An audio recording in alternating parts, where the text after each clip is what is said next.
Good evening, everybody. Tonight, we are going to be working on another Axolotl. We had so much fun painting the wizard. We're going to work on the Paladin. So these are a lot of fun to paint. I really enjoyed painting this one. And we're gonna paint another one tonight, and we're also gonna do a little cleanup on another model that I'm getting ready here. So grab a brush and some paints and hobby along with us here in the Monster Den. Hope you're all doing well tonight. Camera is just a wee bit off.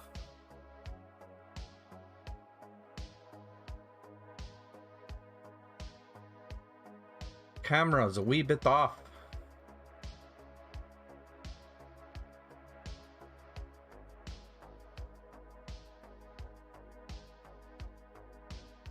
A little better. Painterly Git purchased a bunch of packs. Thank you, Painterly Git. Hello, Fishbowl. How you doing? So we're gonna start tonight. I'm just gonna clean up this model quick so that I can get it ready for priming maybe tomorrow.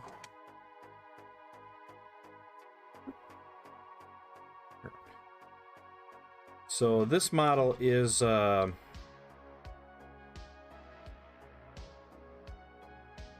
kind of an oddball.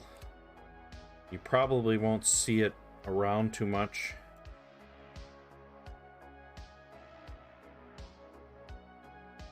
But it is by, what is it by? Otegris Miniatures, and it's sculpted by Marco Navas.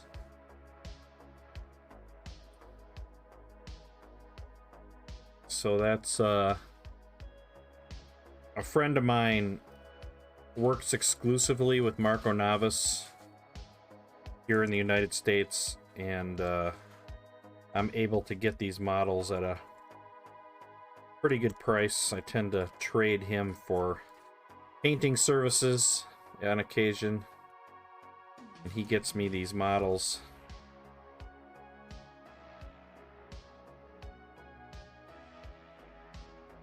So we're gonna clean this up. I'm not sure when I'm gonna start painting it. Maybe tomorrow.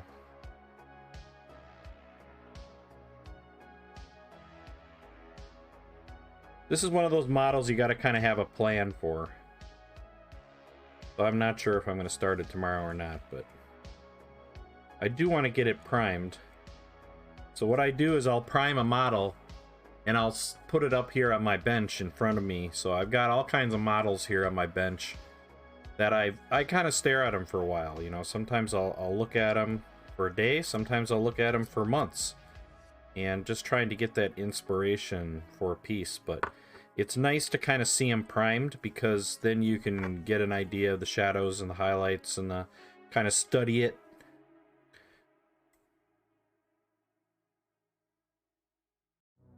This is made out of resin, poured resin. So this isn't a resin print. This is a cast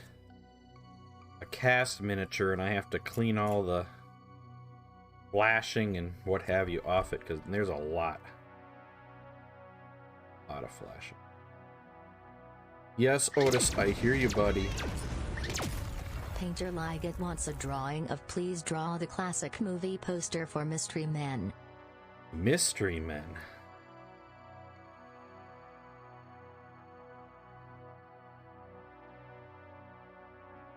Come on. Let's do the nasty. Do we have to? Yeah, afraid so. Boy, these wings. Painter Liget wants Game Monster to eat a Bean bamboozled jelly boozled. bean. Goodness. Yeah, these Come on. Let's do the nasty. Do we fiery have to? challenge. Yeah, afraid so. Otis, don't whine, or else you're not getting it. Painter Liget wants I Game have a special Monster to treat eat up a here for bamboozled Otis, and he jelly knows bean. it's there, and he's gonna bug me until I give it to him. Do it! Just do it! Painter Liget wants Game Monster to eat a sour Jeez. candy. Just do it. Alright. Now Would you that's... do it for a Scooby snack? These Painter aren't fun to Liget wants to clean. treat Totus. I'm afraid I'm gonna snap one too. Painter Liget twins one stream loot's chest.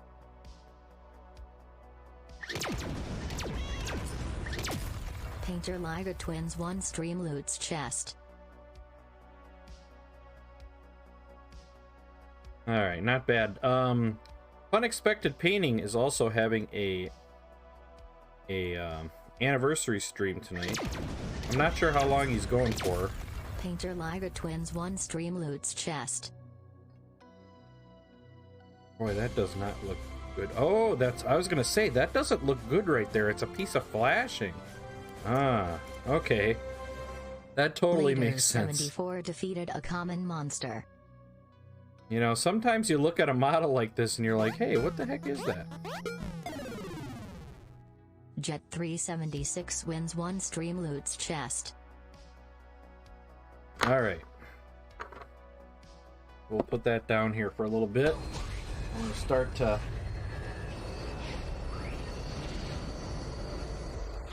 I'm doing okay, Painterly. How you doing? What the I actually hell was got some that? stuff done today. I got my Kathy Wapple miniature all boxed up. Plaid. We've gone to Plaid. It's Plaid. Jet 376, it seems that Painter Liget loves you a lot. Oh.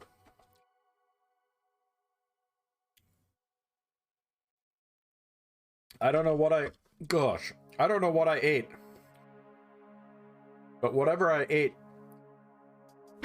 Oh. Quandom! Quandom, were you streaming? I didn't get a notification that you were streaming. Do I not have notifications? You were only streaming for an hour, that's why. I've been prepping for an hour the last hour. Hello again, Mrs. Miara, how you doing? Falling freely. Oh, man, that was sour. Oh, my goodness. And we gotta do a Bean Boozled.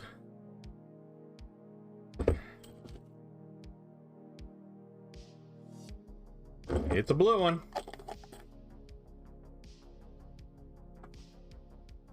I would have jumped on, Quandom. I've been just kind of working all afternoon, but the last hour or so I've been oh, it's not toothpaste, so it must be the Tutti Frutti. Miara, it feels like a blessing to me to have found a good place to be. Well, thank you, Miara.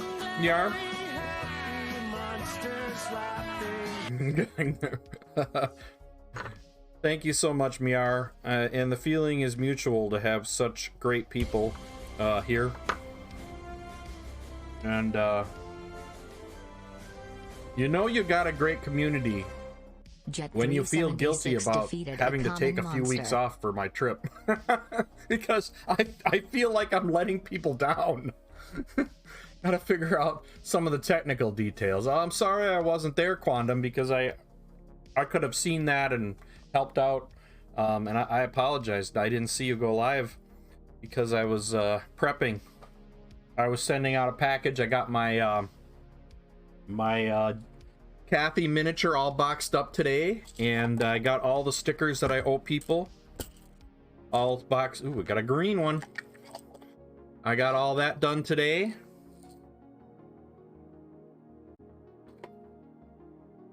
And I know I owe people that I see at Adepticon, I'm going to be giving you stickers, and I know I owe other people stickers. Some of my VIPs and stuff, I know I owe stickers to. But I've also got another sticker coming, which is going to be really special. It's something kind of different. So it's going to be actually a useful sticker. And I worked with Vinyl Disorder over the last week to have all the details. It had to be recreated because what I created wasn't a good enough resolution, so they recreated it for me.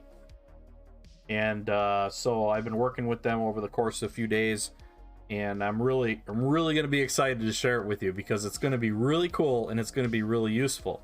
So Spoiled sticker. yes, it is a spoiled grape sticker.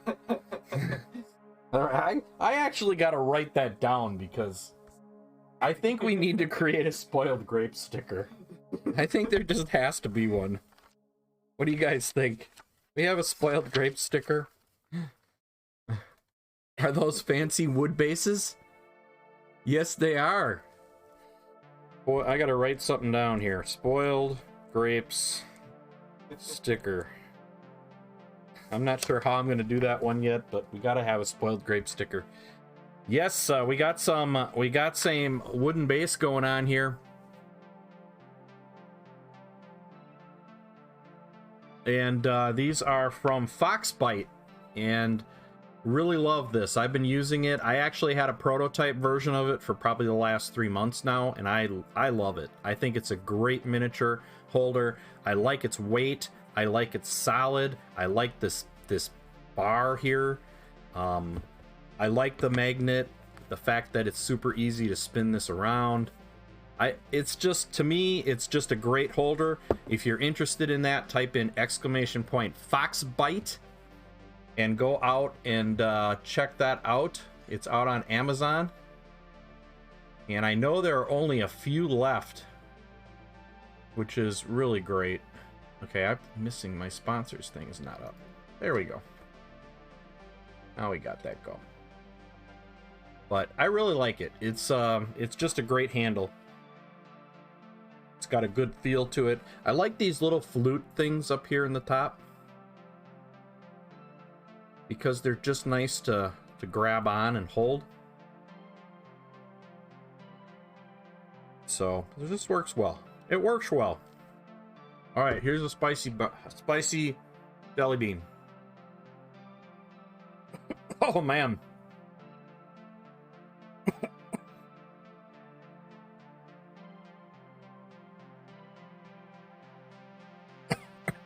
This is only the jalapeno one. Oh, I shouldn't have swallowed it. The juices from it. Oh man. Dream saw my fancy sand-filled baby formula holder. Sticker and eye patch so I don't have to look at work in the ugly phase. Nerd Holla, how you doing tonight? Welcome in everybody into the Monster Den. I hope you're all having a great weekend. Hope you're getting some hobbying done.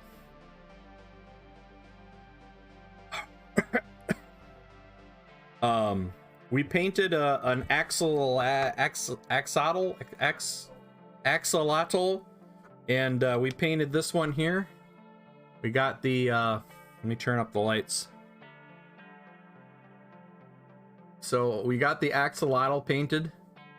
This is the one that's going to go to PSK Studios for the charity, for the mental health painters charity. And I also entered it in the Dice Heads contest as well. And I'll tell you, is anybody frustrated how difficult it is to take a good picture of a miniature? I look at this miniature and I say, this looks really good. I even used my super magnifying glasses in order to paint this and make sure all the blends were good. And then you take a picture of it and it still looks like crap. And why? Why? Taking pictures just kills me. I don't even want to take pictures of my miniatures anymore. I had a habanero spicy jelly bean today and it was surprisingly hot. I played D&D and I am wild magic sorceress and I eat jelly beans to determine effects of wild magic surges. That's really clever, Falling Freely. Stream saw my missed all the candies, Ed. Can you do it again? No, thank you. Rascal is not letting you paint. Well, Blades was having some problems. Cooper was not cooperating last night. But see, Otis here, he just wants food. He just wants food. And I have a special treat for him tonight, and he's being a real pain in the butt until I give it to him. But I know we got a sacrifice for him too here. Sacrifice. And I still have to draw a picture. Here we go. We shall appease the Otis with the sacrifice. Appease the beasts within. No turning into Beelzebub. Rascal is being a suckhole. Wow, tell us how you really feel, Peterly. tell us how you really feel, my friend. There's no gray area in that right there. He's being a real suckhole. That's awesome. Wow. There's just no gray area in that statement whatsoever. What is the poster I have to paint? Watchmen poster.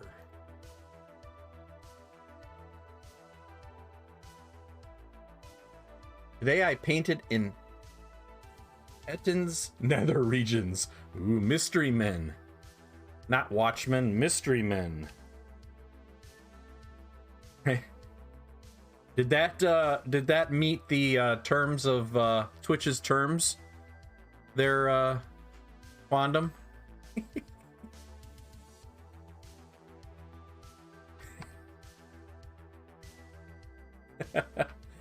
I'm sure he was he anatomically correct or what?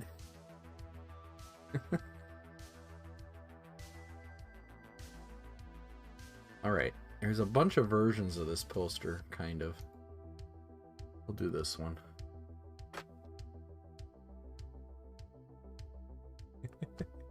He had a huge club. He had a huge club. All right, let's get this picture going here quick. It's got a lot of faces again. Why do you always give me posters that have... You decided that his underwear is black. Black is sin. Why do you always give me posters that have a billion faces in them? Why? Why? Tell me.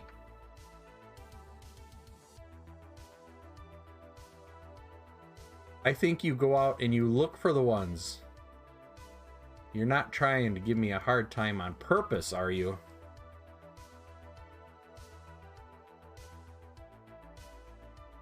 Alright, well, let's paint this up quick. Alright, we got a dude down here.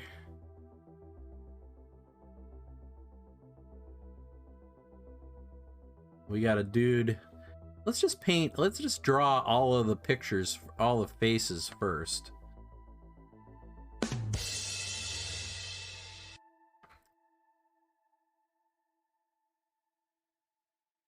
All the rough outlines of the faces.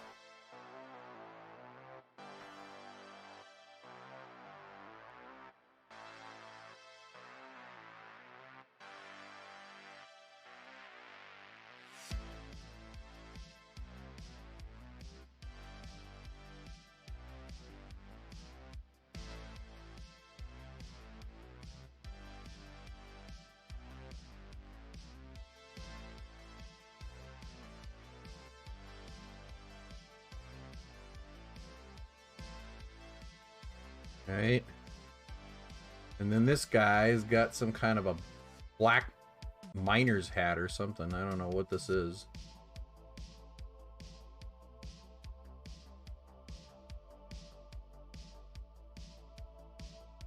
I don't know who these characters are. I've never seen this show. Should I have seen this?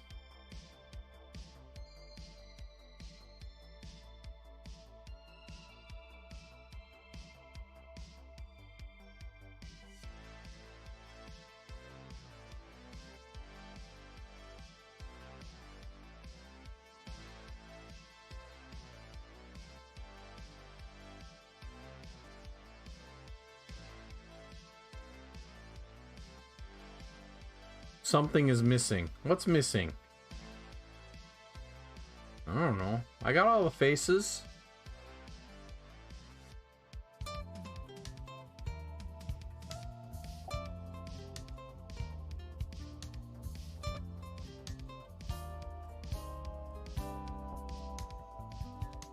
Oh.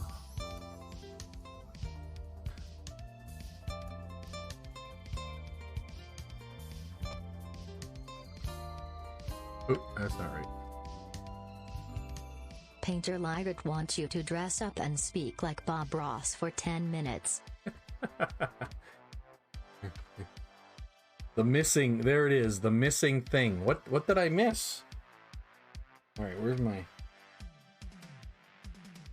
All right, we're not painting. We're having happy little fun here. We're doing some happy little fun things. Got to put on my hair. Here we go. Here we go. All right, let's get some painting done. Let's get some drawing done, shall we? That's right, Otis. We're gonna get some drawing done.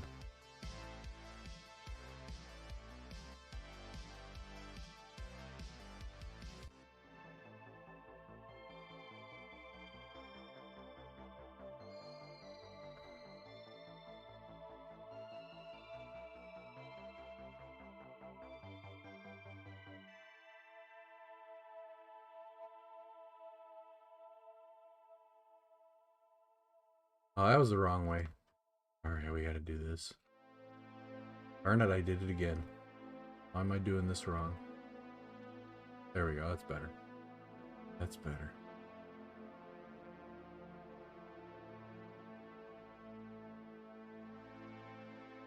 I broke character. Thanks.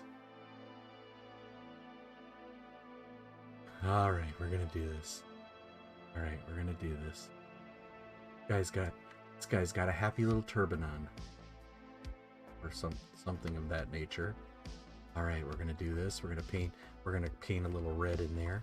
We're gonna paint a little yellow in there. And we're gonna do, how about a little blue?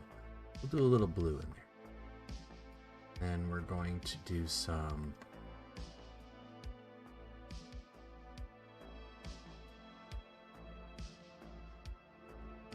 Alright, there we go. And this guy has got a bunch of forks.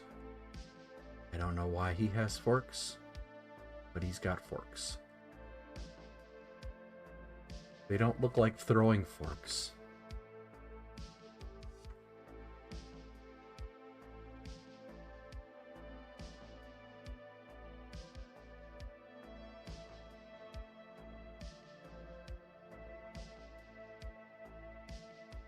Not working. It's not working.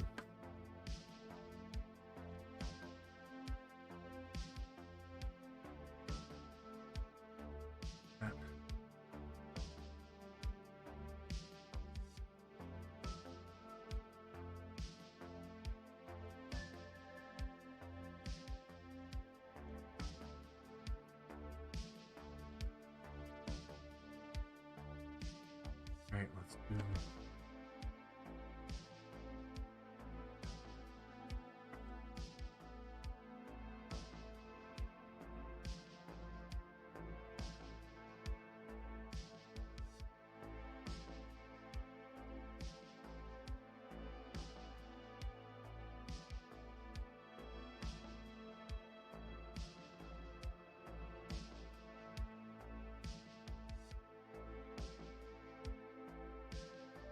All right.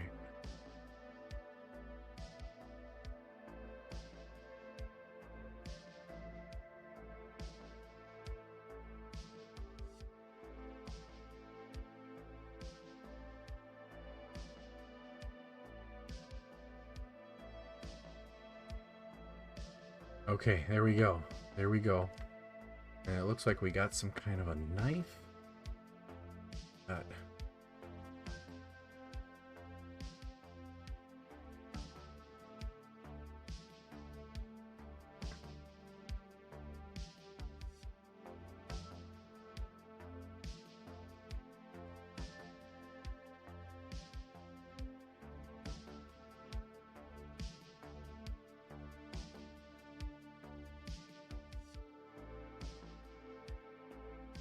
All right, kisses. Hey, PSK, how you doing tonight? Not home, but your head looks amazing. Thank you. Thank you, PSK. It was fun painting it. Evelina, how you doing tonight? How you doing? I hope you're having a happy night. I hope you're getting some happy little painting done. Welcome in here to the Monster Den. Welcome in.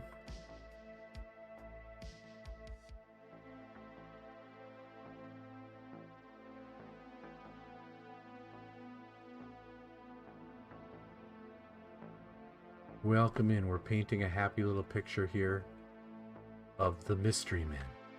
The Mystery Men is what we're painting.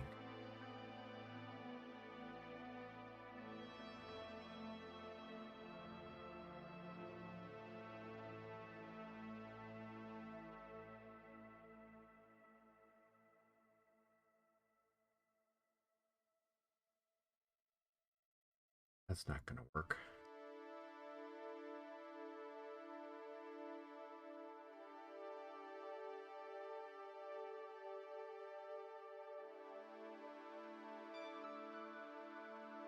Guys. Pointing.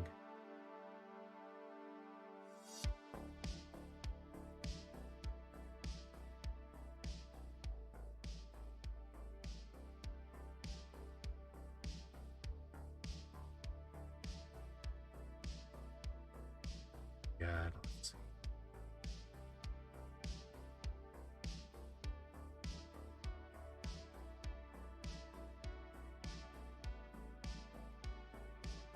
All right.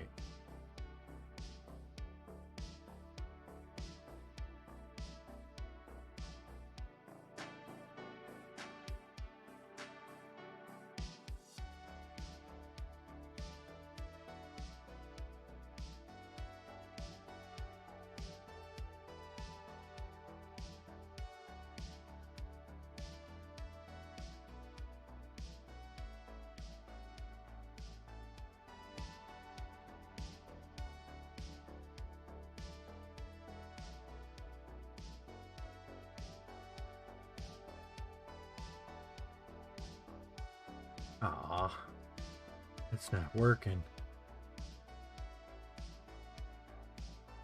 All right, we're gonna try this again. Here we go.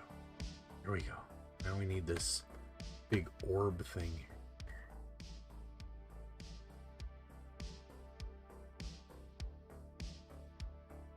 No idea what that is.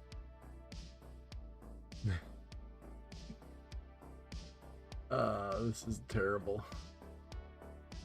All right, well, it is what it is. We did it. We made it. It's done.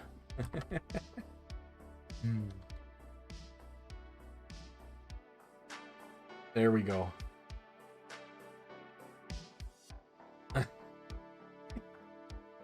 Very terrible. Very terrible. With the skull of her dead father in it.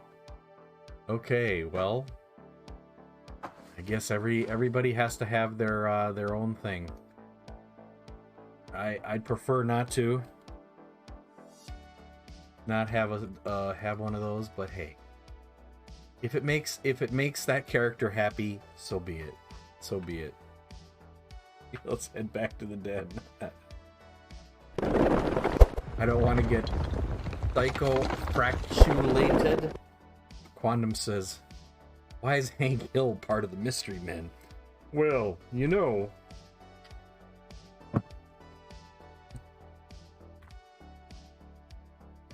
I think it's very appropriate that there's a modern American father in the Mystery Men. Okay, I looked things over and I'm pleased that streaming did not overheat this old desktop computer. Alright. So, yeah, so here's the axolotl we painted over the last couple of days. I started this Thursday night and we finished it today. I did go back and work on it about 3 times after stream. So, but wow, what a fun model to paint. It was a very fun model to paint. These, what I really love about these models is that they're small, but they're paintable. And I don't know if you know what I mean by that. Good luck to everyone. You can go thank All right, Jet376 for the raffle. Let's set up that raffle, shall we? In fact, we probably have a raffle we never did from last time. All right, I'm just going to open the giveaway.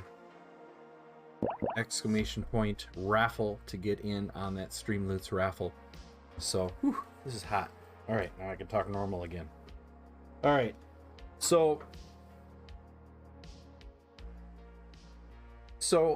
here's something about painting miniatures that bothers me sometimes.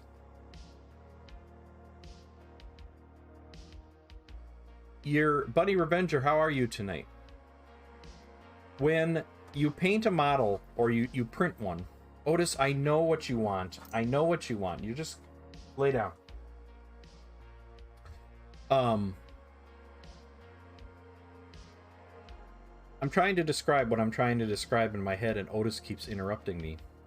So, when you're painting a small model, let's say a Reaper-sized model, there's usually not a surface area. Do we bother you when you paint Ed? No, Otis was bothering me while I was trying. No. What happens is there's not a lot of surface area on a small scale model to really enjoy painting it. And if you know what I mean, I'm trying to find an example. Okay, let me look at this. Let's look at this little model right here. This is the same scale, right? This is the same scale. And if you get a lot of models from Reaper and smaller models always have these smaller statures. I guess that's the way to put it. It has a smaller stature. There's not a lot of surface area here to paint. They're not always very fun to paint. They're quick to paint, but they're not always fun to paint. Now, you got this character here who has a lot of surface area. There's a lot of opportunities on this model to practice technique. So I did wet blending on this model. I did stippling on this model. I did freehand on this model. DD Minis, how you doing? I did blending of shadows, glazing of shadows. I did leather. I did wood. All these little spots on the back of his head and what have you. Awesome. This is a perfect model to paint. It's right in that range of, it's a great size to paint, and it's also fun to paint because it has a lot of surface. Because it has a lot of surface area. So all this surface area is fun to paint. You got your head, you know, lots of surface area in your head. You got your pants that were striped, and you've got these beautiful sculpted like I don't know what they are, when the pants like parachute pants when they bow out at the bottom. So that gives you the opportunity to work on some highlighting and some shadows. Lots of shadows on this model, underneath the arm, underneath the chin, underneath these tentacles, or on the back of the head, underneath the tail, you know. And then what I did is I have a light direction from this side to this side. So if you can see, this side is much brighter than this side. So I changed the light direction. It's coming in from this way. So your light is coming in from over here. So we got opportunity to do your directional painting. The eyes are big, so you have a really big surface area to work with your eyes. To me, this is a great model to paint. And you don't have to go up to a 54 or 75 millimeter scale in order to get this. Not the easiest to find a model that fits this bill. A lot of models are kind of thin and wispy when they get to the smaller sizes, but this, very paintable.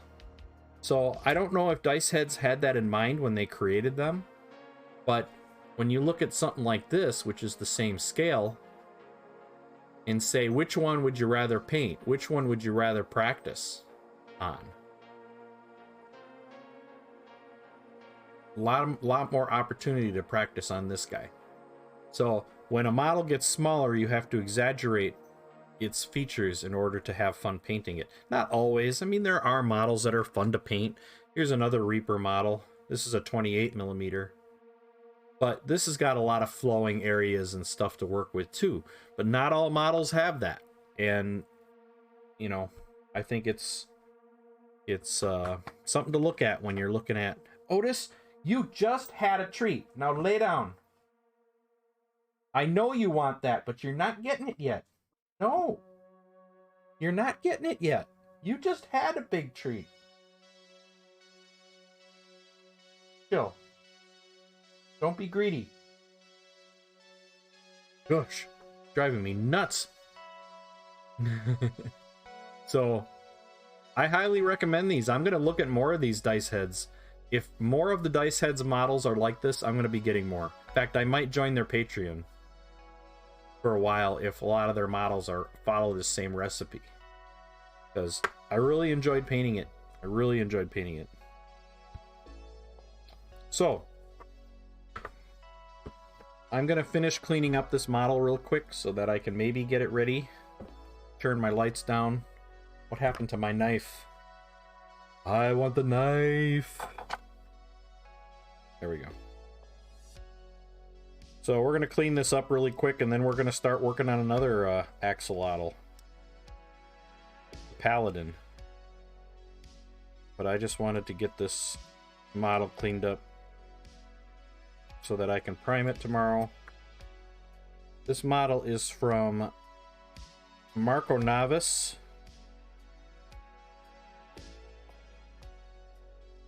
Man, it's not the easiest to clean off this flashing. It's kind of tough. It's tough stuff. It's just, you know, when I do a 3D printed resin, boy, that comes off in a hurry. Whereas this,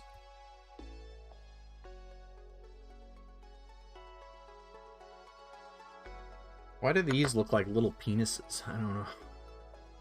What's the axolotl's name? Todd. This is Todd. Dice head. This is Todd. Todd the axolotl. I think Falling Freely named it last night because she thought I said Todd, and I don't know what I said. But Falling Freely was kind of reading challenged last night.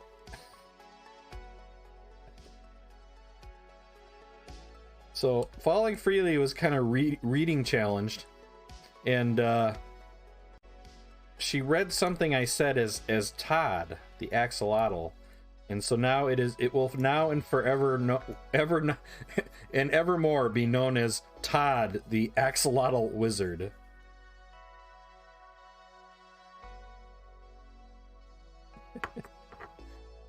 I can't remember what you actually said, but yeah, I was not reading well. Yes, Falling Freely was not reading challenged.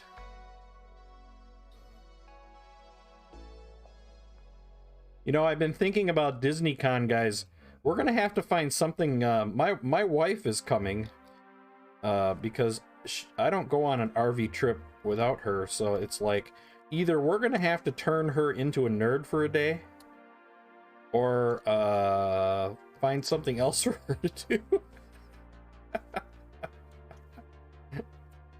Oh man.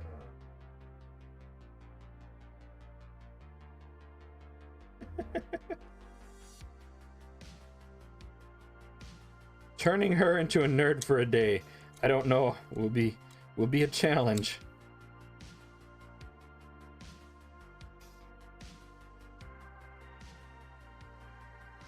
Or for a weekend. We're gonna have to turn her into a nerd for a weekend.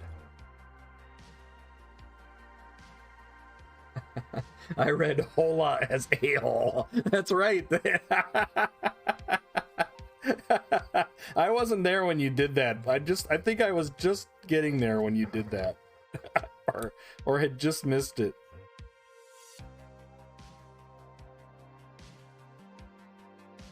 Otis, you are being totally sassy. Totally sassy. We're doing a Streamloots raffle. So get in on the Streamloots raffle, everybody. We'll draw for that here in just a moment. Somebody get the nerd suit ready. Yeah, I don't know. I don't know what so what am I gonna do with this? A lot of these tips have broken off, and Did not get she could play a couple of games. Tara is running a D&D one shot on each of the days, and I'm running Perils of Space.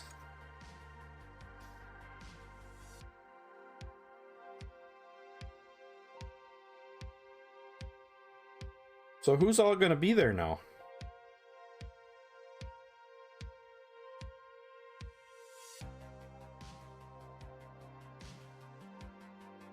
Like I said, we'll have to we can try to turn her into a nerd for a day or two. So which days? Is it Saturday and Sunday?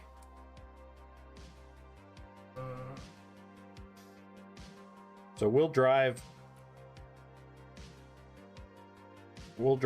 on Friday.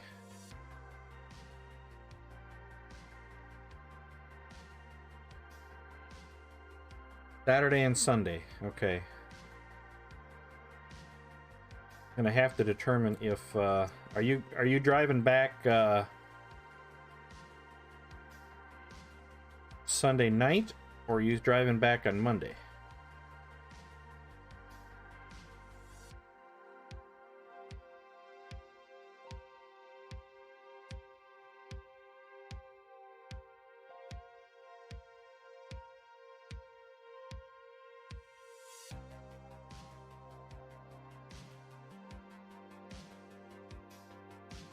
Sunday night. Okay, that's probably a little long. I guess it depends on how long we go on Sunday. If we only go like a half a day on Sunday,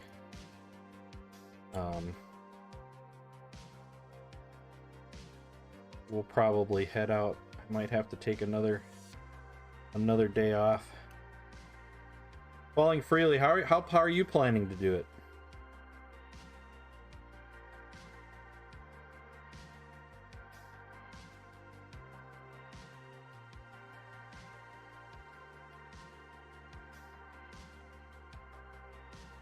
And I guess, where is everybody crashing on Saturday night? Well, we have our RV.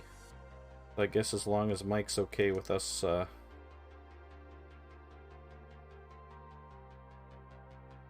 parking in his driveway or whatever, we are self-sufficient.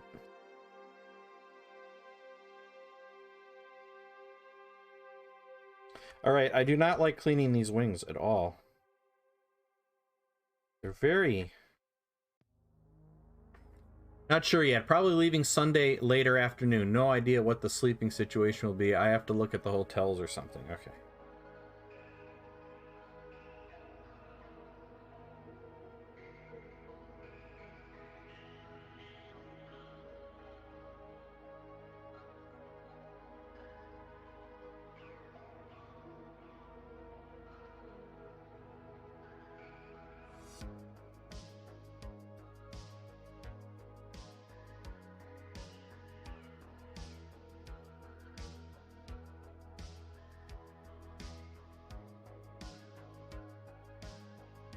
Alright, I do not like cleaning these. These are really tough to clean.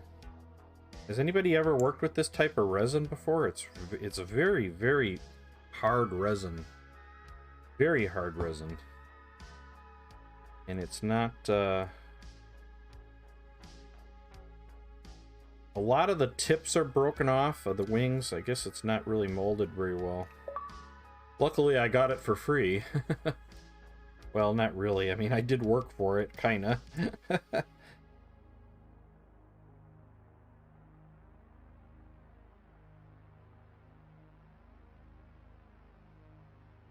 Alright, as soon as I get this cleaned up, we're gonna switch and start painting the Paladin Axolotl.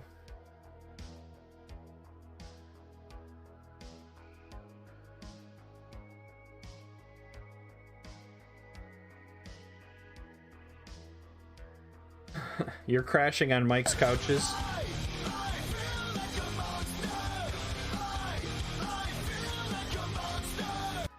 Let's see. Axolotl, thank you for that follow. Welcome to the Monster Den. How you doing tonight? Man, this is... What are you working on? Thanks for finding us here in the Monster Den. I'm just doing some cleanup here before we get to painting our main feature. I don't know how clean this is going to get, though. Something tells me that after I prime this, I'm going to see a lot of junk, too. Yeah, goodness. Not only is there a lot of flashing, there's also just a lot of artifacts. Just all over this thing. Like in the resin itself.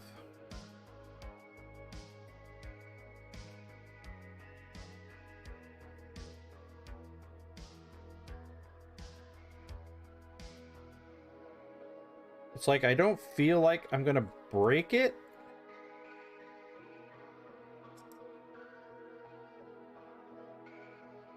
But man, is it tough.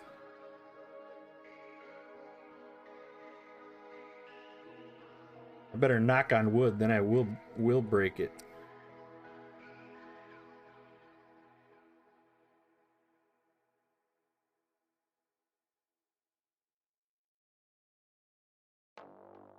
That's...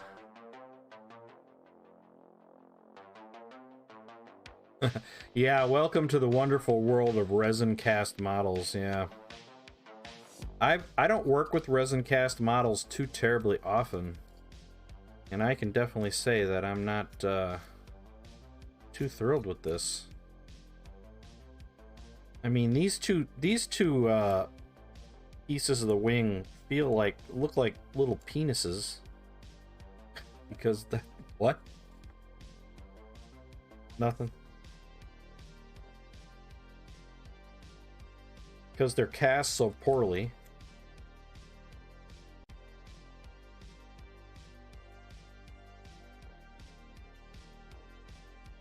And I can't imagine this stuff sands very well. Otis the Great wiped the floor. Yes, Otis, I know. I know.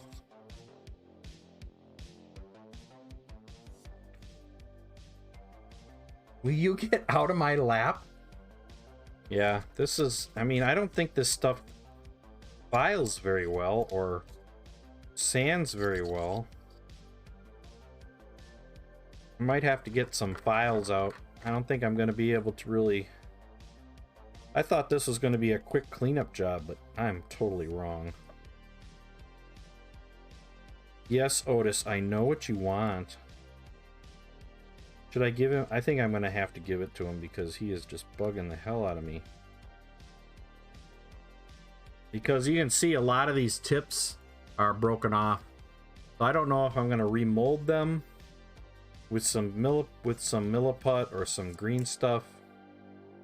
Or if I'm going to just let it go.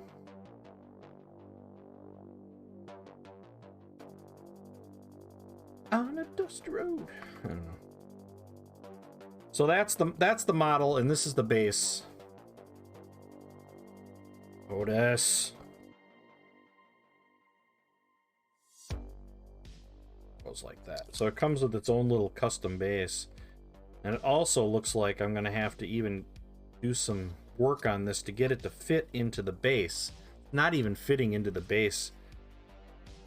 And then look at how it's got these areas here. See, this thing is not part of it.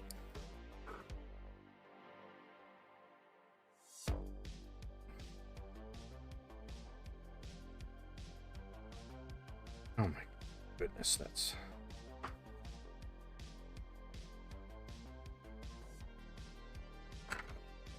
Let's see how that fits now. Yeah, that's going to require a lot of filling. See the filling down in there and the filling between that and the roots?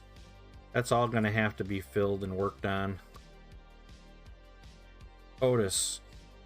Yes, I know, dude. So anyway, that's it. I think we're going to give up on that for now.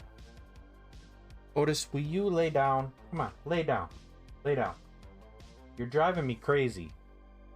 Fine, I will give this to you. What time is it? It is 7 o'clock. I guess he can have this now.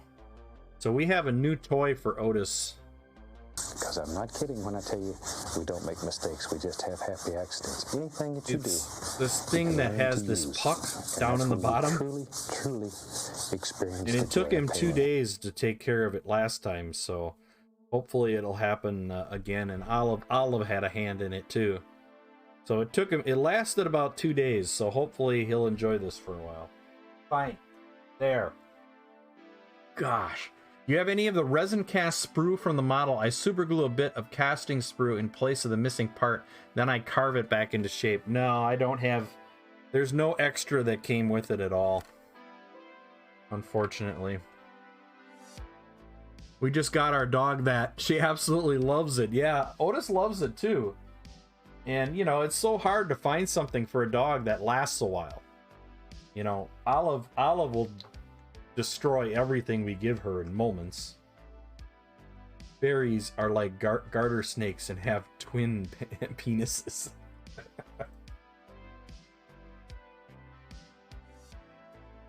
Oh, don't you dare go away. I thought he was going to run off with it. I thought he was going to run off with it. So we're going to work on another axolotl tonight. We're going to work on the Paladin. A little bit different. I think this axolotl is a little anemic or a little I don't know, a little thin around the middle. UV resin pen, that could be an idea. I might be able to UV resin fix them. That's a cute mini. Thank you. DJ, how you doing? Yeah, we just painted another one. We just did this one here. Now we're going to work on the Paladin.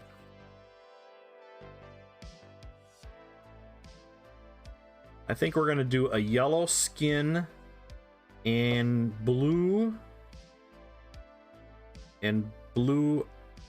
highlights or blue armor and stuff. So whenever I think of Paladin, I always think blue.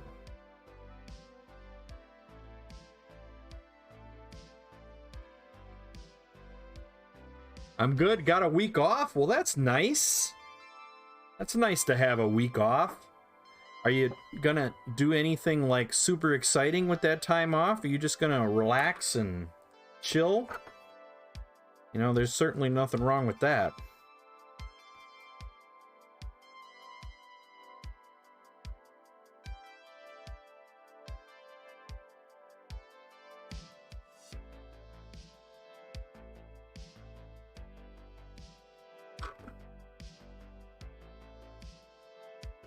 All right. What are we going to use for paint for this one?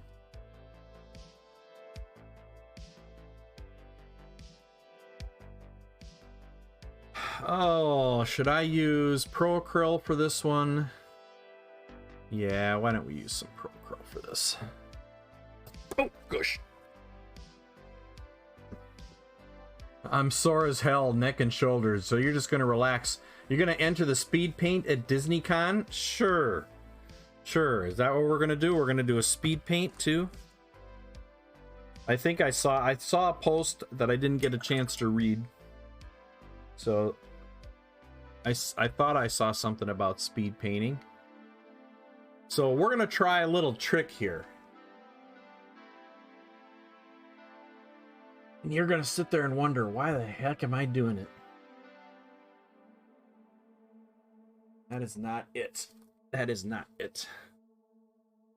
It's not what I want either.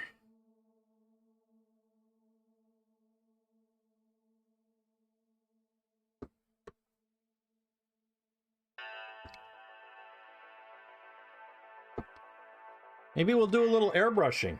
Let's do a little experiment. Can we airbrush on a small model effectively?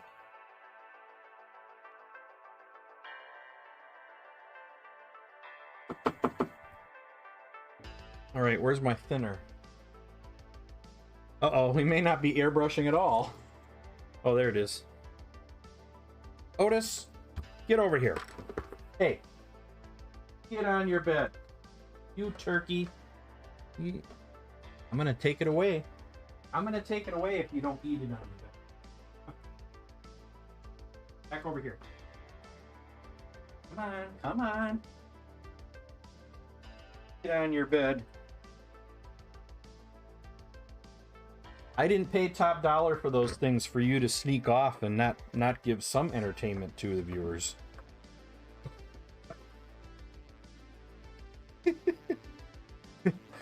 Since the Purple Kong had turned out so great, I've stopped asking why you do things. All right, drink up. Thank you. Painter Lygot says, "Hail hydrate."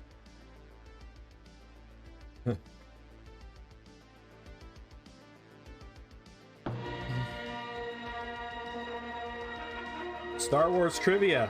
Okay, let me get this airbrush coat on here. So we're gonna try something. Painting yellow is a real challenge. And there's a trick that you can do. There's a trick that you can do to paint pink under your yellow. And we're gonna try it. We're gonna try it. I have no idea how this is gonna turn out. What the dog doing? The dog is chewing on a bone, or a Kong toy. And he's kind of being a pain in the butt. No rush, okay.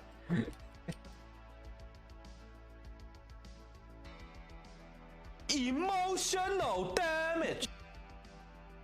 He took his toy and took off on me. How could he do that? All right. So, what we're gonna do? I'm wondering if this pink is pink enough for what I want.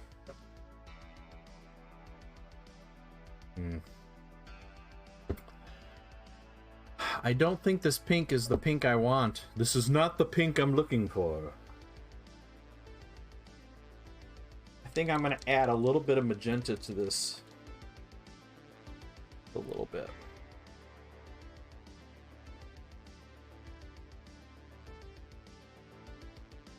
I want this to be a little bit of a darker pink. I don't think I have a dark pink. I have a beige red.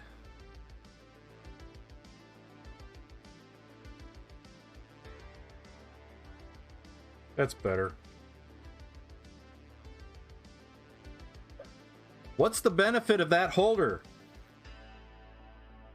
It's I'll show you here in just a second. So I like the fact that it's got these magnetic tops.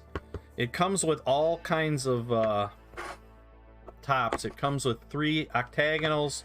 It comes with 3 rounds. I actually have more because I tested this product. And then it comes with a big round square or octagonal and a big round circle. So it comes with 8 bases. And the other thing that I just like about it is it's got a nice weight that balances heavier models really nicely. And it doesn't fatigue me at all.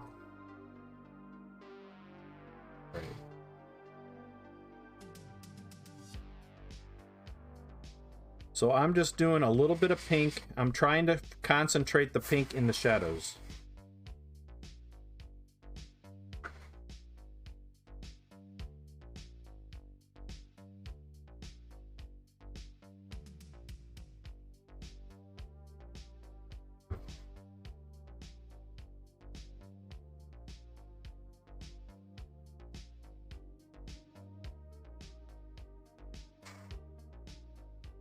And you're going to say, why the heck am I painting pink? Well, you're going to see here in a little bit what it does when I paint yellow over it.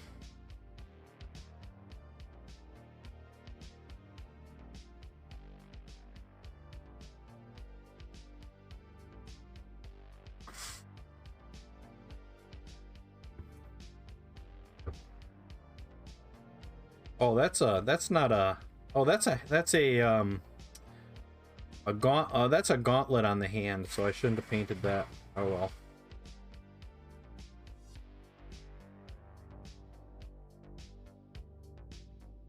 Okay.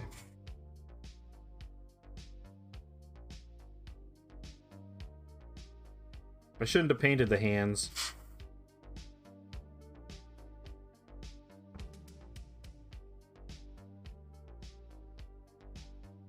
Okay, there we go. Simple.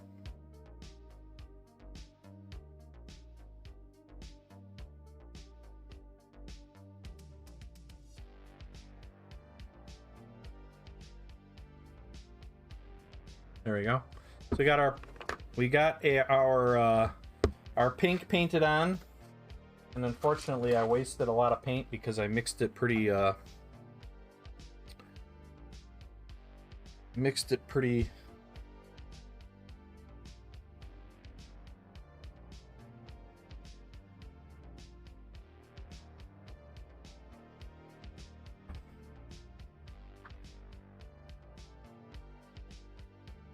leave my airbrush out.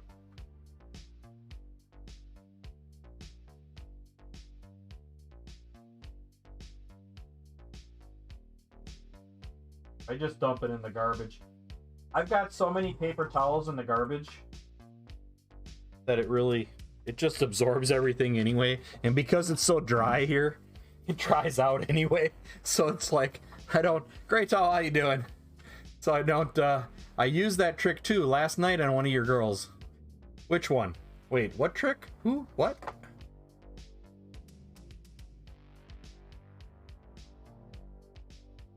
Yeah, you can airbrush a tiny mini if you're careful. And, you know, a little overspray isn't necessarily a bad thing. Overspray gives you it gives you light. Because if you think of reflective light, if you have light bouncing off green onto somebody's face, you're going to see some of that green in their face. So a little bit of overspray can actually work to your advantage. It can give you tones and things that you may not have even thought of. You might have said, hey, I didn't think about putting green there. But yeah, it totally makes sense. When I painted my Loon Shrine, I had overspray all over the place, and it really worked. It really worked to my benefit. And it was just gorgeous. But so yeah, so this is, again, the Foxbite painting handle. I use it to swap out my minis pretty quickly. It's just got a good weight to it. It's got a 8 different bases, 6 octagonal, 6 round. They swap out easy. The top is magnetic. So is the bottom. So if you have a magnetic surface, you can stick it on. I mean, it doesn't stick like... actually, that's a pretty strong stick. That's a metal case with metal dice in it. That's a metal case with metal dice in it. And it is holding that. We are giving away one of them at the end of the month. We're going to be giving away on the... I've got other stuff we're giving away too, but those are going to be surprises. We're going to be giving this away on the 26th. So next week Sunday. Not tomorrow Sunday, but a week from Sunday. We're going to be giving away one of these handles.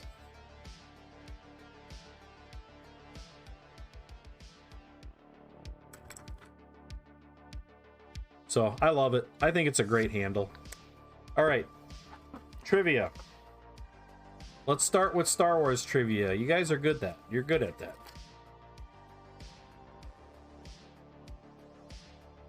Who did the Emperor call his young Jedi? Who did the Emperor call his young Jedi? So be it. Young Jedi. Star Wars trivia. Anakin. No, it was Luke is the correct answer. Etsy Forever has got the answer. Next question. What did the Emperor remove from Luke using the Force? What did the Emperor remove from Luke using the Force? Oh, I can just imagine the answers on this one.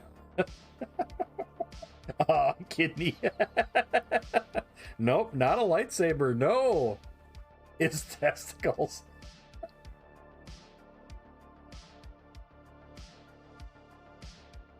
I will relieve you of those credit cards. You spend too much, young Jedi. Nope. His dignity. No, use the handcuffs. At sea forever had it right. It's the handcuffs. Good job. At sea forever is on a roll here. Next question. What were the... Have you seen a theme here? What were the Emperor's first 3 words to Luke Skywalker?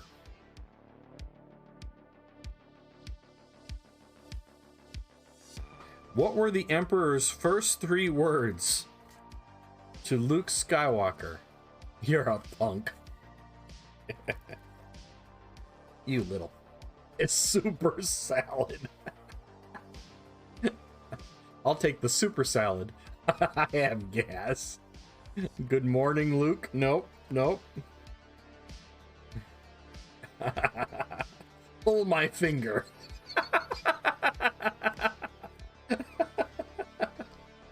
Give up, bitch.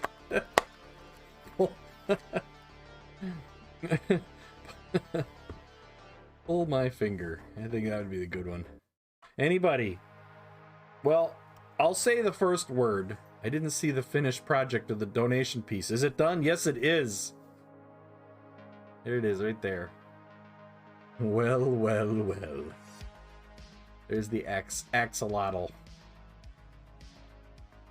Axolotl number 1. All right, all right, all right. That was when the Emperor was played by Matthew McConaughey. No, it was Welcome Something. I like toast. So cool. Thank you, Manjindu. What have you been working on lately? Again, or same stuff or new stuff? Anybody? Welcome Something. Welcome Something. I got you stumped on this one. Welcome. Bandy waist.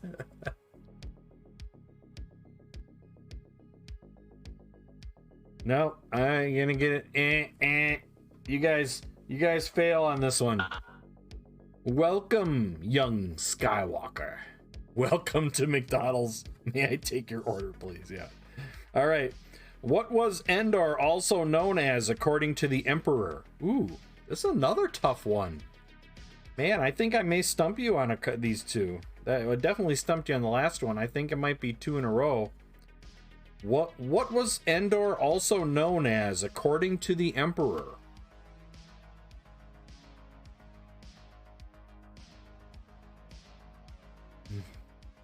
The hunting ground, the armpit of the galaxy. The armpit of the galaxy. Nope. The something moon.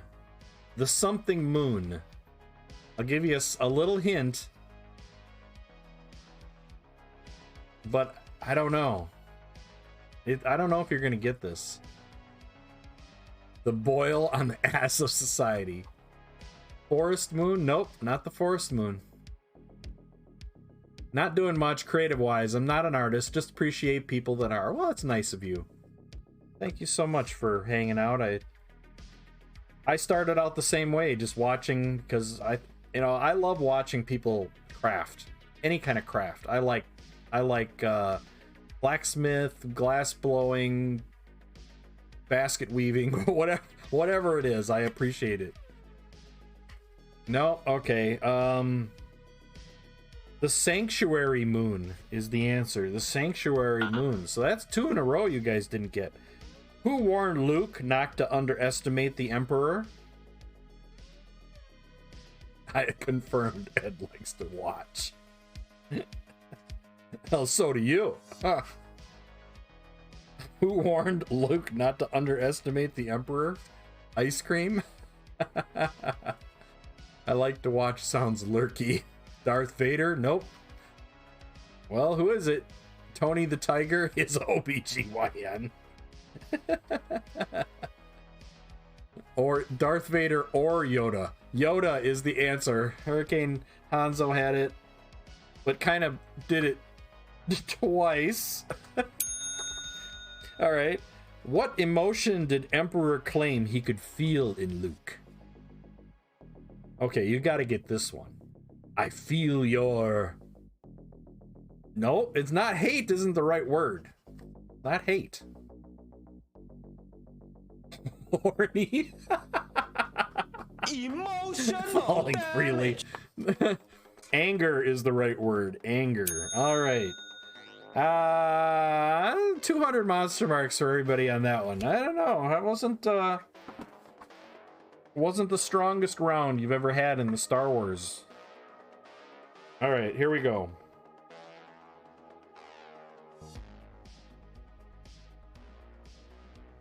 Oh my goodness. Why is this so hard to find good 80s trivia questions?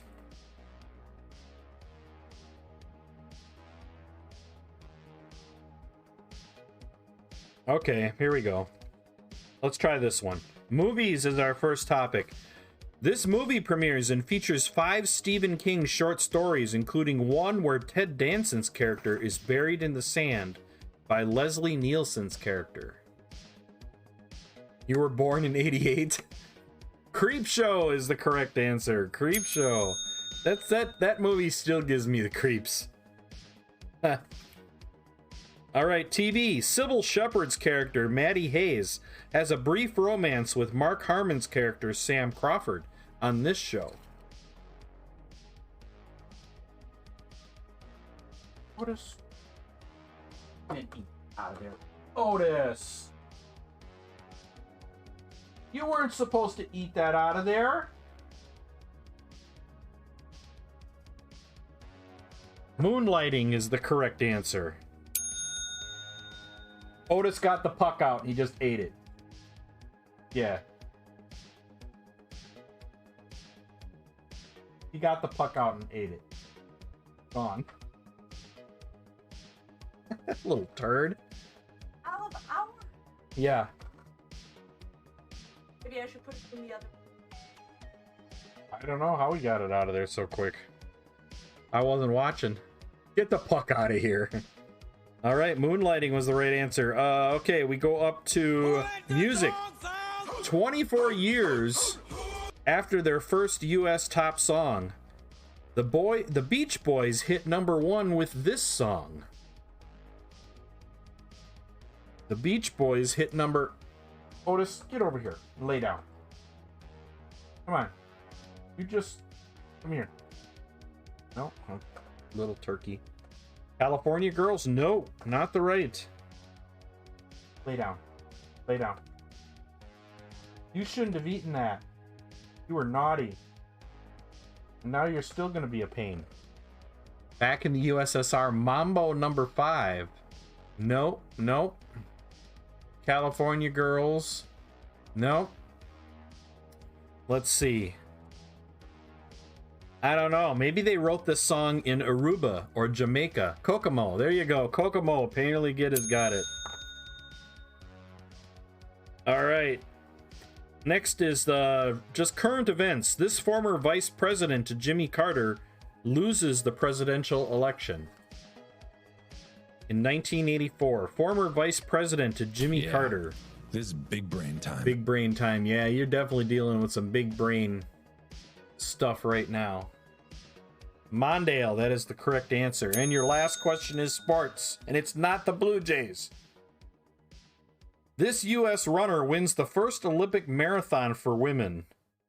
Oh, you're never going to get this. The Red Jays. The Blue Jays. No, I said it's not the Blue Jays. No, it's Joan Benoit. I'm assuming it's French, so it's Benoit. Benoit. I don't know. All right, that is it. All right, we'll give you $250 for that. Nice job, everybody. Nice job. Woo. Don't let the bass get you. All right, now we're gonna do some yellow. Are we gonna do a warm yellow? Yeah, we're gonna do. Or are we gonna do a golden yellow? Warm yellow or golden yellow? definitely don't want a cold yellow, so I think I'm going to go with the warm yellow. Although I can't really say that golden yellow is very... I guess it is pretty cold. Yeah, warm. Gotta go with warm yellow. Yelling yellow. Oh no, my husband has found me. Oh no! Were you hiding?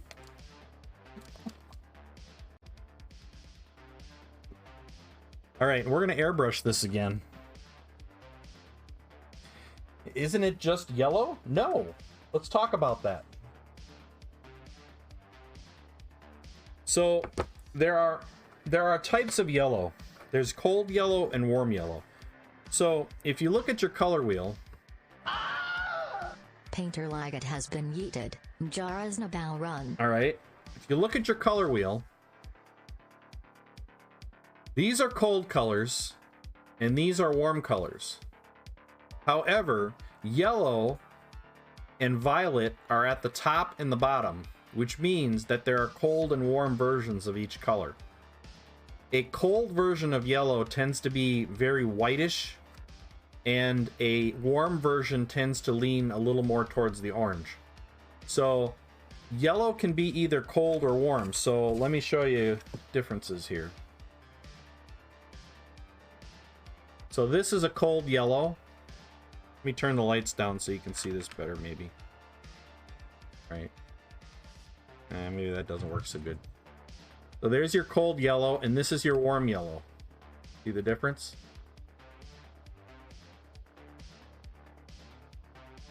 So you're turning down the lights. Ooh yeah, we're gonna get saucy. So there's your cold yellow and your warm yellow. A cold yellow is more Arctic. Think of white, a lot of white in the yellow. You know, this is a cold yellow. Pale yellow, it's very white. That's a cold yellow.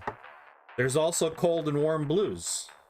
Blues are usually cold, but there are some blues that tend to move towards the nicer side. There's a red blue versus a green blue.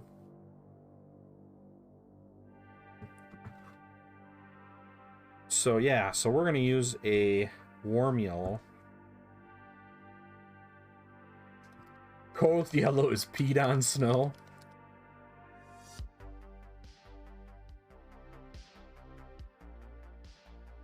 That's another way to create contrast. You know, we always talk about creating contrast. So value creates contrast, light to dark. Textures create contrast, and then cold and warm create contrast. So when you do a warm color with a cold color, that also creates contrast. So the fact that blue, why do blue and orange go so well together?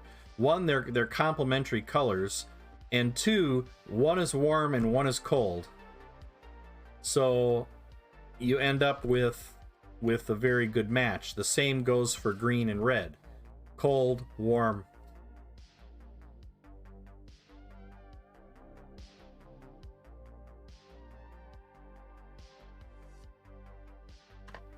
So doing cold and warm colors can contrast as well. Yeah, Imagine Do. No problem. Cold yellow looks like glue. Warm yellow looks like expired glue.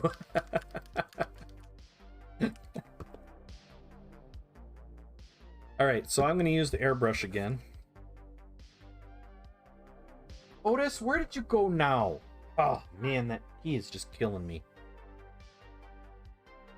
Oh, he's outside. Okay. I forgive him then. Where's I lost my thinner.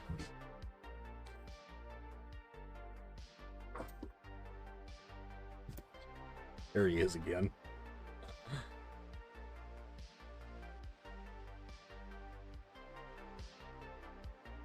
All right. So here we're going. We're going to take our airbrush again. We're going to mix up yellow, warm yellow. Back flush. Always do a back flush. You stick your hand on the end and you pull back on the trigger just a little bit, and that flushes everything kind of back up into the reservoir so that it mixes anything that was down in. So when you put your thinner in, it goes in and it goes down. So by doing the back flush, you're pushing that thinner back up into the cup so it mixes. All right, so here we go. Now we're going to airbrush right over this pink.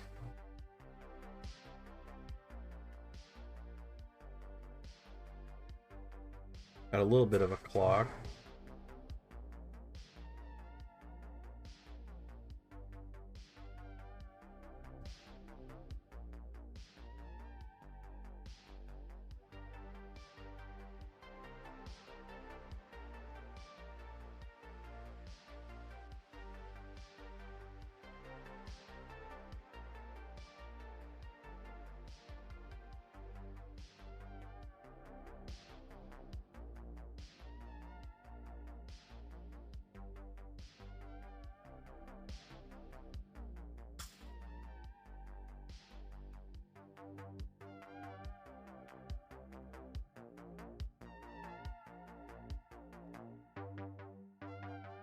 It wasn't great. It probably could have been a little bit of a darker pink. But so you got to live and learn. It should have been a little bit of darker pink. I'm wondering if I should have used the Pro Acryl Magenta. If I would have used the Pro Acryl Magenta, it probably would have turned out better.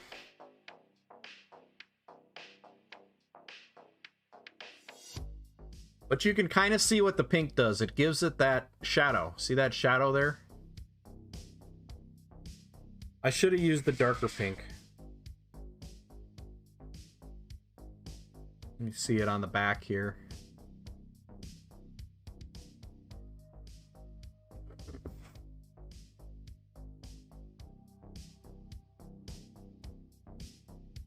Now, why am I using yellow for the skin is because I'm going to use blue for everything else. And yellow and blue are beautiful colors that go together.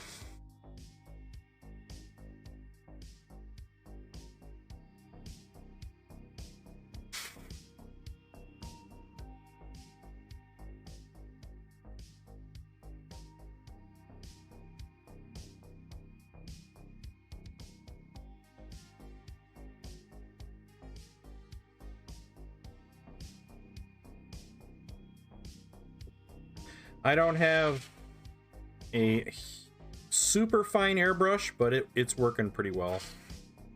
And we're gonna see how that does on this model. We're learning from your mistakes. That's why I do this. You hit the nail right on the head. That's why I do this. But we can easily fix it with some burnt umber. Okay.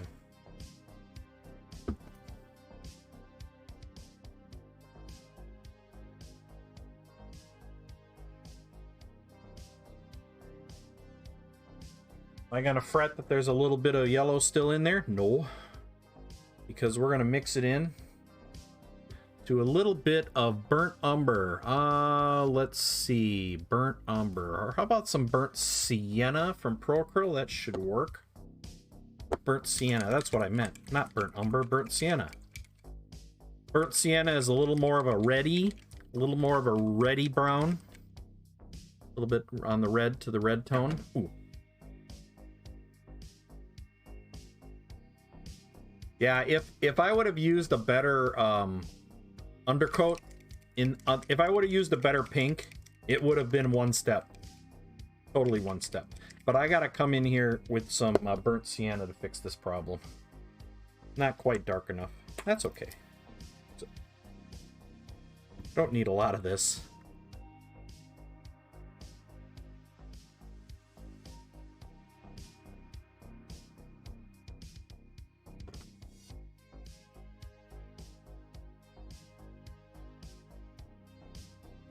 This is the color it kind of should have turned. Should have been a burnt sienna color automatically going over that pink.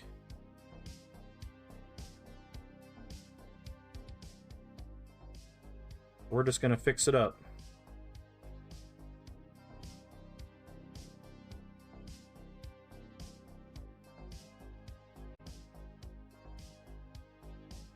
That's kind of what it should have looked like.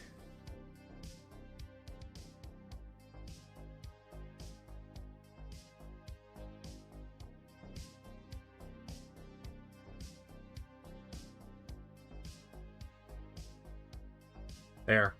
That's what it should have looked like. Right there. That's almost perfect.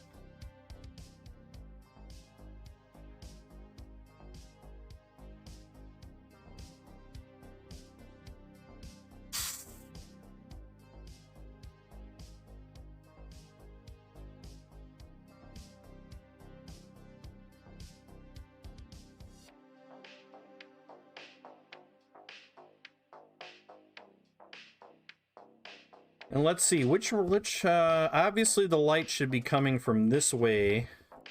So this side is probably going to be just a little darker.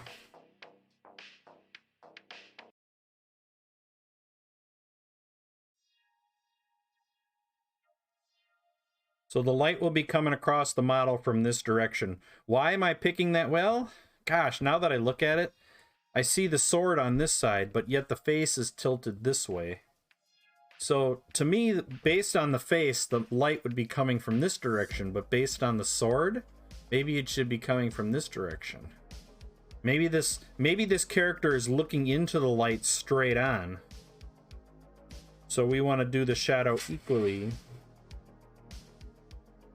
That.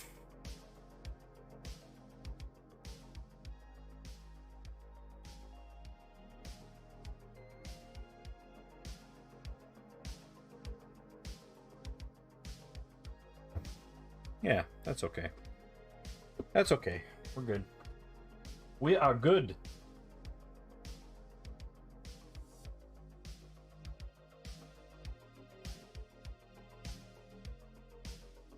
These Pro Acryl paints really brush nicely too. Airbrush nicely.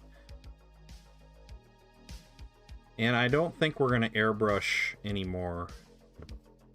I like doing skin with airbrush. We're gonna call it there and do the rest with a regular brush. Loving the fact, don't Otis, come on. You are just being a pain in the butt tonight. I see you smiling at me.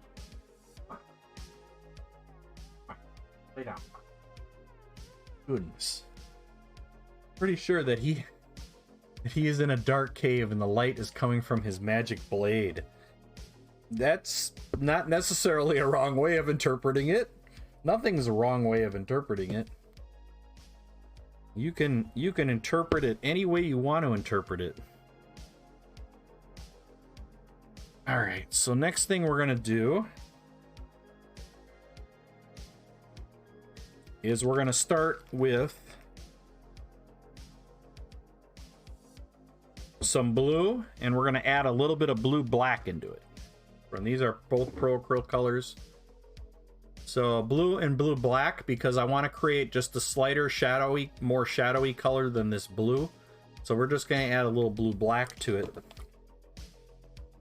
to make this just slightly darker, just a little bit.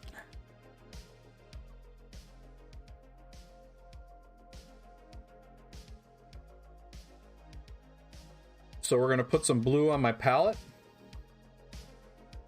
Here's another tip that I kind of forgot to, I was thinking about it the other night and I forgot to tell you. When you're working with paints on your palette, always try to keep a little bit of the original thickness of paint on the palette. So when I do this, one thing that you'll tend to notice I do a lot is I will work the paint down and I'll add in my colors as I work it down. And starting with a blob of paint at the top that stays that thickness and then kind of working it down is a good way to do it, because then you have your original color and you have your original thickness of paint. Just in case you over thin, don't just add water to the whole pile. Only add water to some of the pile, if you know what I mean. I hope that makes sense. So what I'm going to do is I'm going to put some of this blue black. We only need a little of the blue black.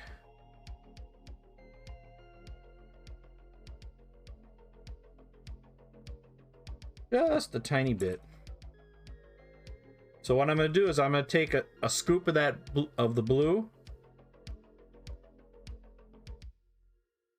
Then I'm going to take just a little brush full, little tip of my brush of that black. And we're going to add that in. You can always add more. A tad more. There we go. So there's my first color. Now I'm going to add a little bit of water to it. I'm going to start working it down. Now this is a base consistency. It's a little thicker. It's not super thin. It's not a glaze or... And then we're going to start painting this on. I'm going to do the armor. I'm tired of doing metallics. I really like doing colored armor. I like doing my armor in colors. Need a little more water. Why am I adding more water? Because the paint is not coming off the brush easy. If the paint isn't coming off the brush easy, you should be adding some more water. Don't fight it. If you are fighting your paint, it is not thin enough. I see that happen at the hobby store all the time. Where somebody will be fighting it. And then I'll say, just add a little water. And they'll say, well, then I need to paint it twice. Yes, then you need to paint it twice. And that's okay. Paint it twice. You should be painting it twice. If you're covering in one coat, your paint is probably too thick. I mean, sometimes if you have a good paint, it doesn't matter, but still, don't fight it. Don't fight your paint. Otis, you have no reason to be growling at me right now. You stole the treat that was supposed to take you hours to finish. And you stole it. You got it out of its holder and you took it.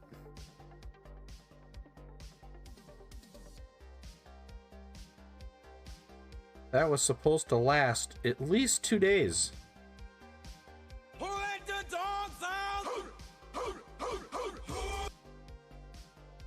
Now he's sitting here growling at me.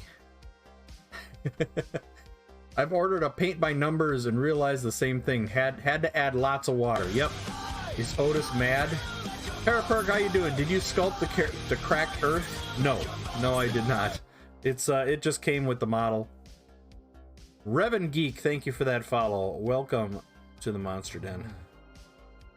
Yeah, Otis is mad because he's not getting any treats, and he was a bad boy. So we had this thing for him, right? Where is this thing? Okay. This thing, right? And it's got a treat down here in the form of this puck that goes in there. Well, he's not supposed to be able to get that out. And he did, and he ate it. And it's supposed to last. This is supposed to last, and it didn't. Little turkey. This was supposed to last you. Come on. Let's do the nasty. Do we have to? Yeah, afraid so. And I have to glue the thing in there. Last time was practice. Yeah, he'll just get better at it. That's the problem. Game monster to eat. All right, we gotta eat a Bean Boozled jelly bean. Shouldn't Otis get something like an Xbox achievement for that? Yeah, that's it. Oh no, not one of those. It's brown with brown dots. I think that's... I think that's either dead fish or straw. Painter No, Liget wants Game Monster to eat a sour candy. could Just be do stink it. bug. I don't know which one it is. All I know is it's probably gonna taste bad. My dog rips the squeakers off faster each time they get a new toy. All right, I'm afraid. I don't know what this is gonna taste like. But I'm afraid of this one. Whenever this color comes up, I'm always afraid. All right, here we go.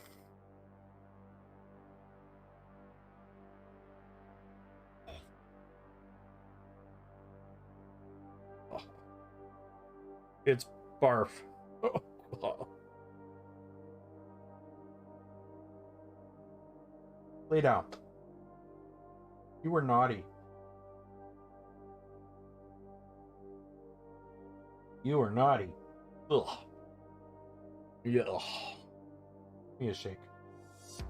Yeah, you don't deserve treats. Ugh. Ugh.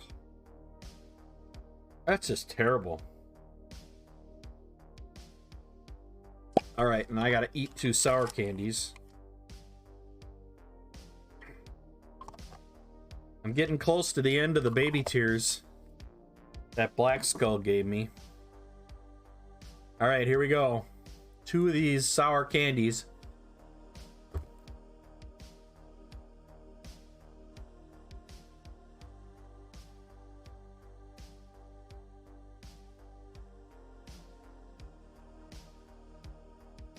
Ugh.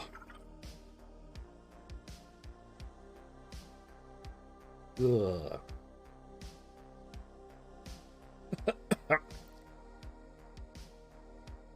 Those are nasty.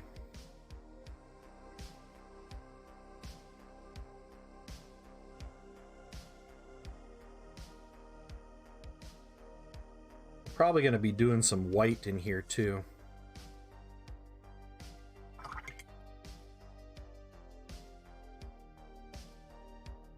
Should turn up my lights again, huh? You guys are probably having a hard time seeing it.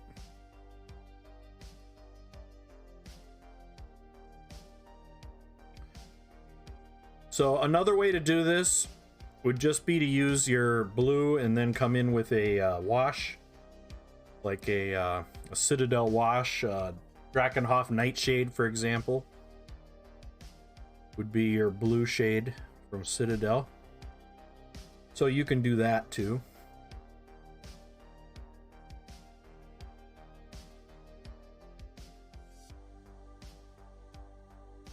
I have learned to start liking just going with the darkest color and working my way up to the lightest color.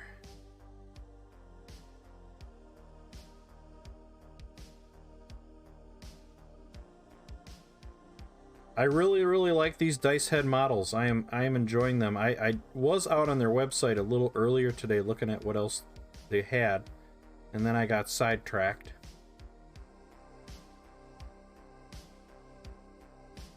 But I really think they're great models to practice technique on. You see how this base works, where I'm just spinning the model around with a finger? I'm liking this. I'm liking this a lot.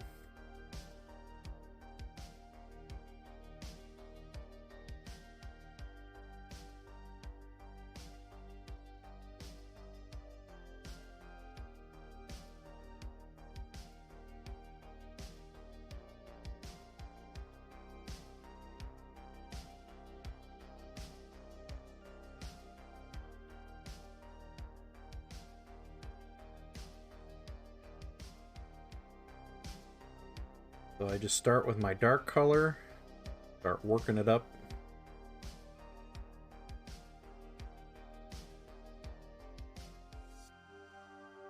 Catch up on chat here in just a moment. I'm leaving a couple of areas unpainted, like around this ring right here. I'll probably do that in maybe a white. Very Paladin-y. To add some white to your miniature for Paladins.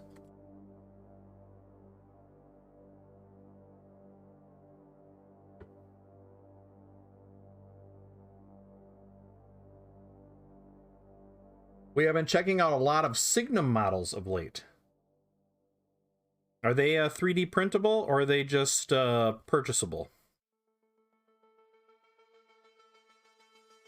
Man, I've been looking at the cost. Monument Hobbies just released a a line of miniatures from the Journeyman. Man, are they expensive. Oh my goodness. I mean, they're beautiful models, don't get me wrong. But you're talking 80 bucks. 70, 80 bucks. I think the cheapest one was 40 or 50 range, and that was a little much.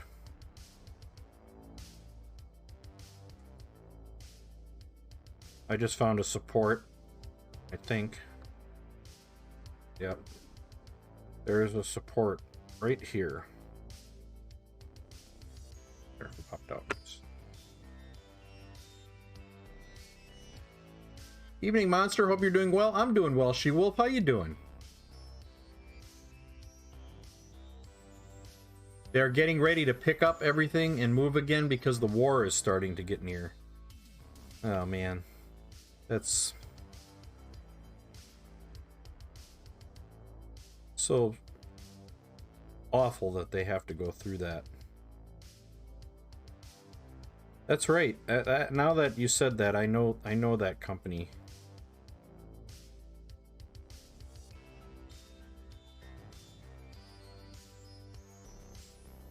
Have they moved already? I'm assuming they moved once already. So if you're trying to paint something that's going to be brighter, so some of these accents that I'm going to do are probably going to be white. So make sure you do not paint those a darker color, or else you're going to have to come back with a heavy body white or something. Because once you paint it a dark color, covering it with white is really difficult. So the trick there is, if you do accidentally paint something that you want to make brighter or a lighter color, is just to get yourself some heavy body white. You can get this at any Michael's, Hobby Lobby, whatever. It's called heavy body acrylic. It's from Liquitex and it is titanium white. This will cover over your dark colors so that you can come back and then paint white again. So this is a good thing to have around. One bottle will last you forever. Painting miniatures, anyway. One bottle will last you forever painting miniatures.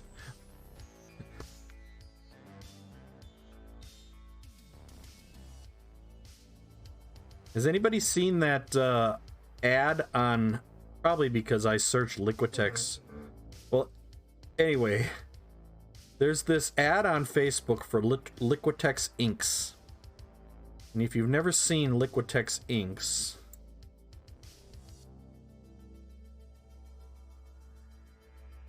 They come in a big bottle. Show you one. This is a Liquitex ink. Alright, it comes in a, let's see, a 30 milliliter bottle. So this is a little bit bigger than most paint bottles from most companies. Most companies are 20 milliliter. So, in this commercial, on Facebook for Liquitex, they are pouring out an entire bottle of this stuff. And they are mixing it together and putting it on their canvas. And they're, you know, bloop, you know, they're showing it going bloop, bloop, bloop, bloop, and they're pouring it out and they're putting these big brushes through it. And when I see this commercial, it reminds me that these bottles are about 10 bucks a piece. And it's really easy to make a commercial for a product that you have for free in your commercial. But I mean, they're like, oh my goodness, let's just pour out an entire bottle of this ink in order to create this picture. Like, you gotta be kidding me. I just see all the money they're pouring out. They're pouring out all this money into some bucket and then smearing it with 3 other colors that they just finished pouring out. Oh yeah, that's only $30 worth of paint right there. $30 worth of ink that you guys are haphazardly dumping all over the place. Birkyard! Ben, how you doing, my friend? Nice to see ya.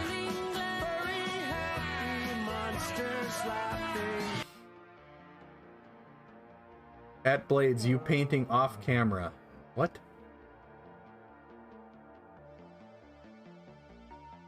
What did I miss? But they have to move several times already and still manage to keep printing. That's amazing. Wow. Hats off to them for being able to do that, right?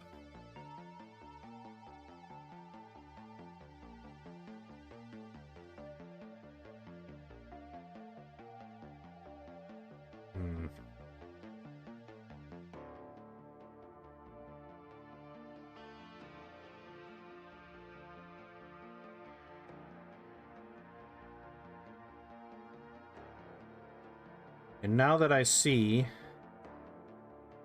a couple of things here,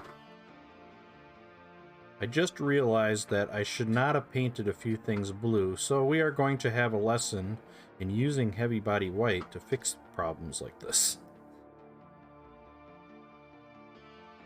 That's perfect. We just talked about it. We're going to have to do it.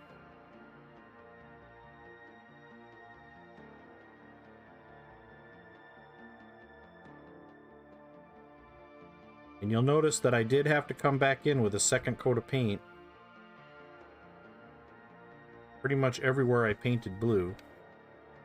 And that's okay. You want to do that.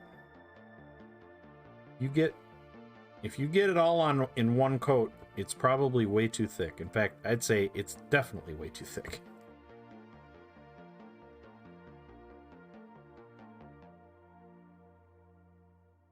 Your paint is too thick if you get it on in one coat.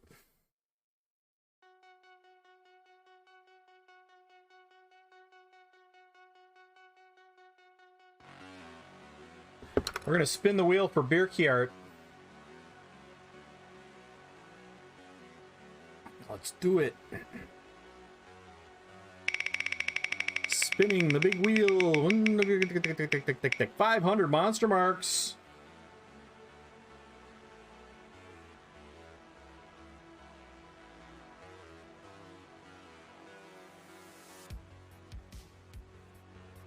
Nice.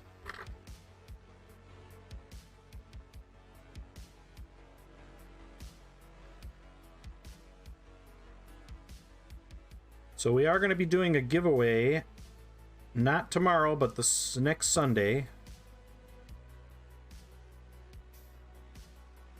And we're going to be giving away one of these Foxbite paint handles.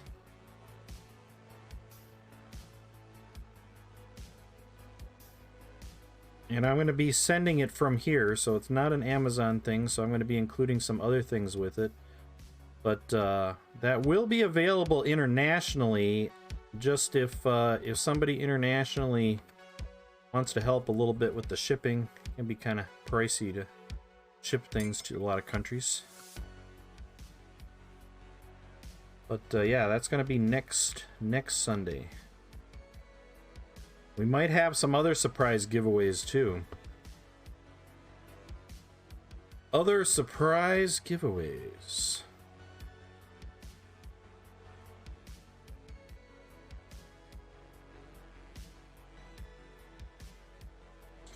These are the giveaways you're looking for.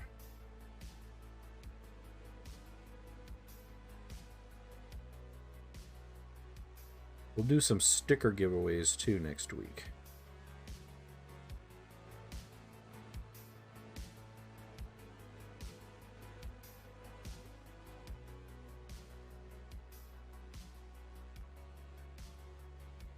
Okay. Question for you. You seem very focused on painting, but before painting, what other hobbies did you also crush at? No, it's going to be the giveaway is going to be the 26th. So not tomorrow, a week from tomorrow. What other hobbies did I played World of Warcraft. That's pretty much it. I'm trying to think. I've had a lot of failed hobbies. I tried model trains. I tried model cars, like RC cars, RC trucks. None of that stuff.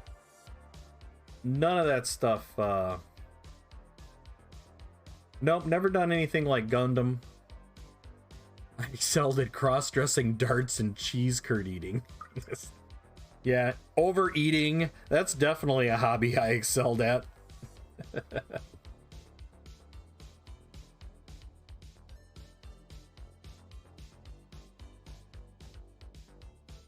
Neatness is really important. So what I'm doing is I'm going around on this base coat and I'm looking for areas that I may have missed. And there are just these little areas like behind things.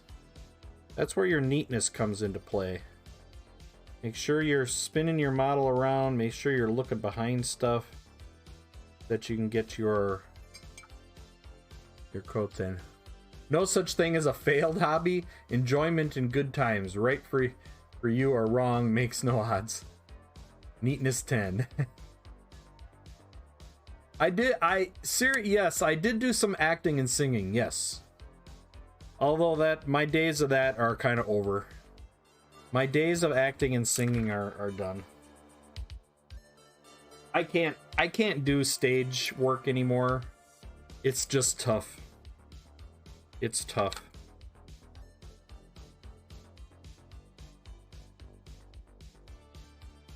So I'm going to get out some of this heavy body white that I was just talking about. Can you sing for us? You're a good singer.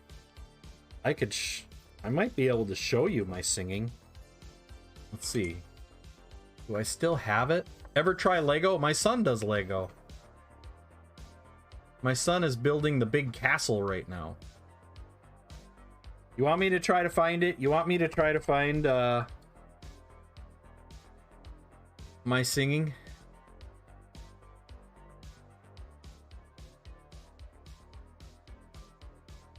I will try. I'm just trying to remember where it is. Which account it's under.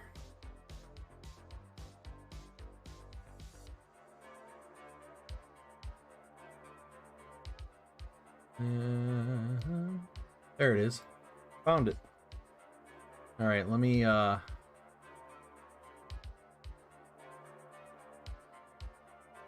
find my big song and I will play it for you. So the last one I did was last summer. I did Footloose. That was my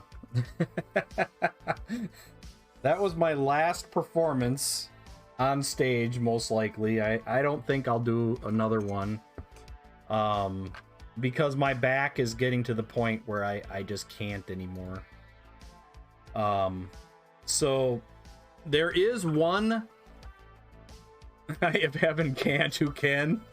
There is one show that I would still do because I don't have to be on stage. I would love to play the plant in Little Shop of Horrors. And I told the director that I wanted to do that. And I know I'd be battling some other people for the role. But I really, really, really want to do that role. I want to play the plant. Feed me, Seymour. So I would do that. You think you know a streamer, then he shows off stuff like that. Oh yeah, it was fun. I enjoyed doing stage work. Some of the other characters I played, well, I started in high school. And I was Curly in Oklahoma, and I was in Greece. And then I did Mr. Smith in Meet Me in St. Louis in 2000. And then I did Mr. Banks in Mary Poppins. I played the monster in Young Frankenstein, which is a musical based on the Mel Brooks movie. And that was a lot of fun. I didn't get to sing a lot in that one, just a lot of grunting and groaning and yelling. A lot of grunting and groaning and yelling on that one. Putting on the Ritz, yeah, I did the putting on the Ritz. What song? You know, what did you think of my song? I wrote it for you? What do you...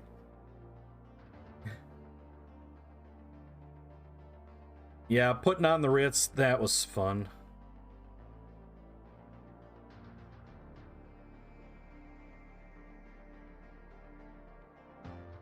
So if you can see what I'm doing with this heavy body white, you see how it covers?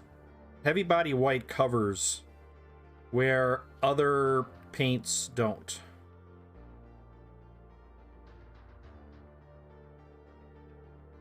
You will try forever to cover this with any other paint besides a heavy body.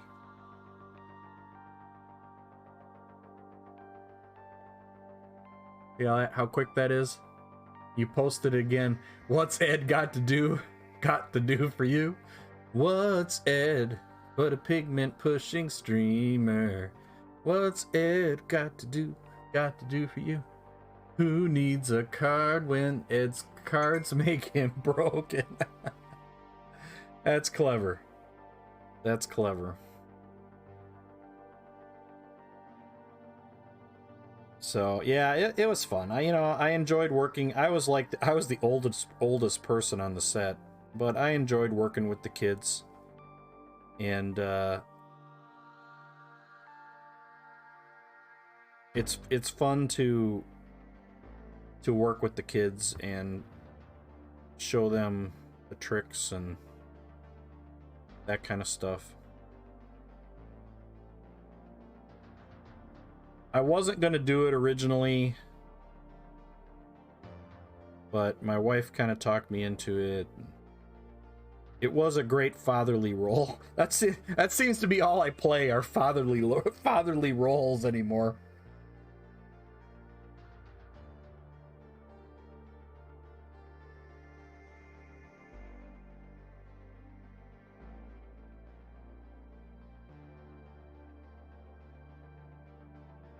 Doing Mr. Banks and Mary Poppins, that was fun. I like that too. I got to yell at kids a lot.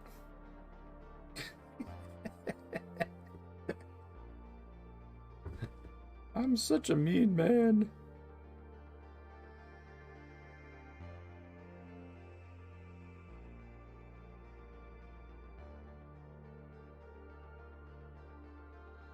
So you see how the heavy body goes over that really cleanly?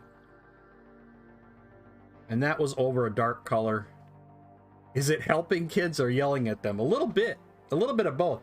And wife saw your stream logo and had questions. Did you draw your own logo? That is a great question, Quandam.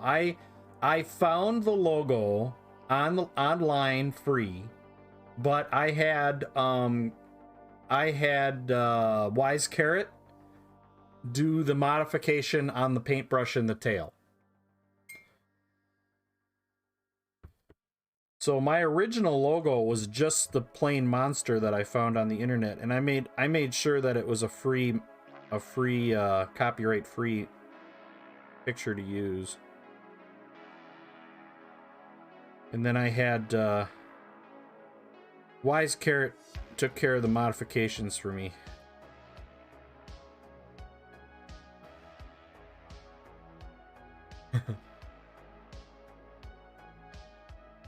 A warrior class in this race of creature doesn't look right. I think the mage wizard looks better. Reminds you of Skyrim. Yeah, it's still fun. I gotta figure out what I'm gonna do with this cloth. That's an opportunity for some more color. I don't know.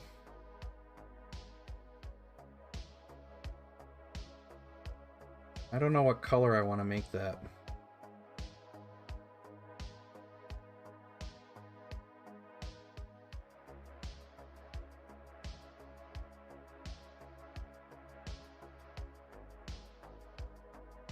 But you're right, it is kind of a...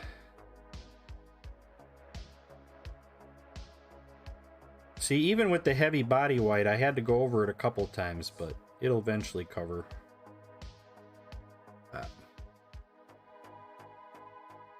Red primaries, yeah. Yellow, blue, red. Or I could go with this kind of magenta-y color that I'm using in the shadows, maybe I should just bring that color down into the, well, that is red. I should just bring this color here in the shadows down to the down to that sash. I think that would work really well, actually. Tapham Rahat, thank you for that follow. Welcome to the Monster Inn. Hail Hydrate.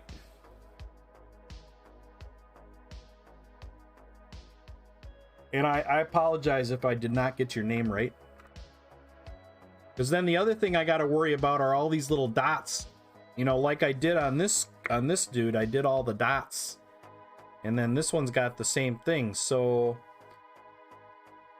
I think I'm going to bring up that same color. I'm going to bring up that same color. I'm going to bring the color from this sash up into all these dots. Yeah. That's going to work.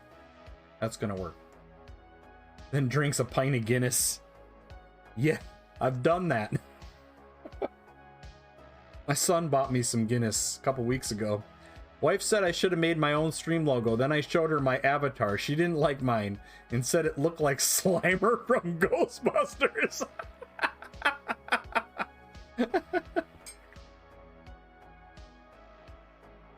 Belly, how you doing tonight?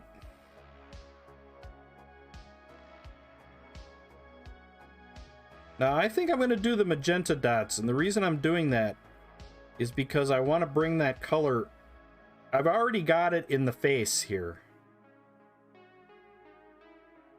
So I've got that color in the face, in the shadow, and I want to bring a brighter version of it up top, and then I'm going to bring it into the sash here, too. It's going to look great. I'm doing well, Belly. What have you been up to lately?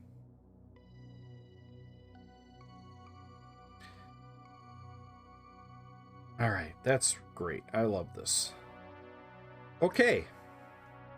So let's do that. While we've got all these colors out, I'm just wondering if I want to go with a less pinky magenta. This is a pretty pinky magenta. I prefer either Chimera magenta, or I could do my artist magenta. I think I'm going to use my artist magenta.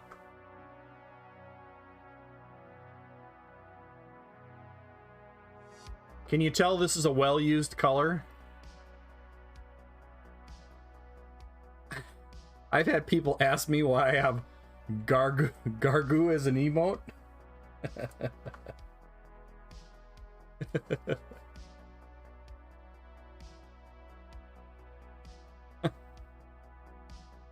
Both a pee-pee and a poo-poo? I don't know. I think trying to see if I can follow that. All right.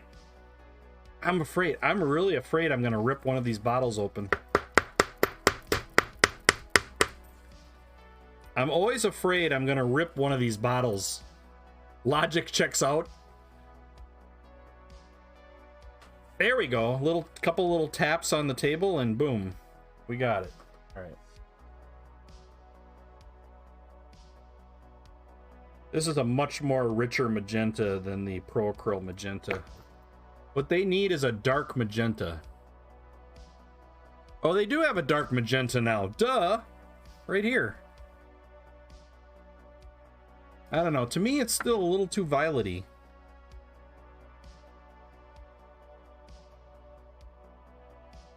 A little violet-y for my taste. But to each his own. So I'm going to take some of that magenta and I'm going to add some of that black blue into it to start out with the base color. And we're going to get dark violet. Look at that. Are these minis available or are they 3D printed? TJ, they are 3D printed, but they are also available at Mongo's Marvelous Minis. Mongo's Marvelous Minis on Etsy. But they are also 3D printed from dice heads on My Mini Factory. So, but if you want to order them, I actually ordered these from Mongo. because these are part of a...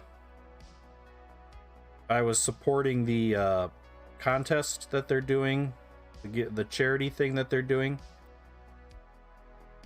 which is why I bought them instead of printing them myself. So Dice Heads does the models, and Mongo's Marvelous Minis does the 3D printing of them. So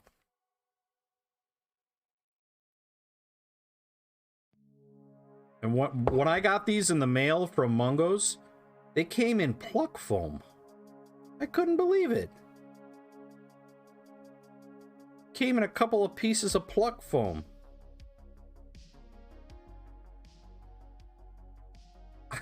I was so surprised when I saw that pluck foam. I'm like, wait a second. What?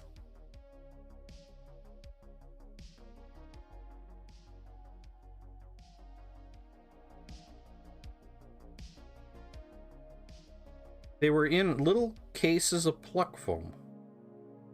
I just can't... I was surprised by that, because you'd think that would be not very cost effective to ship in pluck foam. Falling Freely, did he ship yours in pluck foam too?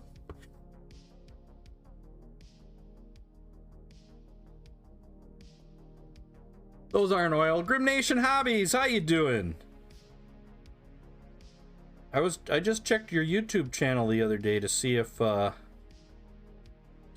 you had any activity. I thought you said you were coming back soon.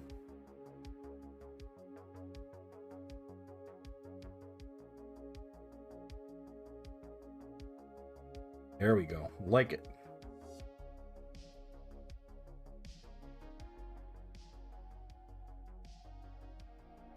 Doing well. I am back soon. Just recorded my coming back video. All right, nice.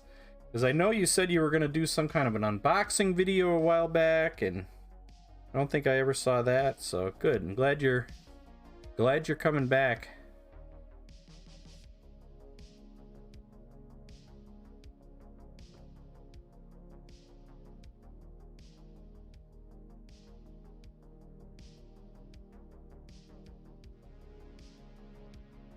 Yeah, I like that. Good. The comeback 2023. So, any suggestions how to glue my wife's Foxbite magnet back into its base? Oh, I heard about that. Foxbite told me that they've had a couple in shipping that got I would just use super glue. You're talking about this? Yeah, just super glue. Yeah. Some gel super glue. Oh, Black Skull had to do it too, or some Gorilla Glue. I haven't had to do them. I haven't had to do any of them. Strange.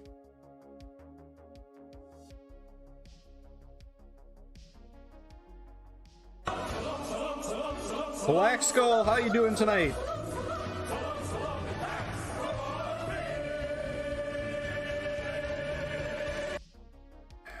There we go.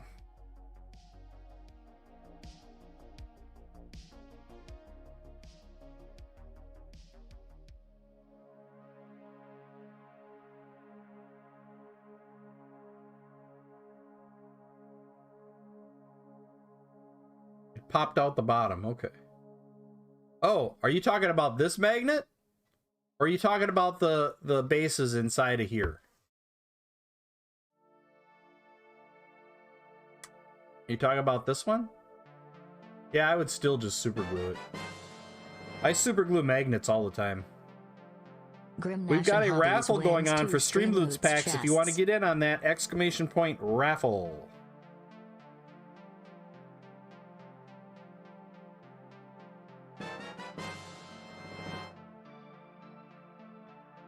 Grim Nation Hobbies wins 2 Streamloots chests.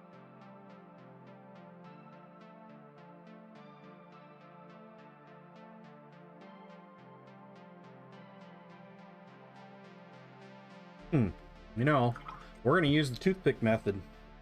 Hopefully I have a toothpick. Yes, I do. Needs to be sharpened. I need to sharpen my toothpick.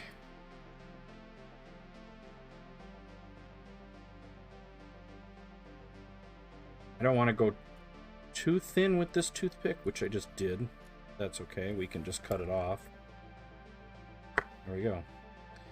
So when your toothpick gets dull, don't just throw out that toothpick. These are expensive tools. Just kidding. And then once I do that, I file it down just a little bit. Just realize that my sound hasn't played when I come into stream. Yeah, it's not working. It's not working, and I don't know why. It's not working through Blurb anyway. Black Skulls, he does it manually.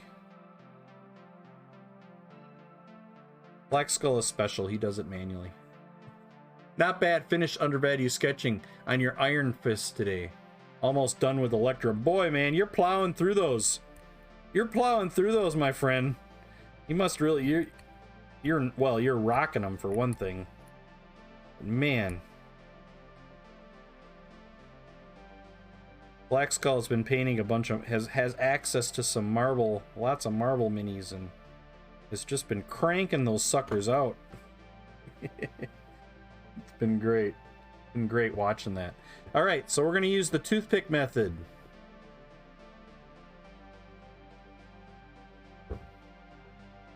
The problem with the toothpick method is you got to have a pretty good pile of paint to get your toothpick into it.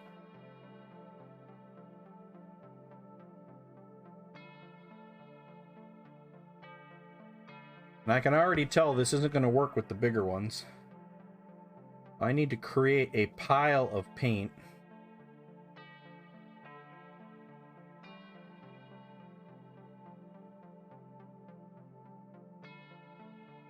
Because you got to have something that you're dipping your paint, your toothpick into. Raven of Greed, busy playing the wizard game. Get you stabbed. People find out. Get you stabbed, huh?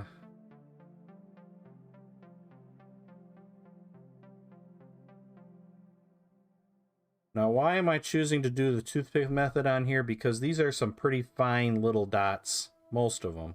There's a couple of bigger ones, but unlike the other wizard one, the wizard one, they were very pronounced. On this one, they're much tinier.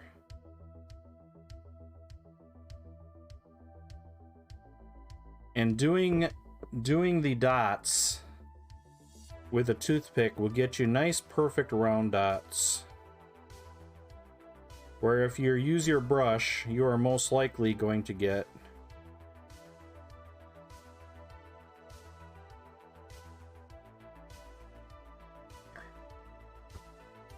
Man, this is real bright, isn't it? I apologize. Let me see if I can do some adjusting on these lights. Yellow and white are terrible colors to stream because they're just so bright on stream. I'll turn it down here a little bit.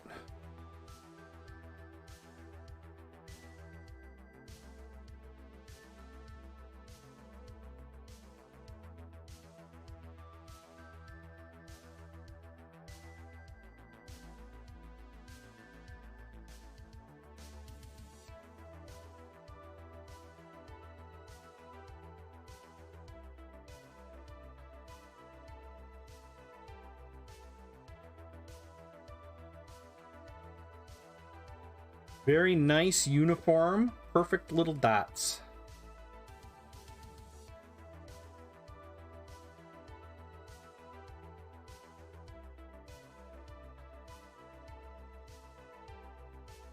Couple of larger ones that I'll probably come back and work with a brush. Did you cross the teeth? Busy playing the wizard game, get you stabbed. Yeah, I already saw that. The wizard game that will get you stabbed. Which game is that? Is that a computer game or a...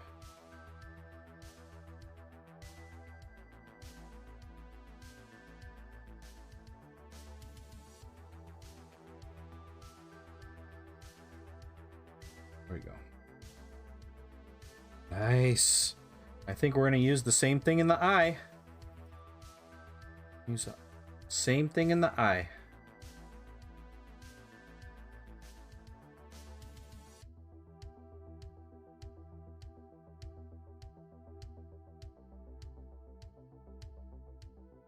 Gonna take some of that blue black. Start by outlining the top and bottom of the eye.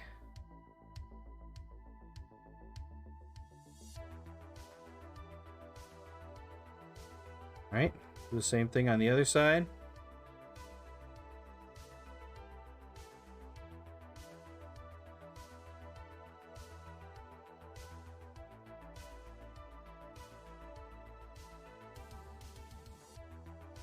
That. Everybody hold your breath.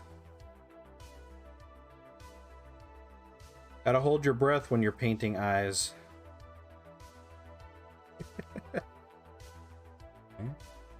The new Harry Potter. Oh, yeah. The new Harry Potter game that everybody's going ape shit about. I hear it's a good game. I do.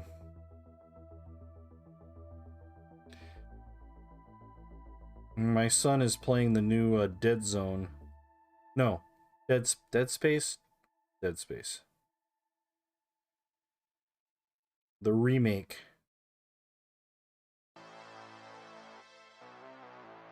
They remade the...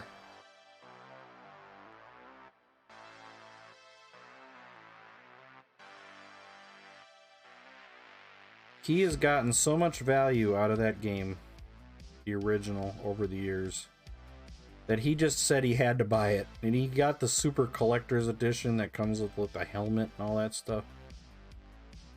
Of course, they haven't shipped any of that stuff yet, but...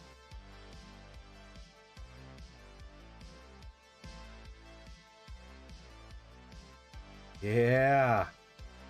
I like that.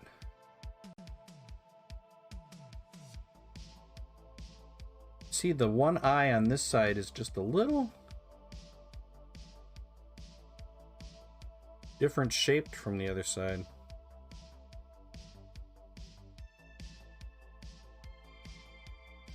Yeah, that's really good. I'm liking that. This model looks like it's going into rage mode. Yes. Well, it's a paladin.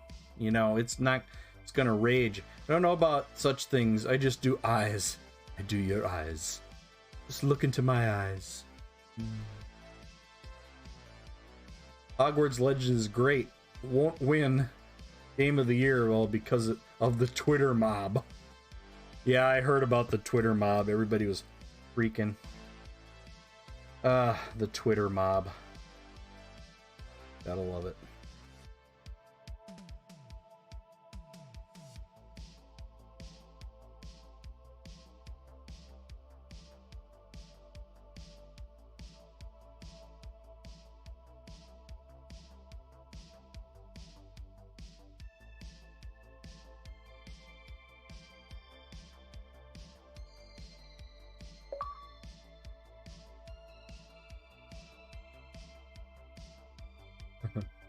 Yeah, it does look amazing. I've seen some of the pictures, and it does. It looks absolutely amazing.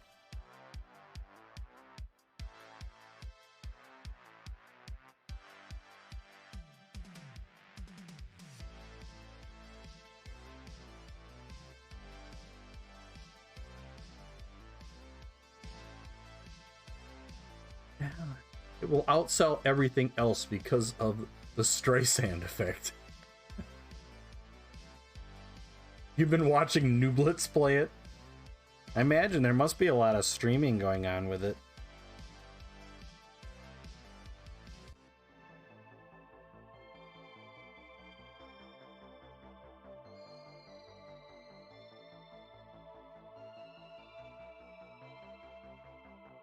For a minute there, I thought I had to work tomorrow, and I realized it's just Saturday.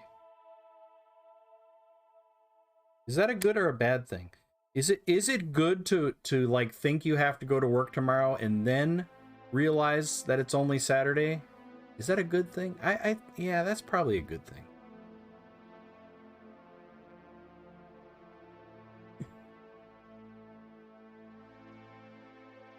What was your...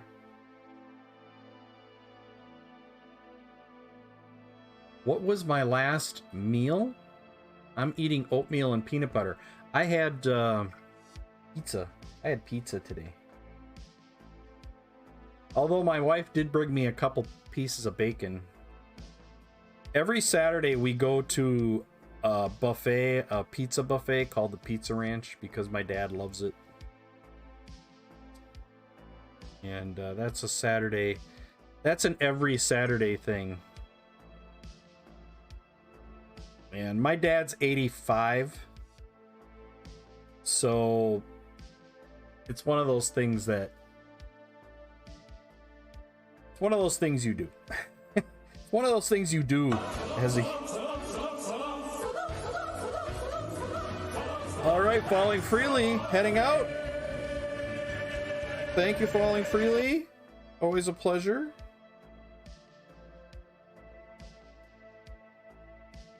Let me know when you're ready to do those commissions. Have a good night, Falling Freely. Just posted Iron Fist Undervalue sketch. One of those things you do. Another great quote. Yes, it is. It's just one of those things you do. When your dad's 85 years old, it's just one of those things you do. Man, look at these undervalue sketches from Black Skull. These are amazing.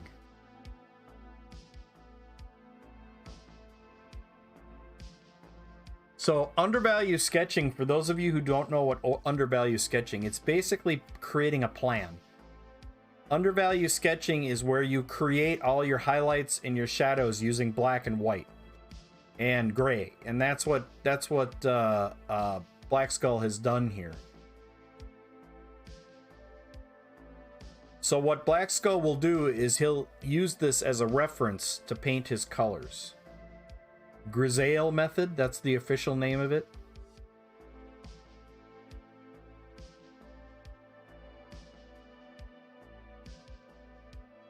Yeah, not slap chop. Yeah. Yeah, it's not slap chop unless you just put inks over it. I mean, Black Skull could do that. I mean, he could just put inks, transparent inks over this and just color it.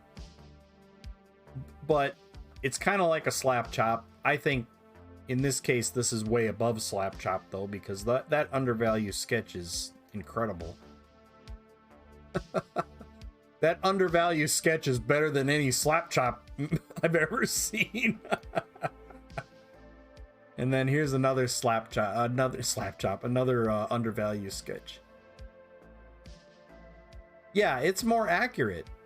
Exactly. I don't think it would be a travesty at all if Black Skull decided to put inks over this, or any transparent paint, gouaches, transparent colors from Procryl.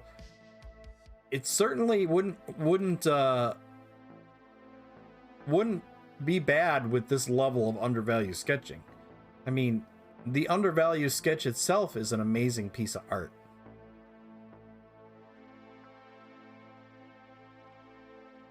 If my favorite one is this one was amazing.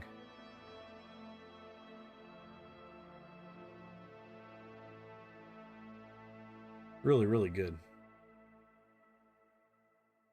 It's an underrated technique. Read the caption for Iron Fist. What does it say? Hella... This was different as I needed to complete the base. It helped me determine the lighting. Oh, that's right. Black Skull did the base first to determine the lighting. Yeah, good point. Iron Fist undervalue sketch done. This was completed a little differently. I Zenithal black primered covered by a coat of AP Desert Yellow primer to give it a yellow tinge. Then did my usual undervalue painting, but leaving some yellow exposed. This will be a great aid once I start applying the greens and yellow paint over the top. Zenithal doesn't have to be dull.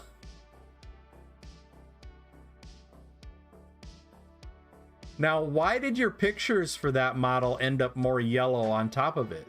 You know, your pictures up here all had a white or gray background, whereas you actually have a yellowish background in there. That's kind of interesting. I know, is that a side effect?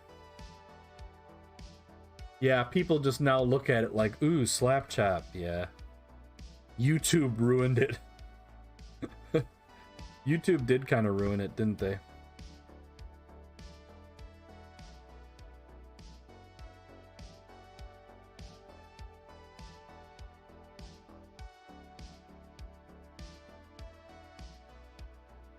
So we're going to paint all these little scales on the side here too, that color.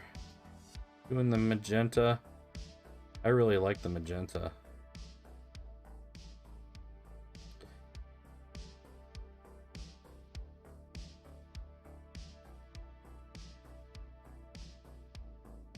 You can't get much more primary colors than this piece. You got your yellow, your blue, and your magenta.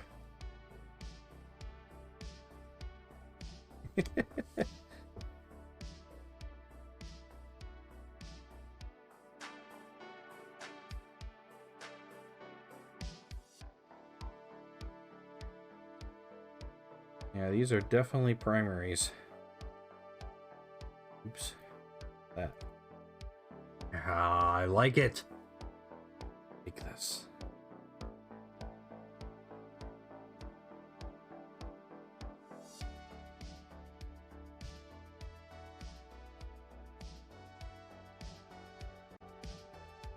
I like this one too. Maybe I should have waited till I was done painting this one until I determined if I was gonna which one I was gonna enter in Dice Head's contest. Because I really like how this one's turning out too.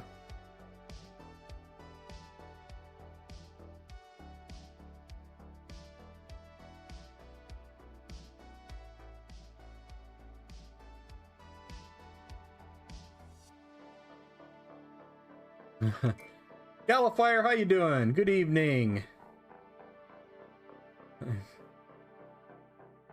This one is awesome. Yeah, I'm liking how this one's turning out too. I didn't think I was gonna like it as much, but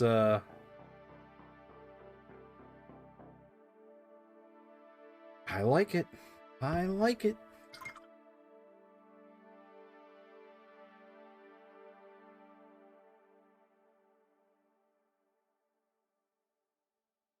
So I'm going to use that heavy body white again, and I'm just going to outline over this blue another layer of that white edge.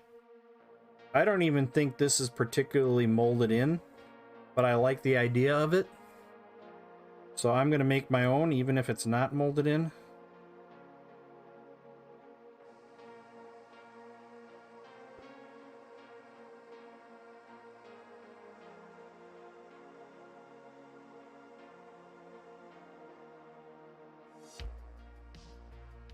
Oh yeah, I like that. Now don't try to do that, what I just did, without a heavy body paint, because you will frustrate the hell out of yourself. You will go, it's not covering! It's not covering! And that's exactly what I did the first time I tried it. And I'm like, why doesn't it cover? And it'll look like it covers, and then it'll just disappear. It'll just disappear, and then 10 billion coats later, you'll finally either go crazy, or it eventually will cover anyway.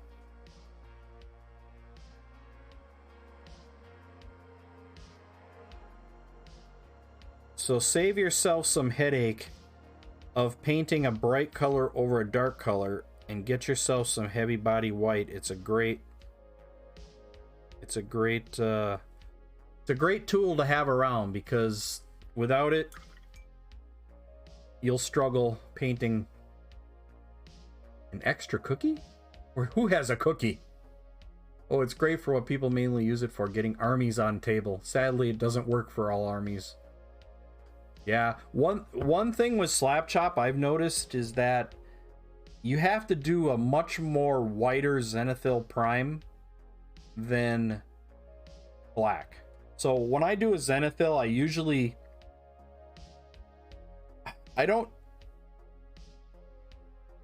I usually don't do all the white over the black. But what I've been finding with Slap Chop and with my regular painting is that I've been going heavier on the white now with my Zenithals. And just staying out of the black. Just a little bit, you know. And I think it's been helping quite a bit. Like here, I got one. Where is it? What'd I do with it? Where is Legomouse? Here he is. Text the Viking. So this is a pretty heavy Zenithal right here.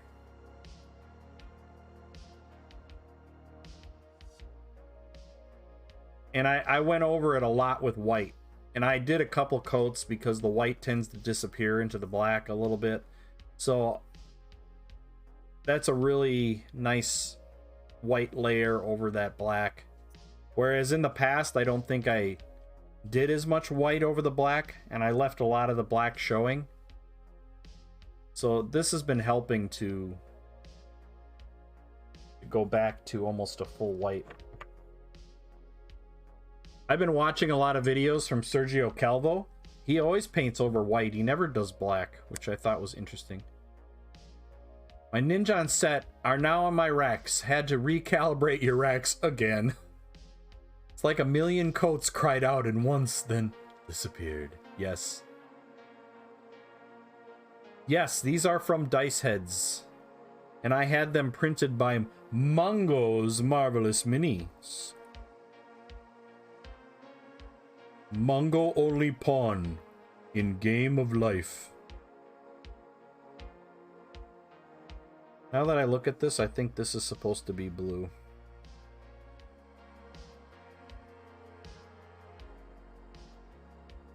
Don't know. Have something to do where Choo-Choo go.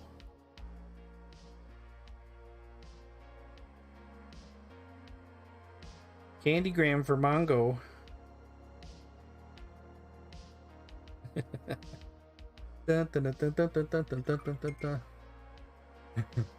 Oh yeah, my your local game store got Sergio Calvo to come in and teach a shop, and oh wow, nice. I'm gonna be doing a couple classes with him at Adepticon, so I like his style, but I was on his Patreon for a month.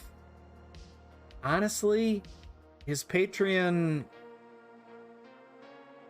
so-so. Where is Otis? What? Did he move his bed? Otis gets a treat. Why is Otis's bed way over there?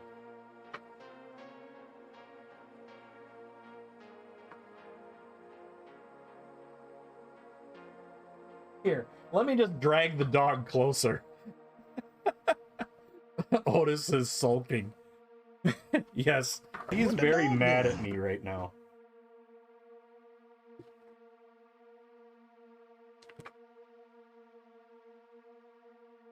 All right. I got a new bag of treats. New bag of treats. Did anybody see him do that? On the butt, I found Amazing Warrior Bear from Frostburn Horrors. He's amazing looking. That's cool. If you want to share a link, She-Wolf, please do. It's been a little more relaxing. You got it, Black Skull. This has been a lot more relaxing. And they go quick, and they're nice, and they're fun. You know? It goes back to that old adage that whenever you get in a rut and you're frustrated with painting, paint something simple. Paint something simple, something that's small. And we were talking earlier about Treats Redeemed. We were talking earlier about these particular models. And that was before Black Skull was here. So, you know how we talk about smaller scale models and sometimes they're just not fun to paint because The features are all tiny. There's not enough room to work. There's not enough room to practice your techniques, your stippling, your blending, your highlighting, all that stuff. These models are perfect for it. They got some bulk to them. They've got areas that are nice for painting, nice big wide areas that you can do some blending. If you compare this to, let me show you an example of something that isn't as fun to paint in this category. Let's see. Here. Okay. Okay. That. Okay. Same scale. Which one looks more fun to paint? You know, that's kind of a... Let me see if I can find another example. Okay, let's even compare it to this. This one painting to scale did. I didn't do this one. Painting to scale did this one. Alright? Which one looks more fun to paint? The one with the tiny face and the tiny eyes? Or the one with a nice big body, nice big head to work with? You got this nice cloth area to work with. The armor is big, it's exaggerated. I love it. I love this. I'll paint these all day long as I have different subjects to paint. So I'm thinking about subscribing to Dice Heads. I really like their stuff.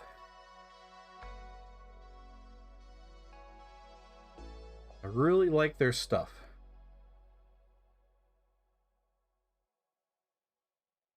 But yeah, Black Skull is exactly right. I've been painting some serious shit lately, and it just... You get into that rut, and you just kind of get frustrated, and you're painting a competition piece, and...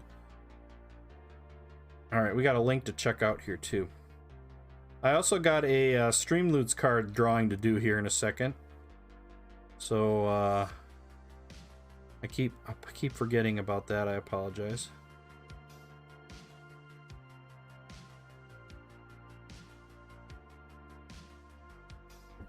They're lovely minnows, and axolotls are just happy chaps. Yes, they are. Okay, let's check out this link. Oh, I have a similar bear. I have a similar bear from Witch Song Miniatures that I am going to be doing someday on stream. Let me show you that one. But yeah, this is a cool bear. Lots of armor, fancy armor on that one. Let me show you the one from Witch Song that I'm going to be doing at some point. My Mini Factory. My Mini Factory. Oh man, I'm not logged in. How dare it.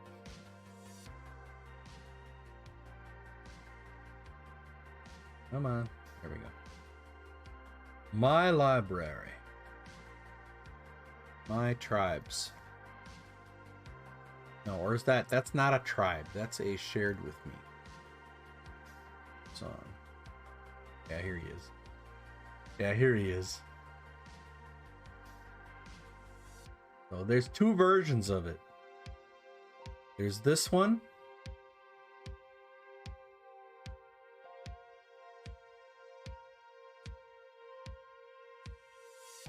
It's not a bear, it's an Ursulox. Uh-oh, Stinky. Wait, do we have? Here we go. Uh-oh, Stinky. So yeah, there's the Ursulox, and then there's another view of this where he's like just sitting. Yeah, I farted. Isn't that such a fun looking model? And then there's a bust of it too.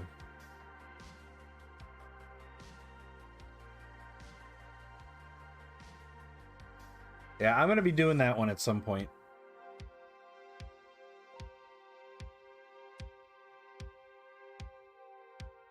Oops. Always look on. I will have to note that. And it's she will. It's cheap. I mean, they're 3D, so you got to print them. But they're cheap. They're $3 a month for those. And that was a Kickstarter though, that particular one, but still. Which Song has a monthly tribe where they give away some pretty nice models. I haven't done one on stream here yet, but I have a bunch of them. And their value of their subscription is just to die for. I wish more companies would instead of focusing on 40 minis a month for $30 or $15, give me one good mini for $3. That's a higher scale or a larger scale for painting. I prefer that over what these other companies are doing.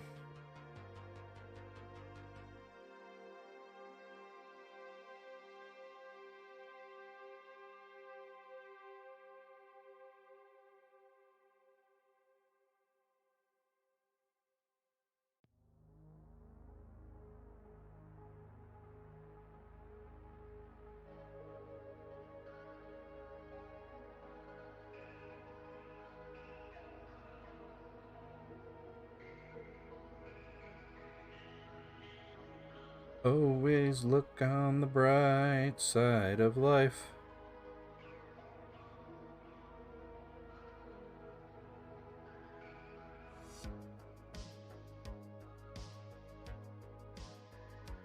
So I do plan to go over this again with another white paint. I'm just using the heavy body just to kind of give me that first... I'm using it to give me that first covering layer.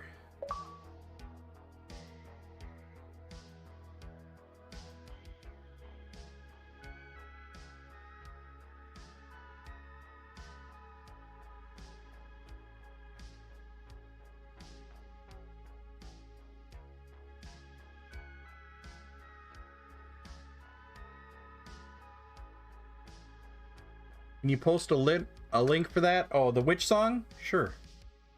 You want the tribe?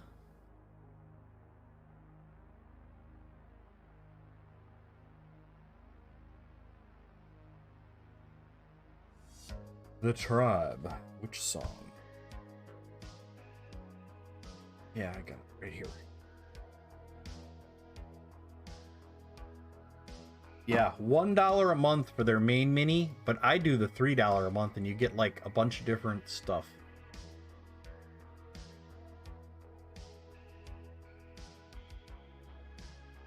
There you go. There you are.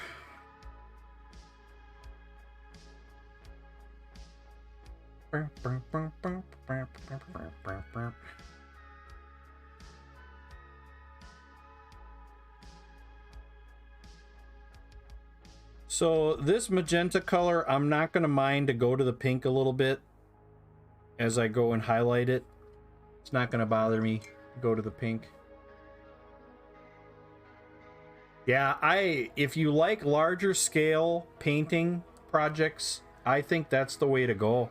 I like Witch Song a lot, even though I haven't painted any of them yet. I've printed a few of them. I've got the pumpkin dude printed out. That's from their holiday thing.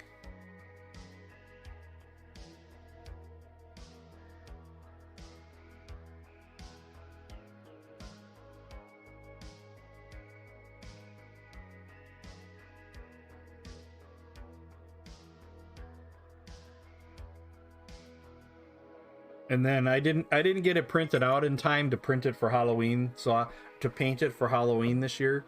So I'm like, oh, I'll wait till next year. I'll have it done for Halloween next year. So it's just sitting on my bench.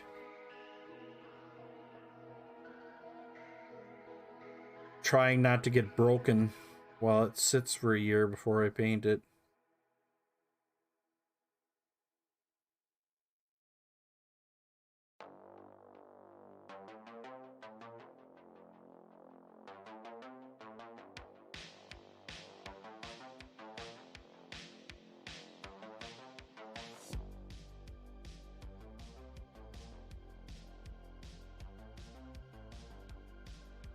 I kind of like doing these guys without metallics too.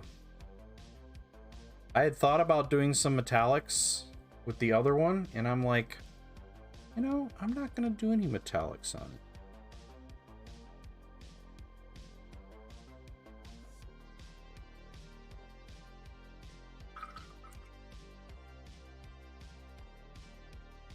Really can't paint super tiny things, so the bigger the models, the better. Well, those are definitely large-scale models. They are definitely large-scale models. I think you'll really like them.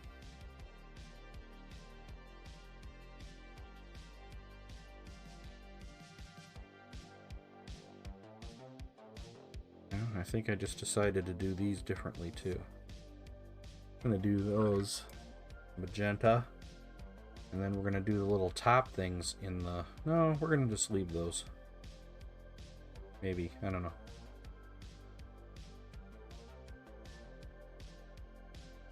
Well, sorry to hear that you have the nerve damage, but also it's nice to hear that you're, you know, still able to paint with it.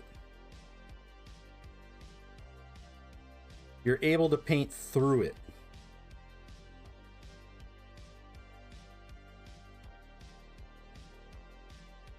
That's one of my big fears, is that my eyes are going to keep getting worse and I'm not going to be able to paint anymore. But so far, so good.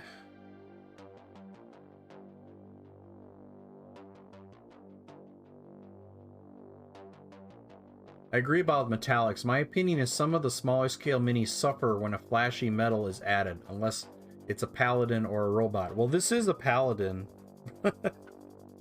But I think I'm still gonna just keep with the colored where places that would be metal. I'm kind of enjoying doing the colored metal. I'm enjoying it.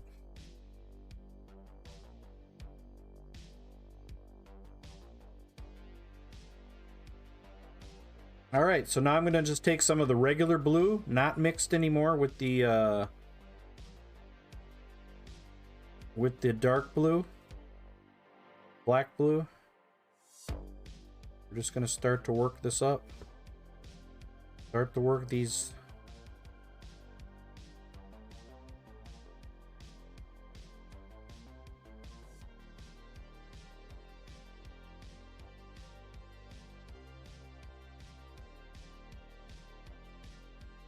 It's super relaxing, I agree. That's why I started painting to begin with. I just found it to be a great disconnect from computers. And then I start streaming. I always joke about that. It's like, oh yeah, I did this to get away from computers, and then I stream. And I start streaming. I don't know. Sometimes I just feel it was important to start streaming, though, just to be a part of the community.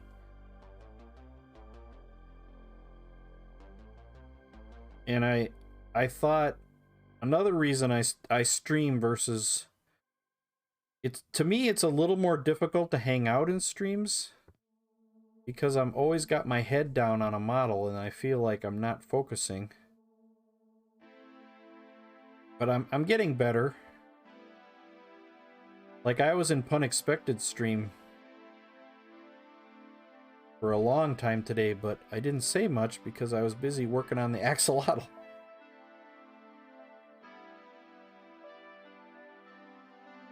But I don't know how you guys do it. How you guys keep painting and still are able to talk.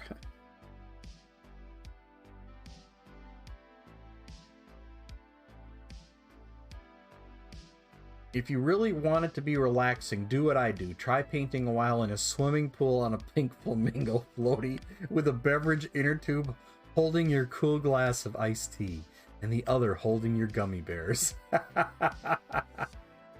Who said we could? We're just more talented than you. That's when it comes to social stuff, you probably are. I'm terrible. I have a hard time keeping up with my Instagram.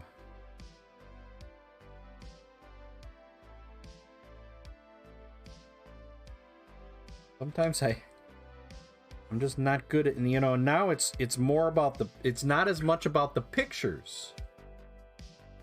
It's about those little videos that they do. It's about those little short little videos. Doesn't have anything to do with the photos anymore. Photos are old, you know, like by posting a photo, I'm probably proving how old I am. You know? Now it's these little videos.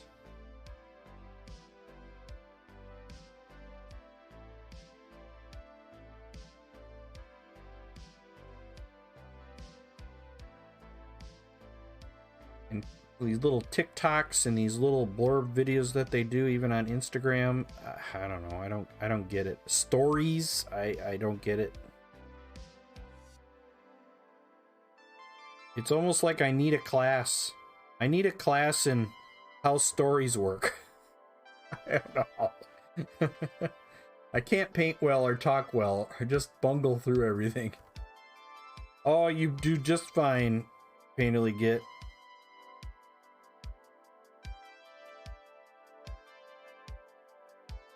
I'm terrible at the social media. You're a lot better at me at that.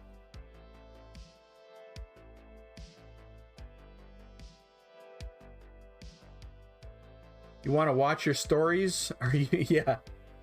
I need to watch my stories.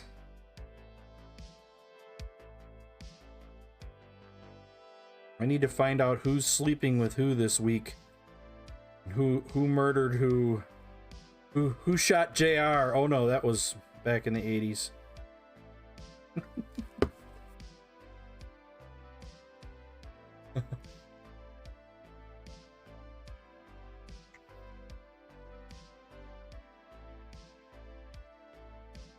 Or I'm doing something with my hands that you can't see. Secrets! No. I have no secrets.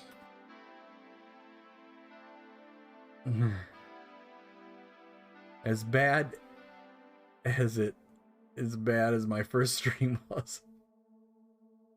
While in a coma. Evening, everyone. Cards Revenge, how you doing?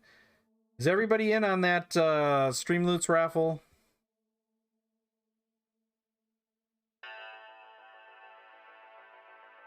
Exclamation point raffle if you still want to get in on the Stream Loots packs. And we'll draw. I keep saying we're going to draw in just a second. This time I mean it. This time I mean it.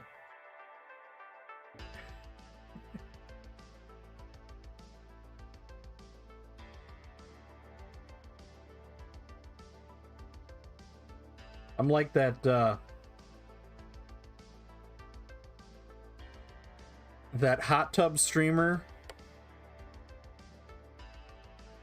Has anybody seen this crazy woman who streams and stays off camera for 4 or 5 hours, or sometimes 6 or 7 hours, and keeps telling people that she's going to show herself in a bikini, and a lot of times never even does?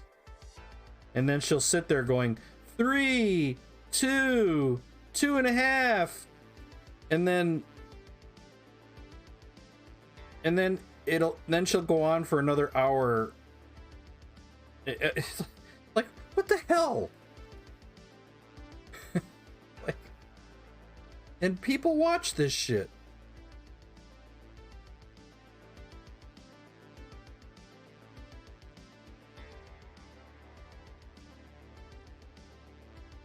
I watched it for 3 hours.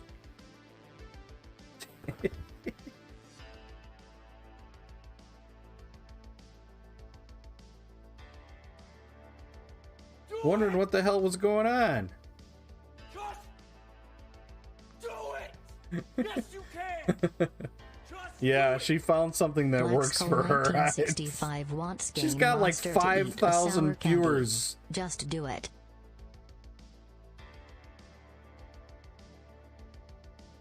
She's got like 5,000 viewers at a time, waiting for her to show herself in a bikini.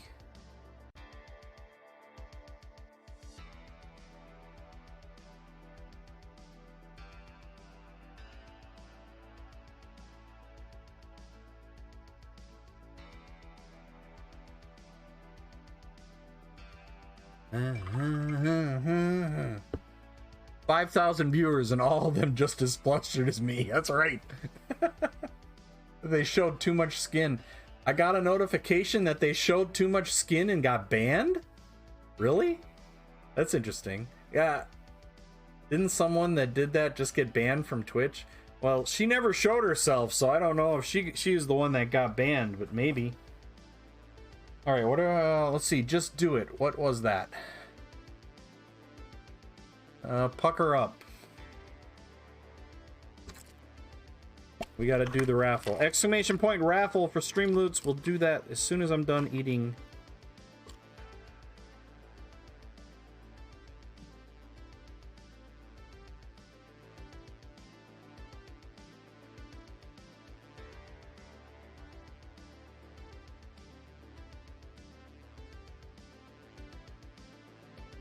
Ugh.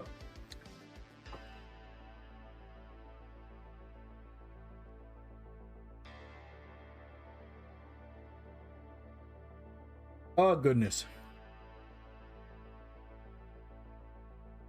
Oh. Whoa. Those made my eyes pucker. Those made my eyes pucker. Okay, here we go. We're gonna draw. We're gonna draw a bunch.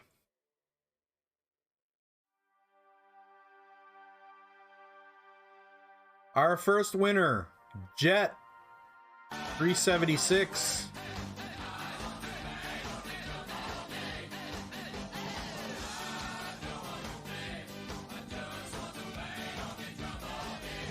Gerard Snabal wins 1 stream loot's chest. All right, our next winner.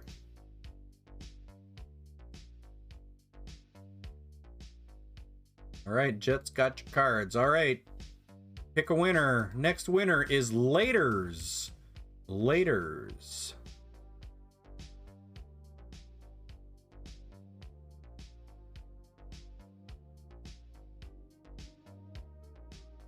Oh man, I can't type. Laters. All right, we'll play some marbles. Snabal wants to play some marbles.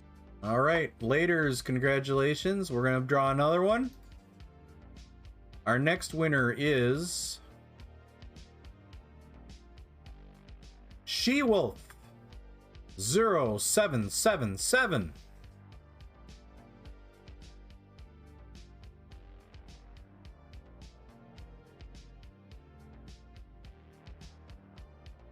All right, there are your packs. We're gonna draw 3 more. We're gonna draw 3 more. Our next one, pick a winner. Quandom. I know how to spell that one, so I'll just remember that one. Quandom, Bunny Revenger, and Avrilina. Quandom, Fishbowl Bunny 12, Revenger, 12 and wins 2 stream Avrilina. loot's chests. Quandom, Bunny,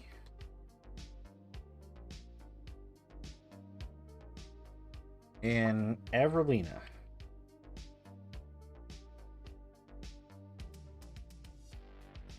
There you go, people. There's all your stream loots cards. Use them for good. Use them for good. Painterly Git would say use them for evil. Finally added my username.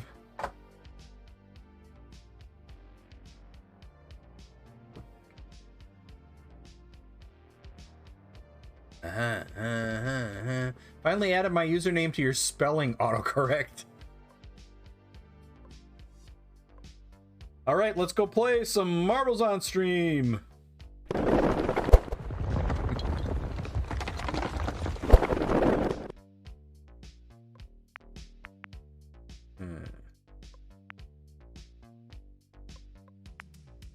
All right, our first race is on the felt.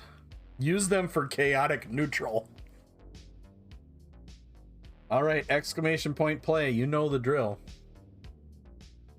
If you are a sub to the channel, you can exclamation point play with all the fancy marbles above and behind my head. Can't see. If you're not a sub, you can still join us. Just do !play. You can do 1 or 2. If you want the green marble, you can do number 2.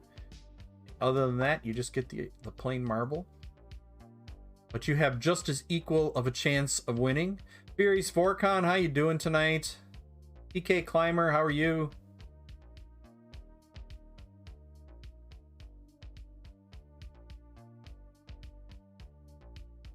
All right, I'm starting the clock. You got 1 minute. 1 minute.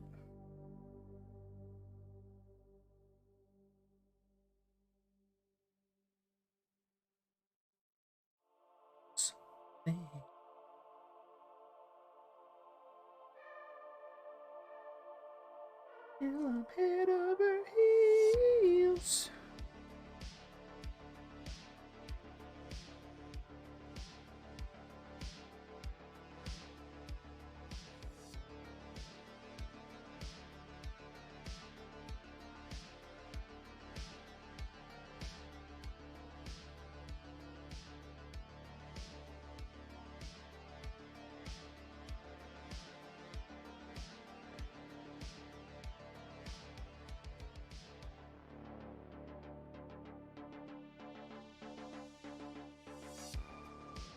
Alright. Here we go, folks.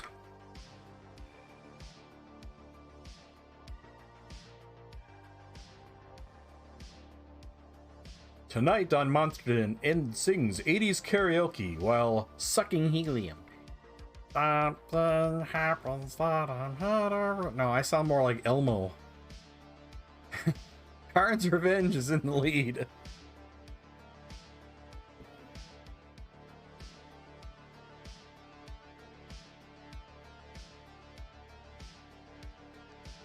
Although Elmo did sound like he had was sucking helium.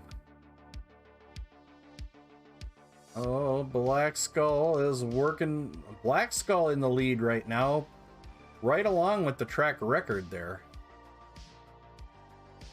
I don't know. The track record is Belly. Ooh, Belly's got to be nervous. Little nervous, Belly. Black Skull didn't make it. Come on, up, up, up. Up! Oh, Painterly Git takes the lead.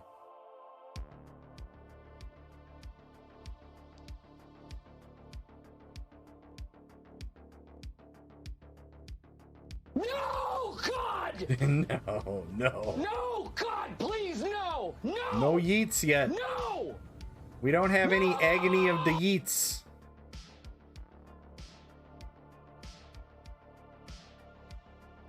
Alright. Looks like Painterly Git is gonna most likely win here. Wait, no, She-Wolf! She-Wolf goes by Painterly Git to win! Oh my goodness! Majin Du got yeeted! The agony of the yeet. She-Wolf. 100 monster marks for She-Wolf. Jiratsnabal. Nice job.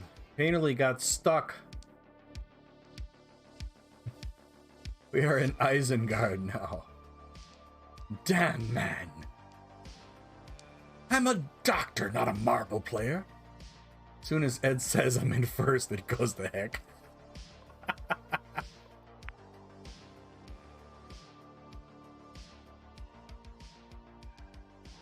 Damn it, man. Alright, moving on to our next map. Alienated. Alienated.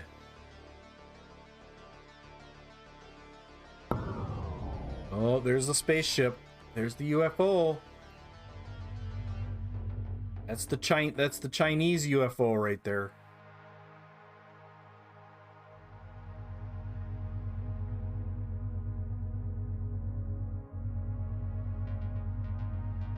There it is. There it goes.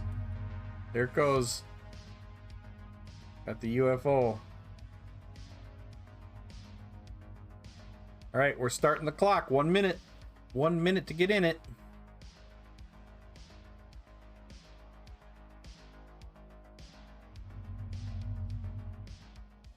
Oh no, here comes the probing. Yes. Ooh.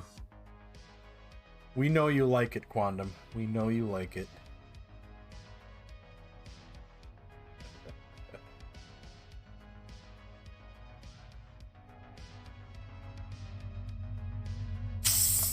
It's nothing like a good alien probing.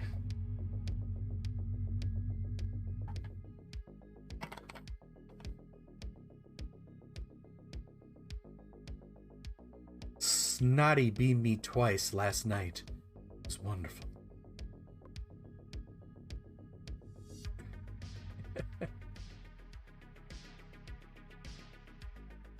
He's backwards. Why didn't somebody tell me my ass was so big?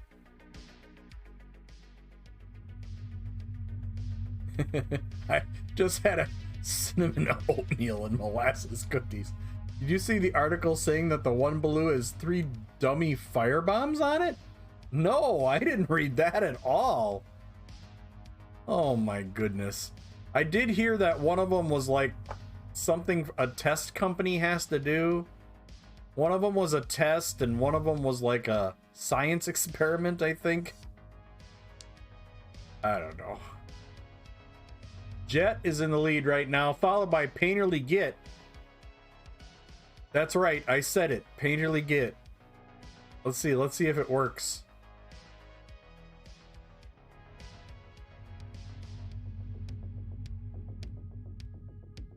All right, going through the corn now. Jet hits a corn stalk, but it's kind of going the wrong way. Jet, you're veering off to the edge of the track here. I don't know if that's a good thing or a bad thing.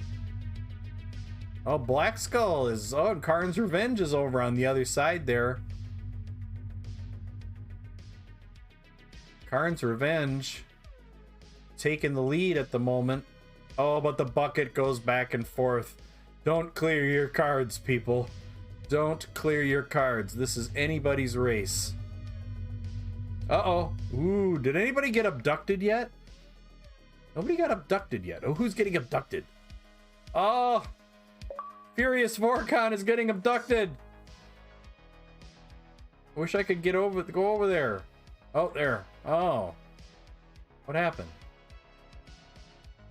Oh, Furious Vorcon ended up back on the table. Wait. Man. Jet is in the lead. Will Jet make it into the bucket? No! No! Jet does not make it. The bucket has denied Jet. Grim Nation. Black Skull is our winner. Black Skull. Followed by myself. Fishbowl and Furious Vorcon and DD Minis. Painterly Git, you got yeeted. I've had... Just take it lying down and pray they don't forget the memory erasure drugs. I've had colorectal exams since then. It's not the same. I only won because he never mentioned my name. I did mention your name in the cornfield. I mentioned your name in the cornfield. I'm not a jinx. I'm telling you, I'm not a jinx. All right, last track, Frozen. Let it go. Let it go.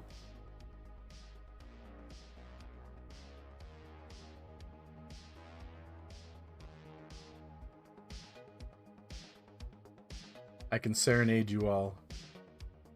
No, seriously, let it go.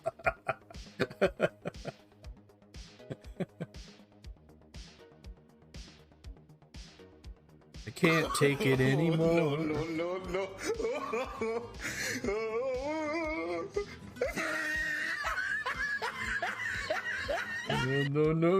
No. Let it go. Oh, it's like a blizzard. Why, it looked like Wisconsin on Friday. I'm frozen in fear of losing this one. All right, I'm starting the clock. 1 minute. 1 minute to showtime.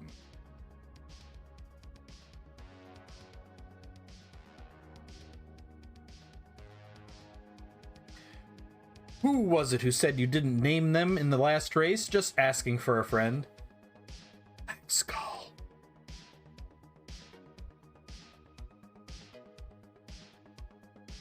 What happens if I say everybody's name? Kind of disproves everything.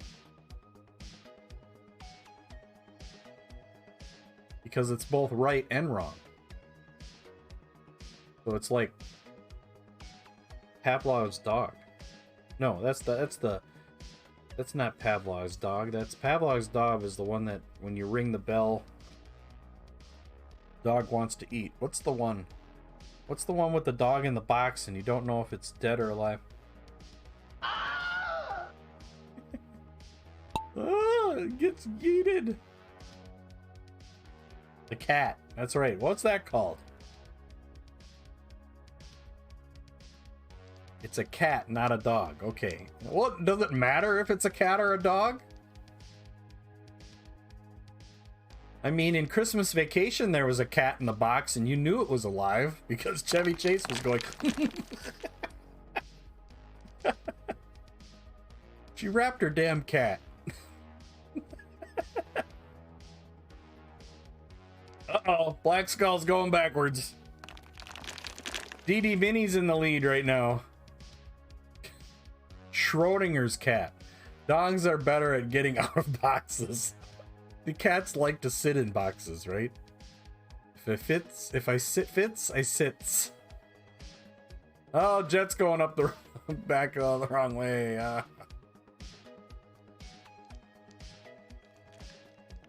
Oh, looks like JR is in the lead.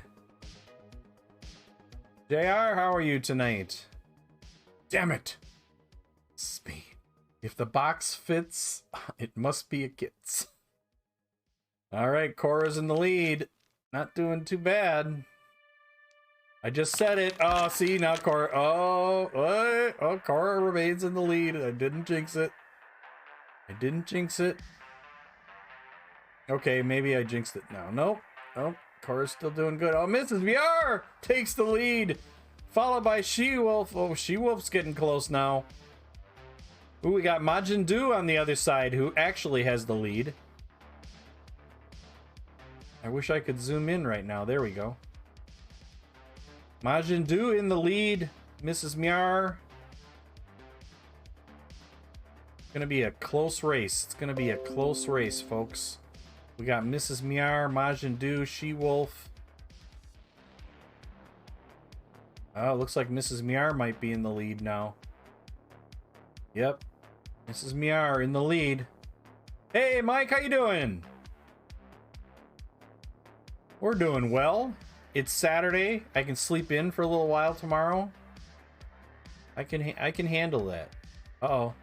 Oh, man, everybody's going back up and back and forth. And here comes She-Wolf now. Oh. Majin Du takes the lead back. Followed by She-Wolf. I think. Oh no, Mrs. Miar is way up there. What? How did Mrs. Miar get way up there that I didn't even see it happen? Something's going on. Something teleportation or something.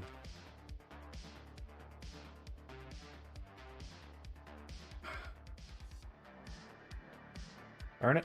All right, here we go. Mrs. Miar. Oh, Mrs. Miar stuck in some ice sickles and Laters, and She-Wolf and Majin Du just jump right over. Oh, but Majin Du gets the side to. No, not gonna be a track record, but I think the yeet has paid off for this race because Majin Du was our winner. Time.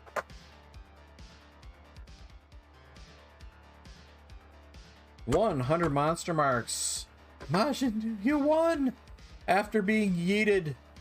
Mrs. Miar in second, Laters in third, She-Wolf in fourth, and Black Skull holds on for fifth place. I think Black Skull is going to be a podium. I think She-Wolf is going to be a podium, and it's going to be difficult to tell the rest. All right, here we go. Let's see who is our podium finishers. Am I right? All right, in third place, Mrs. Miar. Mrs. Miar, 100 monster marks. Dr. Faust, doesn't matter, you just got here, but you won? I tried to show Ed the Overgord. He told me to suck eggs. I would never do such a thing. Oh man, Black Skull did not make the podium. Sorry, Black Skull. Thought you did. I was wrong. Majin Du, 200 monster marks for second place. And She-Wolf makes the podium for 300 monster marks.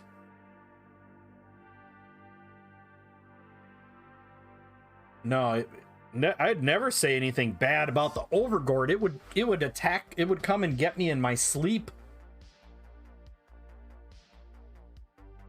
All right, let's head back to the den. Oh,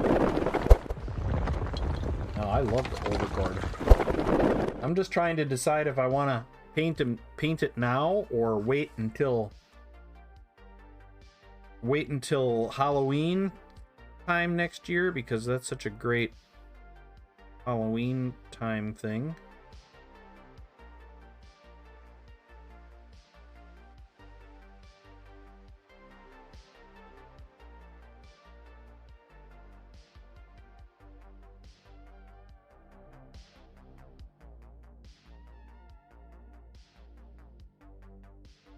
I can't believe Lady Nim found one of those. Lady Nim found that on the Reaper sale that they had, that it lasted. I think the models lasted maybe a half a day before they were all gone. That was fun. Yeah, it's a good time. Marbles are a good time. Good distraction, right?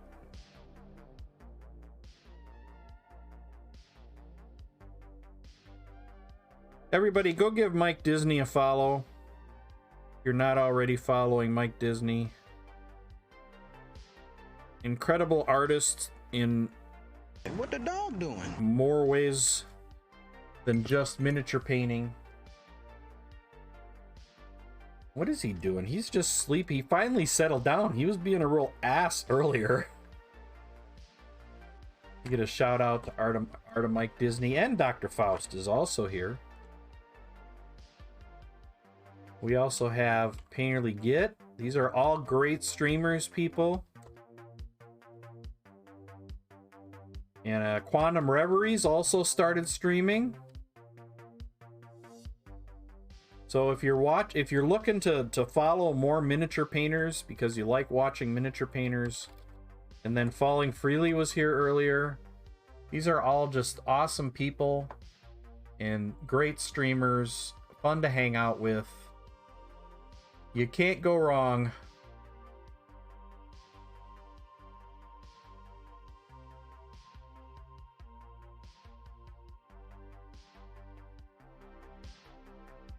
Oh, it's a wonderful painter and a better person. That's right. That is right. Such a great community. I sent Kathy the tribute miniature. I got it all boxed up upstairs. So I'm sending that out Monday.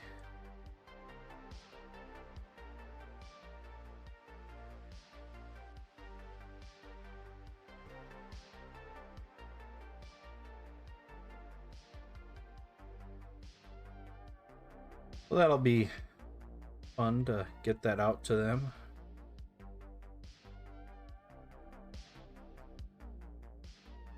Since we're not gonna be seeing them at Adepticon, or I don't know. I guess I heard a rumor that it might be possible now, but unlikely.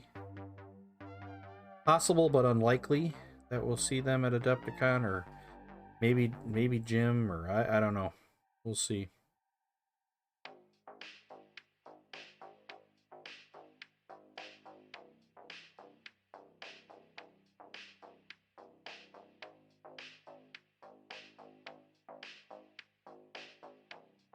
What's important though is that Kathy get better.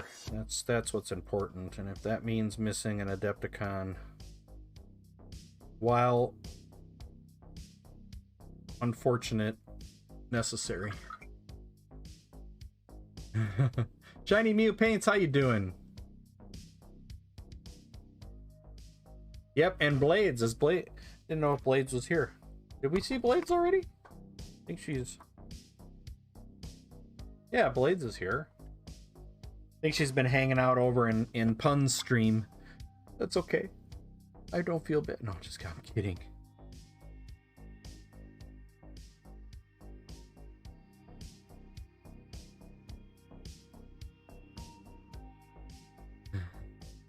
Going good.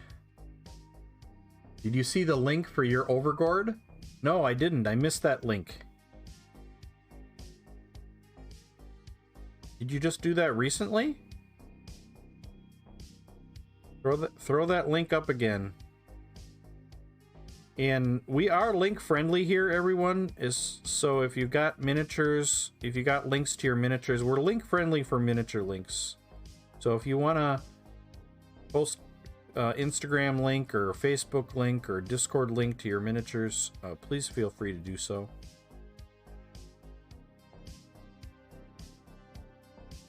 We'd like to see your work. Sharing is caring. Sharing is caring, my friends. There it is. The Overgore.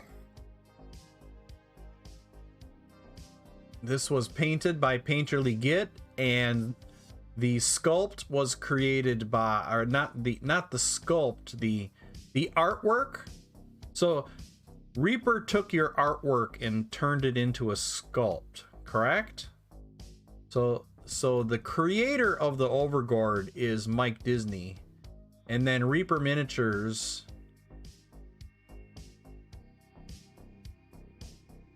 created this great model, and it was part of one of the bones. Part of one of the bones lines, and it will be available later this year on the Reaper website.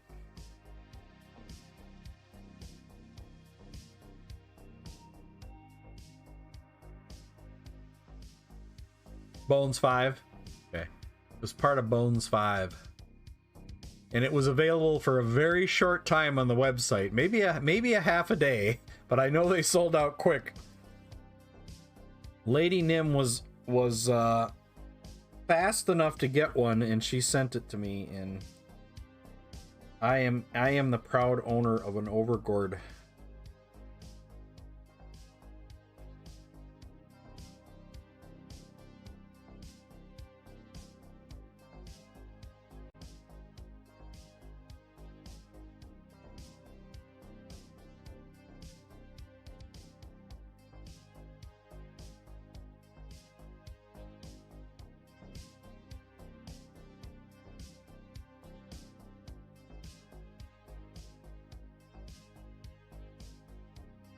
So I was saying earlier that if we go over to Michigan, we're either gonna have to turn my wife into a nerd for a day, or I'm gonna have to find something for her to do.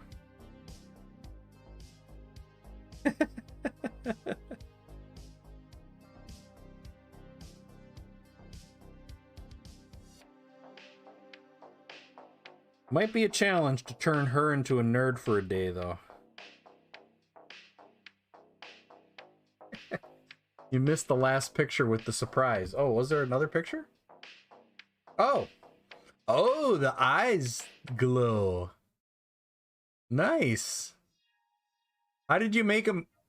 Were you using like a blacklight flashlight, like a UV flashlight to make them glow for the picture? That's cool.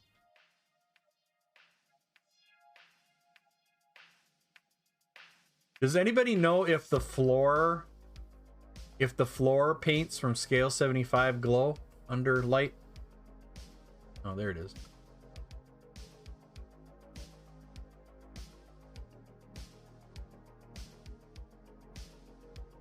Black light and fluorescent paint. Okay.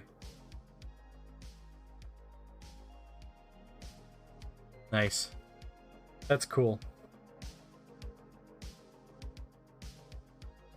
Yeah, I'm looking forward to painting it. I think it's just such a fun model.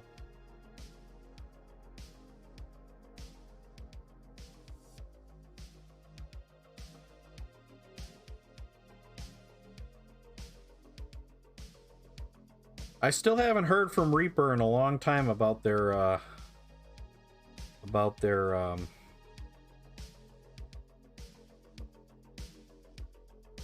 sponsorship program. I don't know if they're doing it. I probably should email them. I mean, I'm trying to be respectful and not email them about it, but on the other hand, it's kind of one of those things where it would really be nice to know if it's still happening or not. But I'm also trying to be reasonably respectful.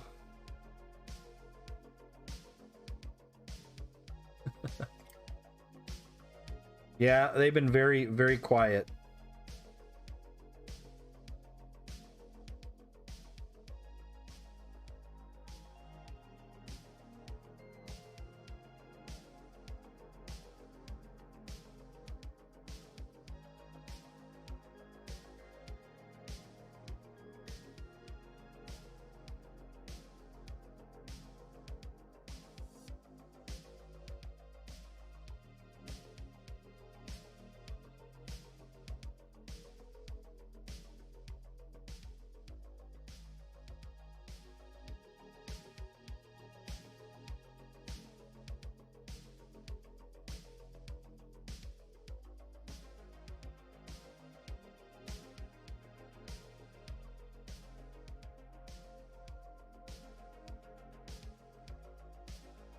I'm just trying to decide when reasonably respectful ends. I'm thinking we're kind of getting close. I mean, it's been like 2 months. At least I'm finally getting regular updates from Reaper on the Base Boss 2 Kickstarter. Okay.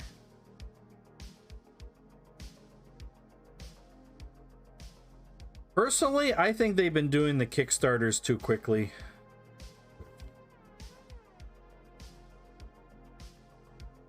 I mean, they barely you know, fulfilled one, and they're doing another.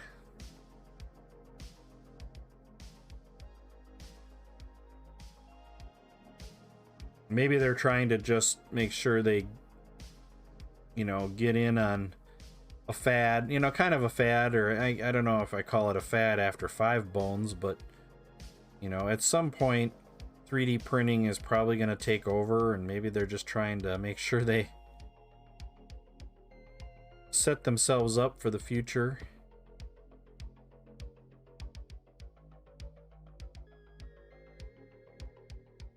Still waiting for Reaper Metals 1 Kickstarter. Reaper Metals. All right, Majin Do, already heading out. Thanks for streaming. Learned a lot. Thank you. Hope to see you again. In the meantime, take care of yourself. Get some relaxing in.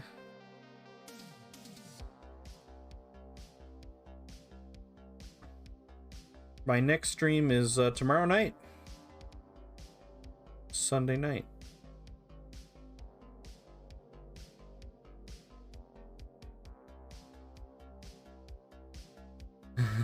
They're trying to stay competitive with all the competition out there. Yeah, they're using industrial 3D printers for some, and Etsy, and oh, I'm all right. Using for some of the Bone 6 stuff like the ABS. Like, I would like to see all their miniatures become Bones USA. I love their Bones USA stuff. It's really nicely detailed.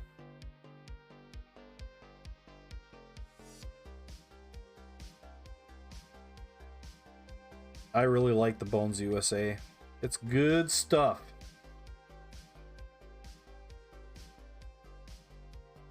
And one thing I do like about them is how durable they are. Because I do ship out minis on occasion, and man, shipping a resin printed mini, a 3D printed mini, is not a fun thing to do.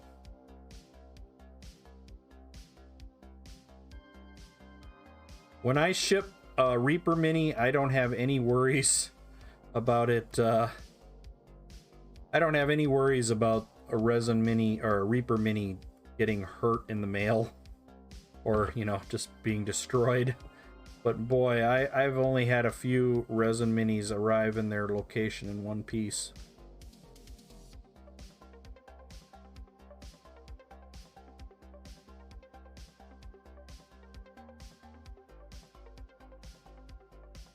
Let's put something in general for you. Last 2 months, free monthly minis have been 3D prints. All right, let's take a, let's see, where is my Discord? General, let's see what Maze Blitz say.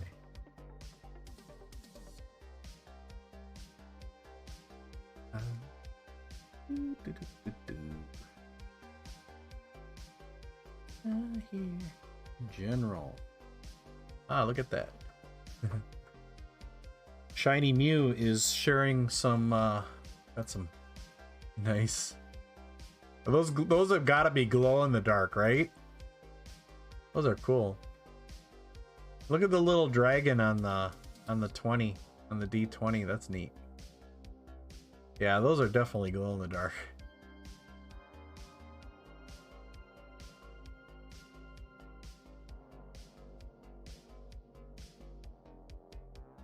I saw a little Facebook video today of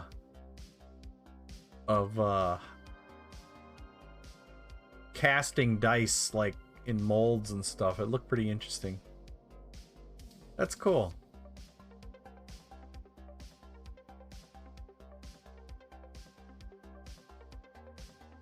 That's pretty cool, Shiny Mew. Well, like I said, those glow in the dark. They look like they glow in the dark.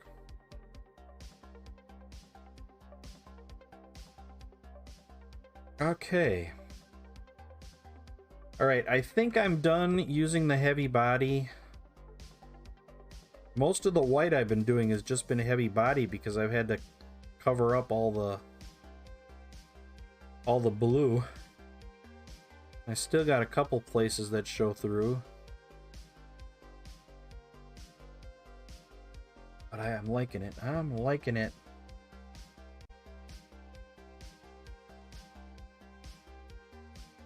All right, so what is next? What is next?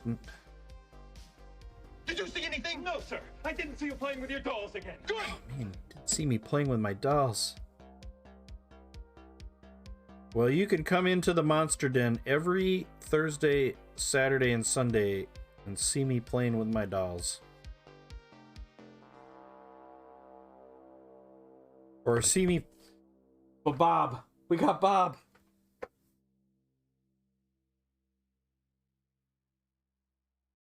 Every day's a good day when you paint. Happy little accidents.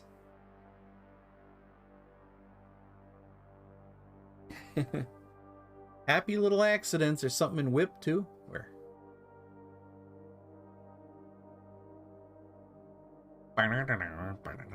Oh, that's really cool. Look at that. Ha!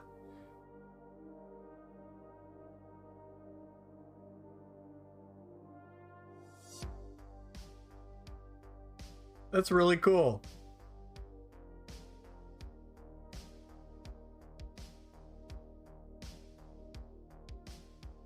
That's a nice blending surface to do lots of nice little blending on. That's a good surface to practice your cloth texturing and blending. That's awesome. Nice.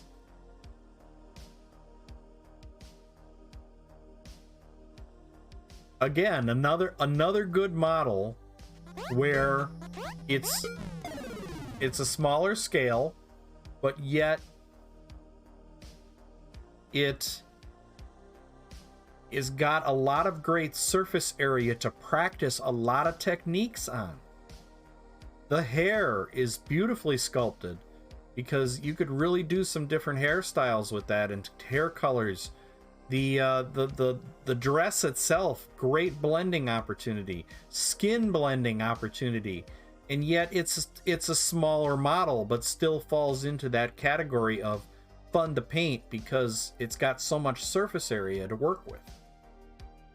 I think that's awesome. Yeah. I was talking about earlier, I don't know if you were here, Shiny Mew, when we were talking about how painting these models is a lot of fun because there's so much surface area to work with. Whereas if you get like some of the Reaper models, some of the older Reaper models, you know, there's really not,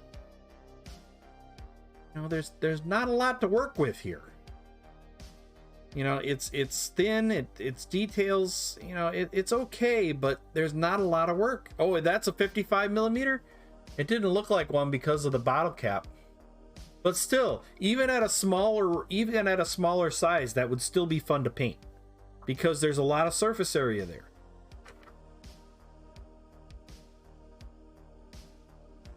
You know, so many models, there's not a lot of surface area to do a wet blend. There's not a lot of surface area to do stippling. There's not, you know, one little stroke of paint, even layering. How difficult is layering on some small models? It's difficult. It's tiny. They're not made for it. I had one here earlier. I had another model here earlier.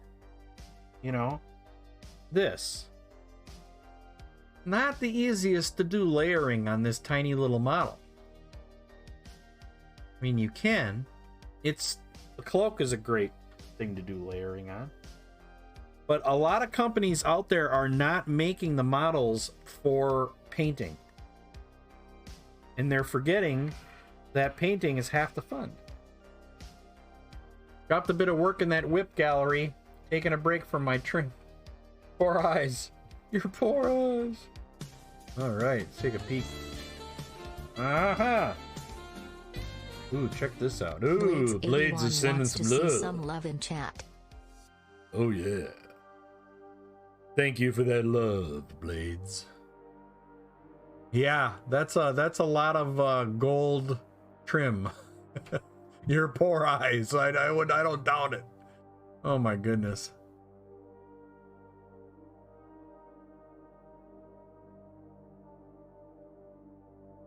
Is that that's chaos, right? That's not death. That's chaos, not Death Guard. But Death Guard has got a lot of the same spiky bits. Or is that a Death Guard? Is that a new Death Guard? No. Chaos, Black Legion. Okay. Yeah, Death Guard has got a lot of the same spiky bits. Man, don't impale your hand on one of those. Ah! It's like picking up. It's like when you go fishing and you catch a bullfish, or what do they call it? A bulldog. No, not a bulldog. A dogfish or a catfish, and you gotta watch out for those spines. That's what that is right there. Oh my goodness. You definitely draw some. Oops, why did I spin the wheel? You definitely draw some blood if you're not careful on that model.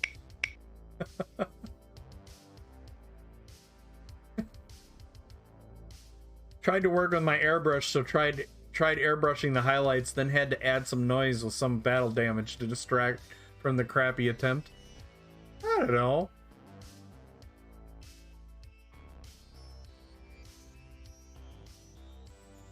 I mean, it's chaos. That's not a problem. Wash Brunello, how you doing? Hola, nerds. Nerds. Trying to work with my airbrush. So yeah, okay, I already read that. So mad because I accidentally dropped it too and chipped the tip off a raised claw, huh? Yeah. I'm just be glad it didn't land in your lap. Top down. The Venom Crawler. If I was any better, I'd be twins. Awesome. That's awesome. Well, I'm glad.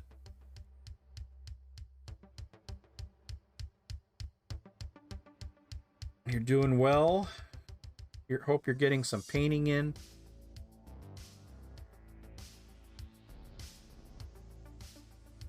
Getting some hobbying in.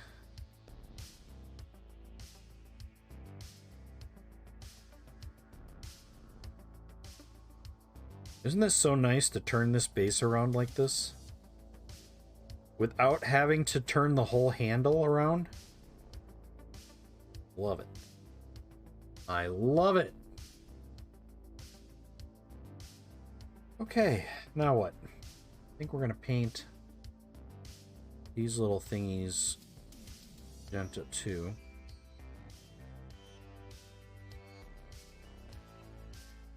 Oh yeah, I like that. Just finish some. The forehead spots, yeah, they're actually sculpted in.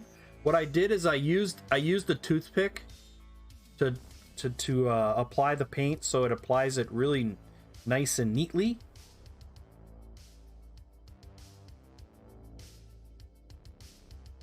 A toothpick is a great tool for painting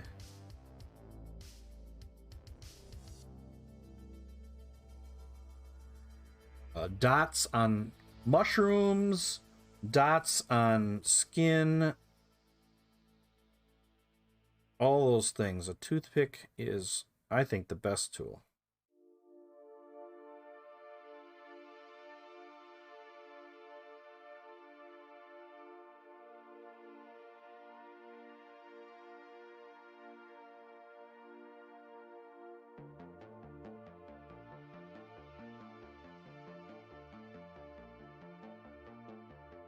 Never used a toothpick before. Yeah, I tell you, a toothpick is a great tool. Let's see, where, oh, I already got it put away.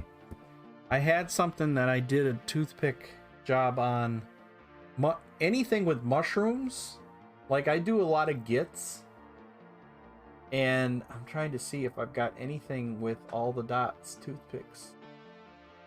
Toothpick dots. No, they're all put away right now.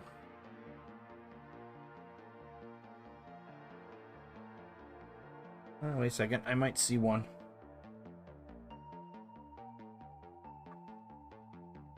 Yeah, I think I see one. Then again, no, I do not. Wasn't toothpick. No, I don't have one out. But yeah, like mushrooms, like mushroom caps, if you want to do little white dots like they do for all the Gloomspite Gits red mushrooms, it's awesome. GW brand toothpicks are the best. 40 for 5. Yeah, did you hear GW is raising their prices 7% again in March or May? March or May. That turning is pretty rad. I magnetized my minis and it does the same effect, but I like how much larger that is. Yeah. And also the octagonal base is nice because you can get a really good grip on the octagonal base too. And you can also hold it with your fingers. You know, this is magnetized, and if you put a larger model on it, you know, it's just still, it's easy to grab. Easy to grab.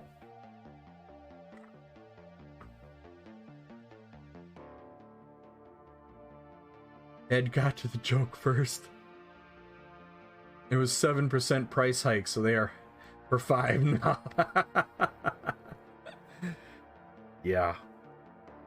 The scary part is GW keeps saying it's because of the times and all that. And somebody went and did an analysis, and every time there's an increase of inflation, GW doubles the inflation rate. And it's almost perfect. If inflation was 1.5, GW raised it 3. Then the next year it was 1.5 and they raised it 3. And the next year it was like 4 and they raised it 8. And it was like boom, boom, boom, double inflation every time. And it's like, how can they sit there and say that we have to because the times are tough and all that? Just kills me. Kills me. Yeah, I would believe you if you weren't doubling inflation every year for the last 6 years. Yeah, I think a lot of people are. I heard rumors at my local game store that people are pretty fed up with it. I think GW better watch it. I don't think their price hikes are endless before people will take notice. All right, so now I grabbed Sky Blue. We're going to start highlighting some of this blue.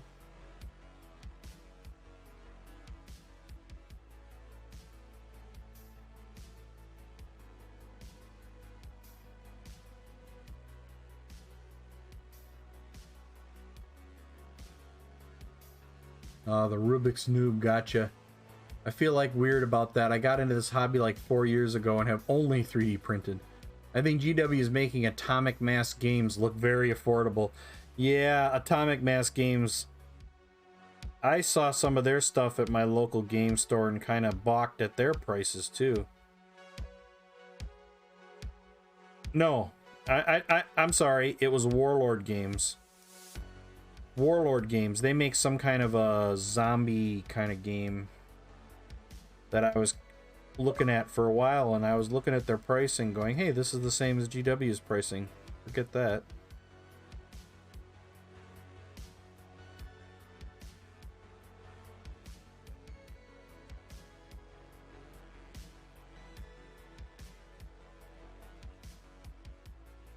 Because let's face it, it's still a piece of plastic that cost them 50 cents in plastic. But I get it, there's more to it than that. But I'm also expecting things to be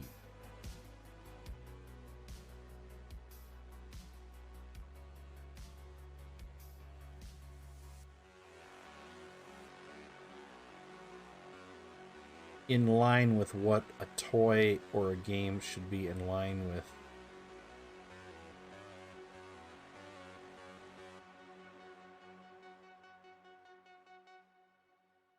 When I go to my hobby store and work on minis, I'm like the only one there without a mold scraper. Yeah, what I say, Mike Disney says, let's see, let me go back. I think I painted a plastic mini maybe twice. Didn't like the feel of it. I only 3D print as well, but don't play with my dolls like Ed does. Mike says, do you have 2 sets of glasses, Ed? Just one for regular around the house stuff and driving, and one for painting and computer stuff. I have 1 set of glasses for painting, which these are just reading glasses that I've had for many years. And then I have another set that I use for computer, but I don't need glasses for driving. So I only need glasses for close-up. So I'm farsighted, I think is the correct term for that. But I do use glasses at work for computer now. And they focus at about, I forget how far. They focus at 3 feet, 14 to 18 inches is where it focuses, or something like that. Just the perfect computer screen distance. And then they're bifocals, so I read. So I have, it's a bifocal with 2. One for computer and one for reading. So when I look down, I can read. And when I look straight, I can look at a computer screen. Does that make sense? But I don't need anything for driving.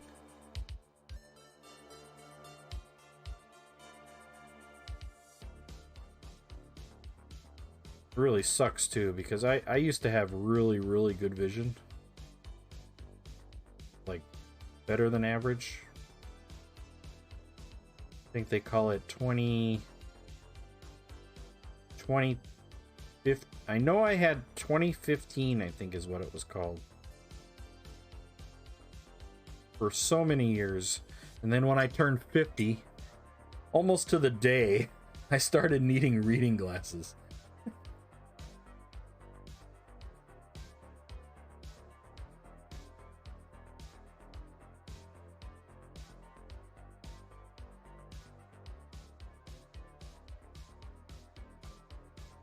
But the ones I'm wearing right now are just Costco reading glasses. 1.5, I think.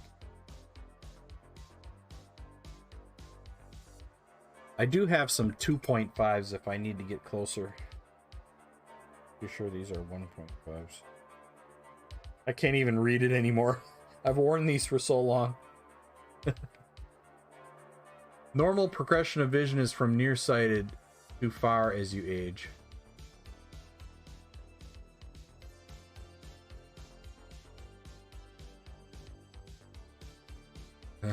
I have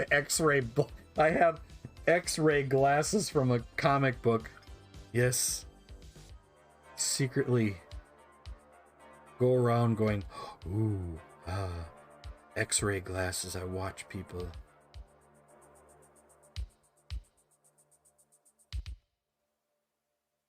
And I use those like super high magnifiers for mini painting once in a while. Problem with that is I can't wear them long. I can only wear them about 10 minutes before I'm going, oh.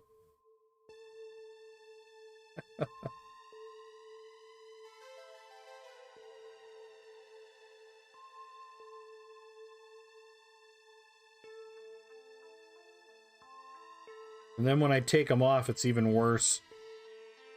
Take them off. It's like...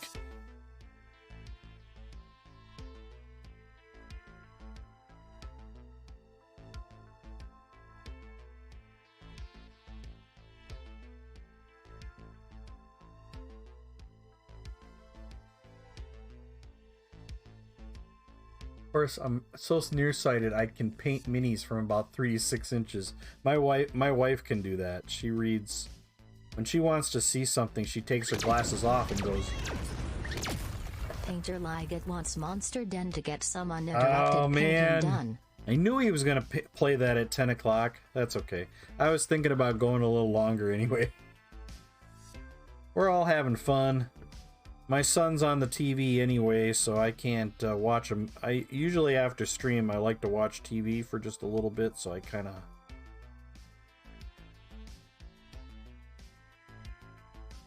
of go down into this cool down period after stream where I just need to kind of just start to close my eyes, and I usually have a TV on in the background.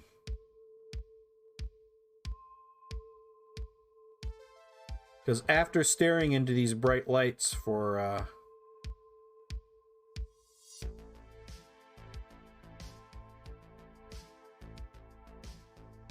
after staring into these bright lights for 4 hours, it's not just easy to, oh, let's go to bed and sleep, you know.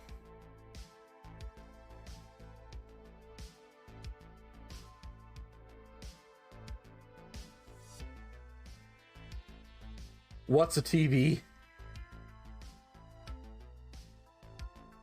I can't be. Oh, it's blinded by the lights. It is. I do get blinded by the lights. Wrapped up like I knew she would. The roner in the night. Blinded by the. Oh, sorry. Got a little carried away.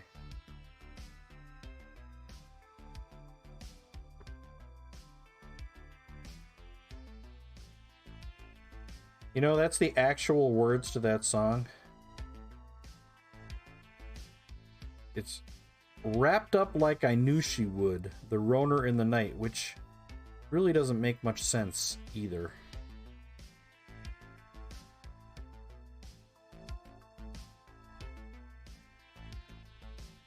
I never understood a lot of the words to that song.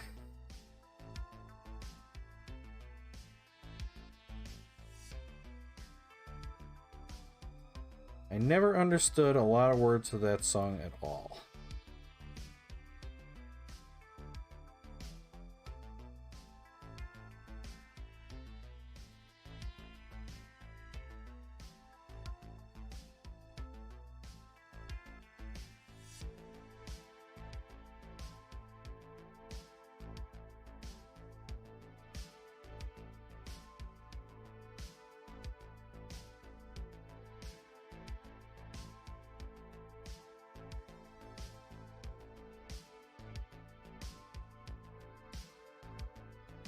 My dad sings wrapped up like a douche. I know, that's the joke. That's the joke. That's what everybody thinks it is. That's what it sounds like. Wrapped up like a douche to the runner in the night. It's like, but what?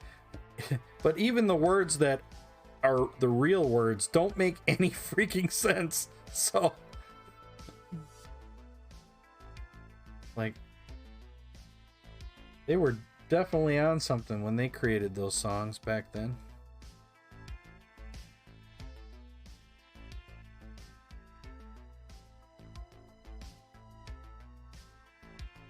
The time warp again.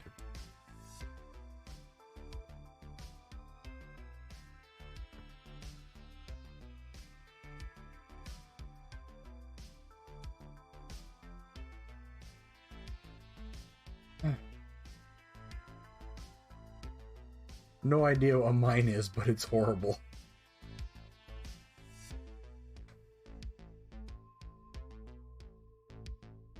Yeah, it really sucked for so many years to have such great eyesight. I mean, I had really good eyesight. Almost to the point where I was thinking about trying to... When I was younger, I was trying to find careers that would take advantage of that. Like, you know, jet engine inspection and stuff like that, where you had to have really super good vision. But never really did. So I got into computers and, you know, something that destroyed my eyes more. Cyclops, how you doing? It's all that cough syrup and Tang.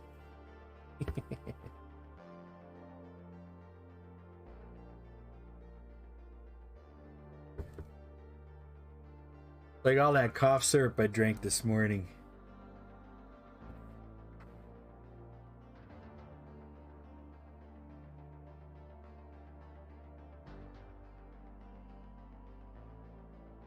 The lyrics are revved up like a deuce, another runner in the night.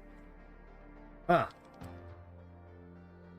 Revved up like a deuce, another runner in the night. See, I've seen another version of that where it said, wrapped up like I knew she would, the roner in the night.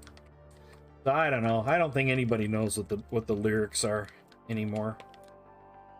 Let's just face it, they were totally stoned out of their minds when they wrote those songs.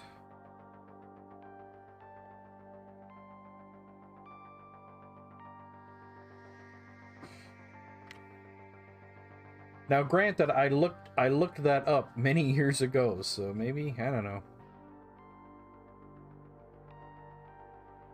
When they had SoundHound, where you could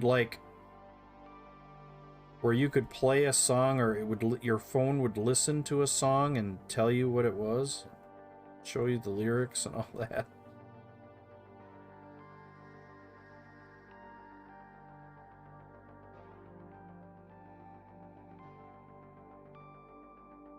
But I guess the original point is true.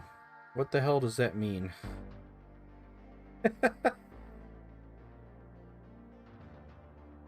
The original point is true. It still doesn't make any freaking sense. There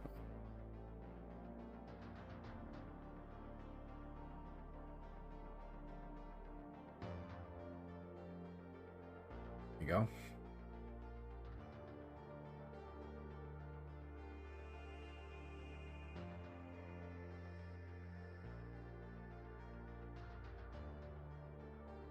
Alright, so now we're going over some of the white with some regular white instead of the heavy body white.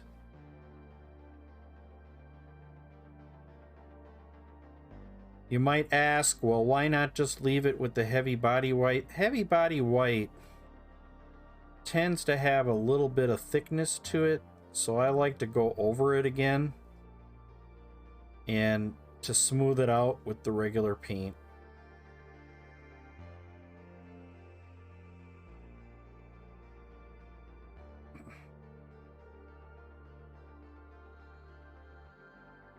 You know lyrics to Louie Louie? Yeah. Luai, Luai. Oh.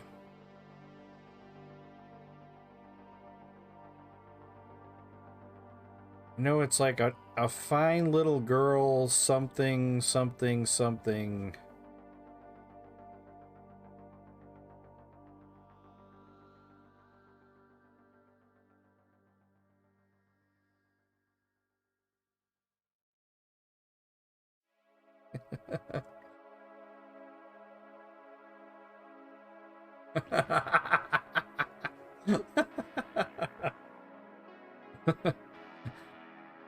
Well,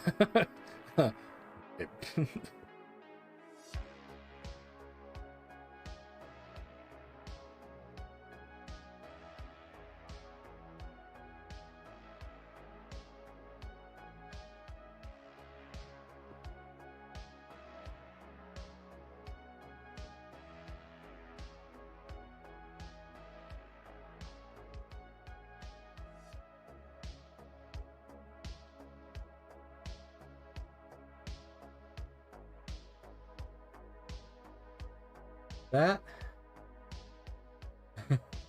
Yeah, exactly. Great Templar, you got it. Where they're all in the submarine and they're singing that, and the one guy is like off. Luai, Luai. La la la la la la. Jeez. I love that movie.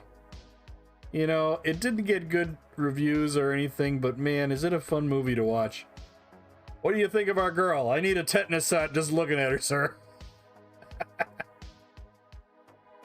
I love that movie.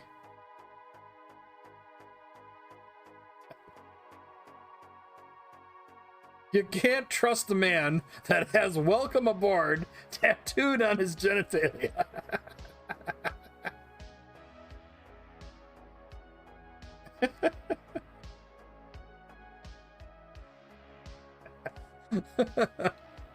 Oh man.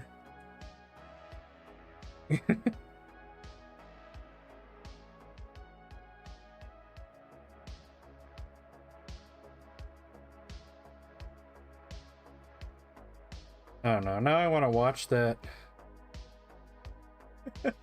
It is a good movie.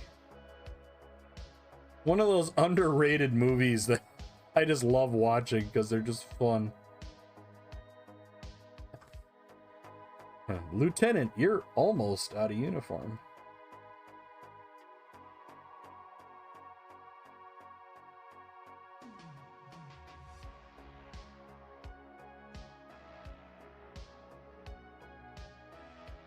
Rob Schneider was in that movie.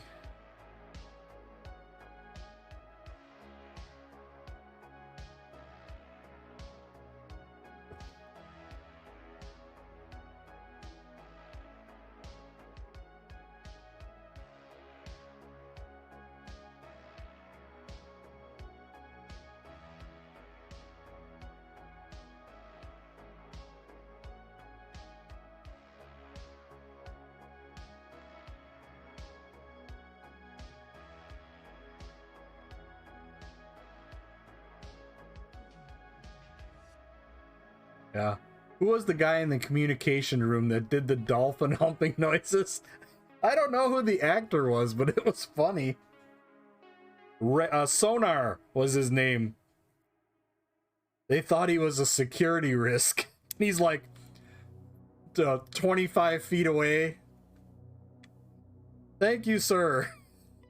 I'll try to keep it. It's like...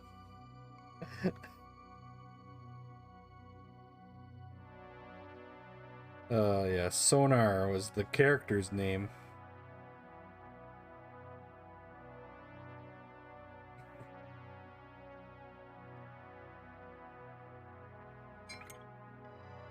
Harland Williams. I've never heard of that. I love the original more. There was an original? I didn't know there was another one. Huh. Well, you learn something every day.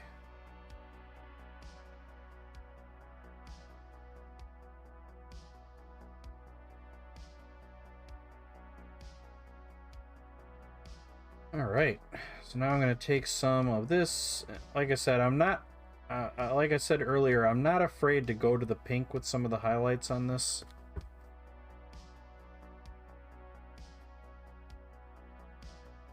Nothing wrong with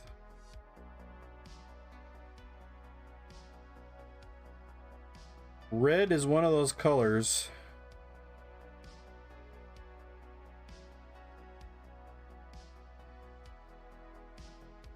that if you add yellow, eventually you're going to get to orange. And if you add white, you're going to go to pink.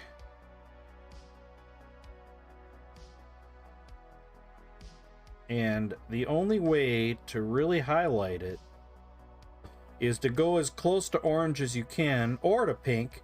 I mean, you can go to pink, that's fine. In this case, I'm okay with going to pink.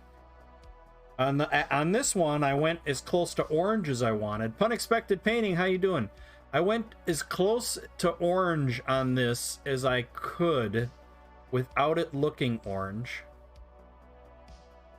But the real trick to highlighting red is to is whatever the undercoat is.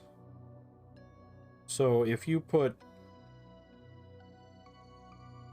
yellow down and then you glaze your red over it,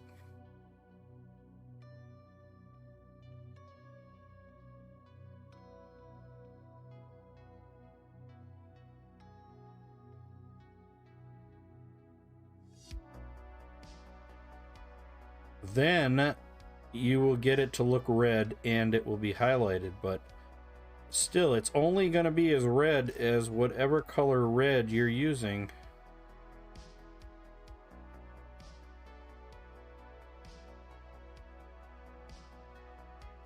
Anybody in here got Escape from Tarkov or Apex on board and need friends or life? False. Highlight red with a higher chroma red. Yes, but there's only so high that you can go. It's you can only go so high. And it becomes orange or yellow, or it starts to lean towards yellow.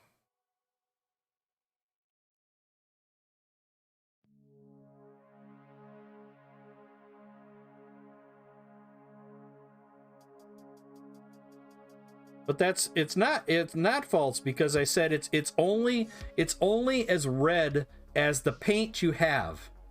You can't add something to it without going to orange or pink or brown, or but you don't want. We're talking highlights. Cadmium, yes. I know, I have cadmium red. It's just that's as high as it goes. If you want to highlight cadmium red, you either got to start out with, if you want to highlight red, you either have to start with a darker red and highlight it to red, or if you start with a brighter red and you want to go up from there, you have to use an undercoat and then go red, like a red ink over the top. But it's still as red, it's still only as red as the paint you have. You want to highlight cadmium, you got to start adding in yellow. It's unavoidable, yes. And then you get to orange if you add too much yellow. That's the point I'm kind of trying to make. And I was watching a Sergio Calvo video, and he said exactly the same thing.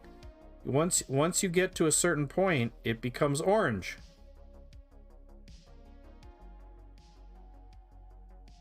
So he was saying you want to start out with a darker color and highlight to red, and maybe slightly up to orange, but you can't go too far.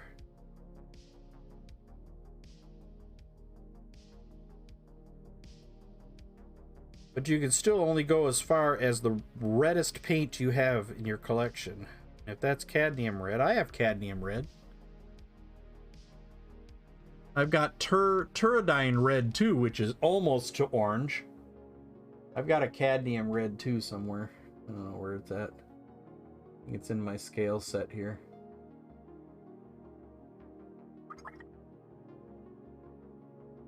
Red like a reddish or red like a rose? Well, that's a good question. If you're trying to go red like a rose, you're just going to have to start with a darker color and work yourself up to red. Like a dark red. And then you can highlight red with red. And that's what Sergio was kind of saying. You start with a darker color and you highlight with red. So you add some violet or something, and then you highlight with red. If you want it to look red. Otherwise, you can get away with adding a little bit of orange or yellow, so you get too close to orange.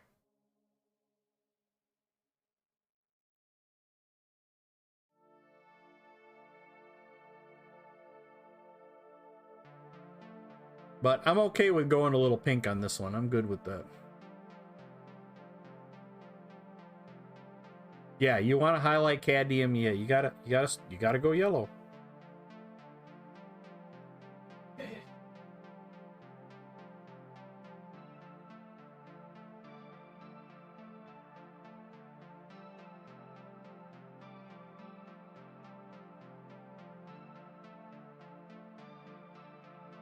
And his Sergio's comments were basically like, people hate, a lot of painters hate painting red because of that.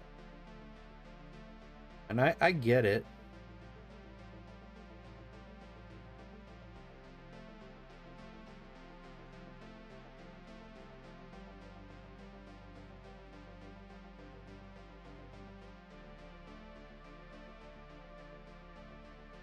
All right, so this is going good.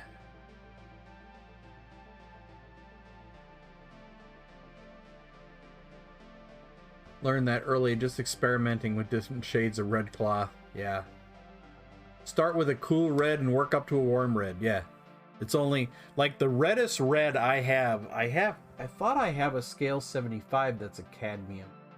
I have a crimson, I have a coral red that's almost orange. It's getting real close to orange, but it still reads red. And then I've got this Tuladine red. This is a real orangey, starting to get close to orange too. But this color, this alizarin crimson, this is like a violet red. You personally hate painting blue without eventually desaturating it. Yep, that's true. You will desaturate it. You can add ink to kind of keep that from happening. Yeah, aren't they fun? Aren't these sculpts fun?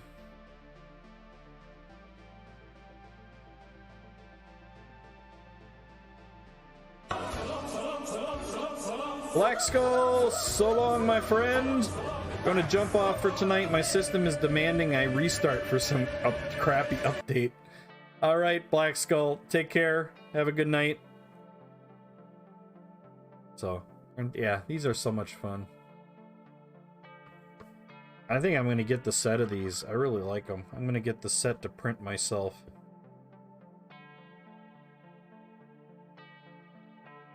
It's a dead man's party. Who could ask for more?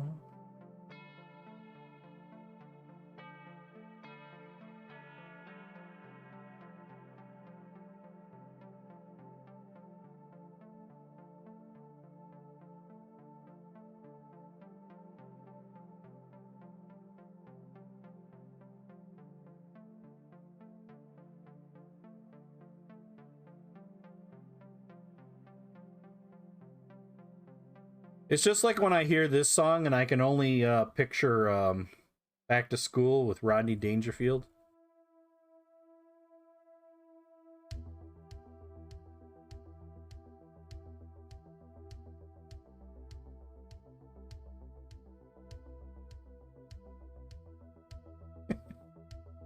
With Robert Downey Jr. on the floor. Doing the fart noises. You can't help but think of that. I think your dog is broke. Yeah, he's broke. No, he's not broke. You want to see? Prove it. I'll prove it.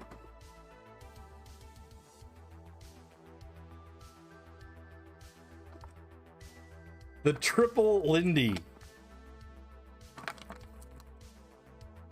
Call me when you have no class. Yeah.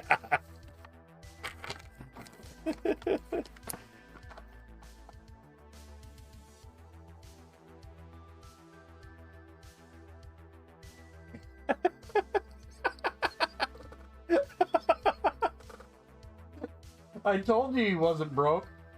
And then he lays back down.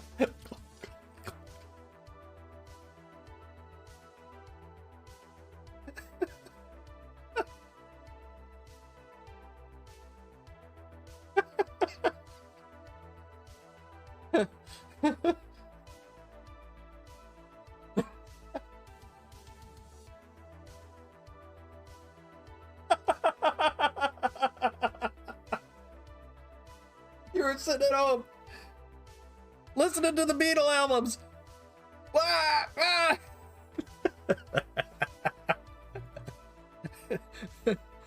Say it! Say it! Because MacArthur was too much of a pussy whip to go in there and blow up those commie bastards. Good answer. Good answer. I like the way you think.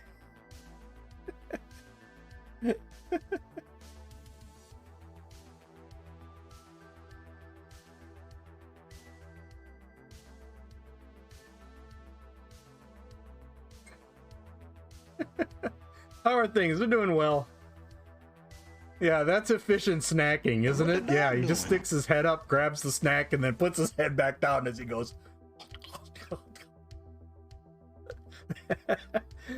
Oh, we're doing well. How you doing, Bone Shooter? What are you up to? Clearly Random, thank you for that follow. And I missed the follow earlier from Tex the Viking. I apologize if you're still here, Tex. I apologize for missing that. Thank you so much for that follow.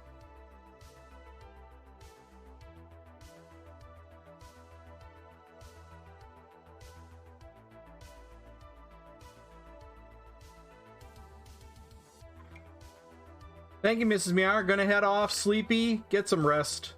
Thank you so much. Thank you so much.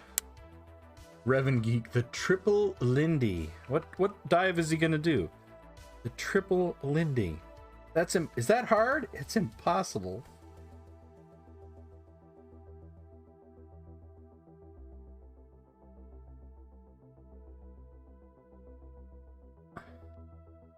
Got my handle this week, so what are the lowest set of holes on the side for?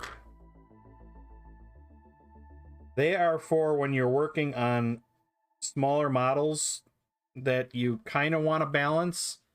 This is a little high to balance this low. I usually like to hold my brush like right here, so that's too tall. So if you put it in the lowest set of holes,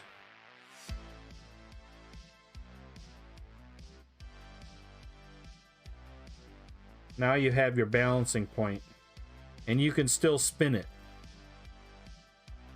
Another little trick I found is if you're using the octagonal base, it acts as an indexer.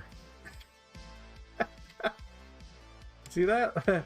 So if you want it to hold a little more and not spin as easily, you can use it to kind of index your turn. Isn't that neat? I don't know if it's meant to work that way, but hey, kind of an accident, right? But this one's better to hold when you're, working on a model that's,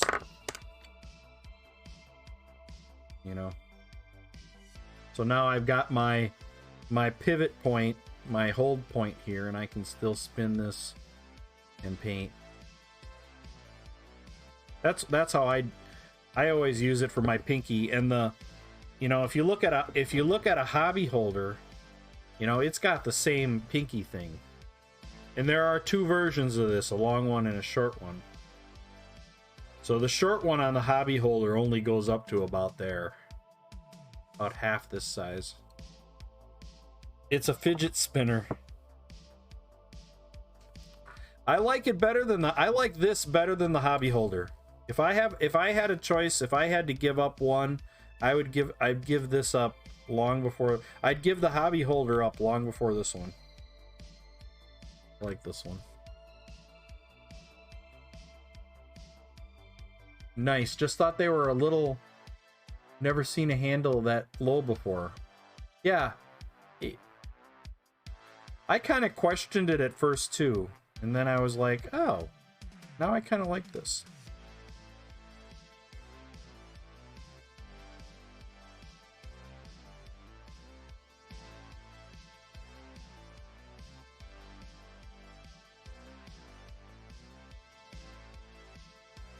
This particular model, I really haven't had a lot of work, detail work up on top. So I've just been kind of not even bothering with it. I do like to grab it with with a finger or two, though. Now you need to find a way to put a cork on it. You know, that's a really good point. Valfera is it would be nice to figure out a way to put a cork on it. My only suggestion would be to, well, how deep does the cork have to be? I mean, could you put a layer of cork on, glue a layer of cork on one of these? I don't know. I mean, it comes with so many bases. Or...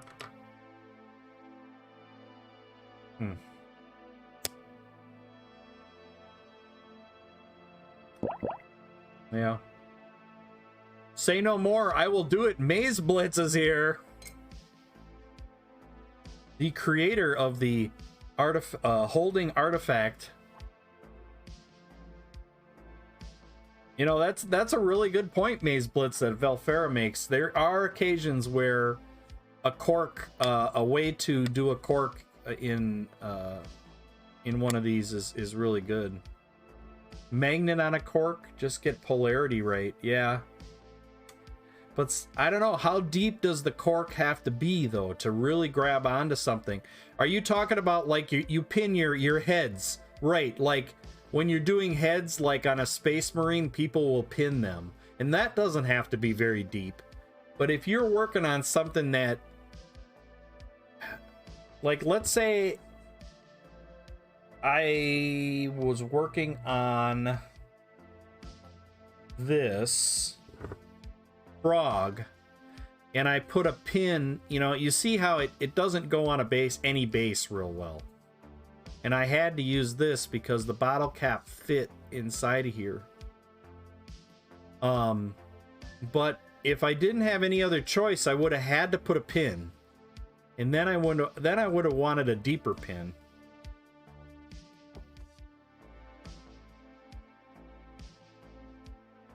Another possibility is the, I don't have one right now. Or do I?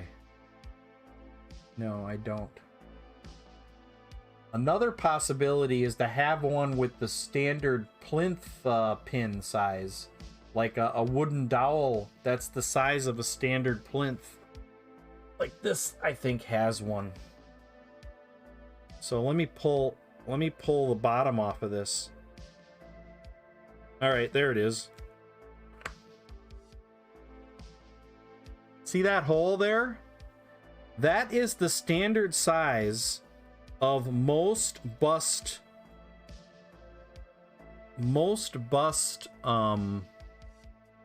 pins. I know Loot Studios uses this size. So when you're painting one of these, you don't have a good way of holding it. It would be neat to have a base that had a dowel in it that you could actually paint a bust on the dowel. Now, I did that with a hobby holder. And what I did, and it wasn't very good. It didn't work well, but let me show you what I did. I gotta figure out how to get this thing off of here safely. It's not sticking very good anyway. Alright. See that hole right there? I took a, I created this little dowel that I shove in that hole, and then I use sticky tack around it to get it so it doesn't come out of there. And then I'll stick the model on there like that.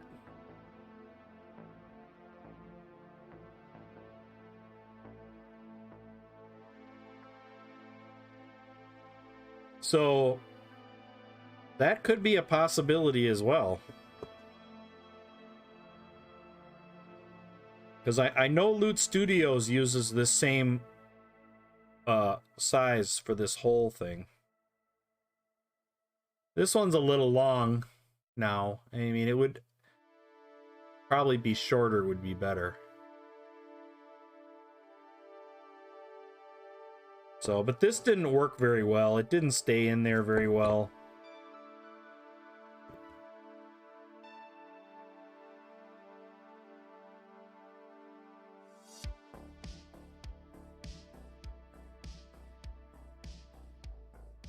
I gotta still finish the frog. I'm still working on the frog.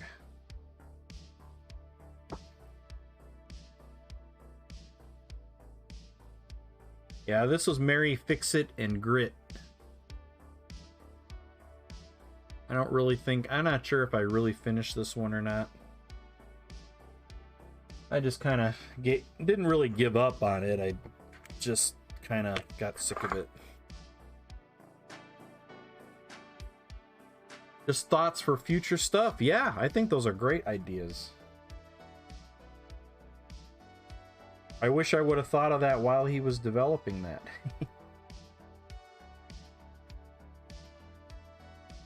And I'm going to be giving away one of those handles here.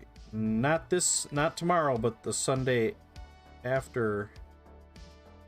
I'm going to be giving away one of those handles.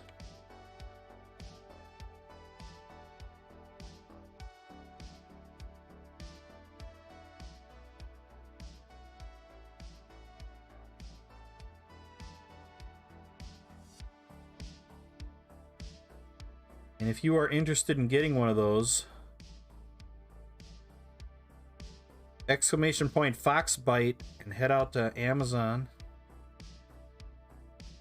Check it out.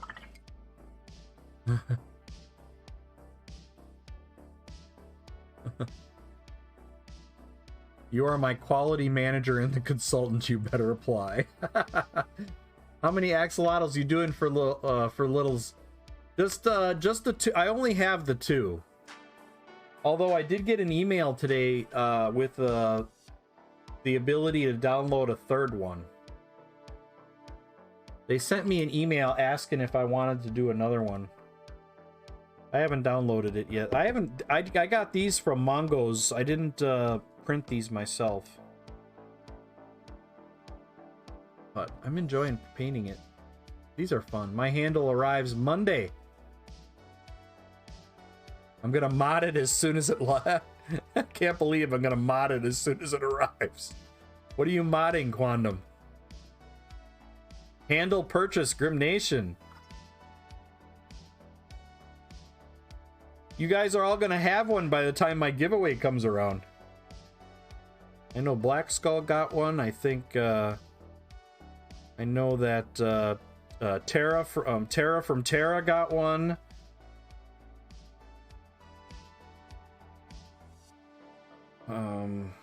Quandom got one. Black Skull got one. Philfera got one.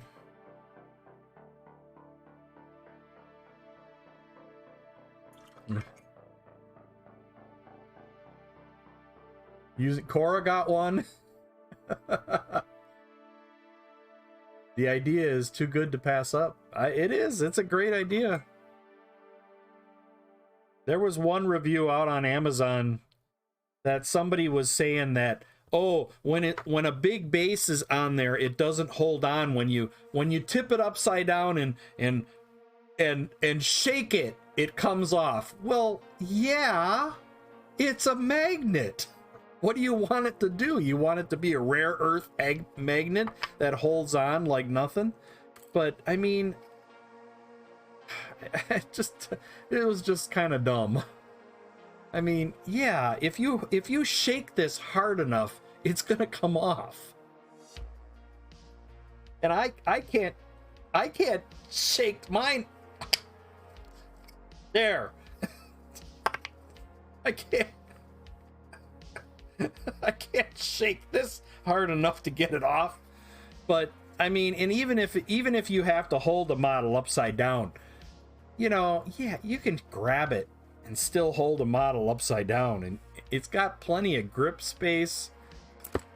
I mean, yeah, it's a magnet. Maybe I'd watch a little bit while I have it upside down, but how often do you paint with something totally upside down? If you're gonna do that, glue a stronger magnet in. Yeah, I want to buy extra bases. Well, that's another good question for Maze Blitz. Offer an extra base kit. I think that's a great idea.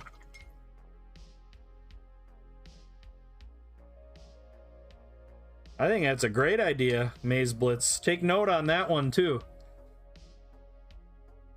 Extra base kit.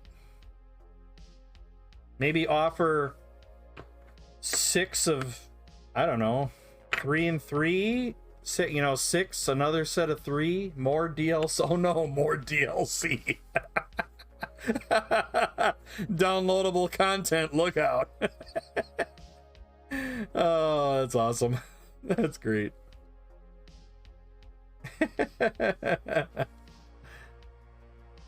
DLC.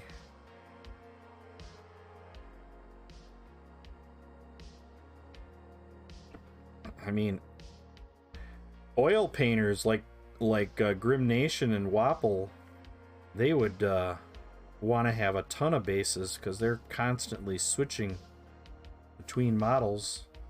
I don't think that the 8 that come with it are more than enough for me. Definitely more than enough for me.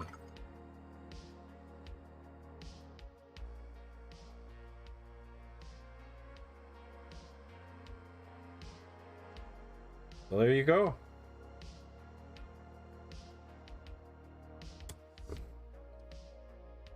I think Maze Blitz messaged me just not too terribly long ago and says I want to get some feedback. Well, you got it.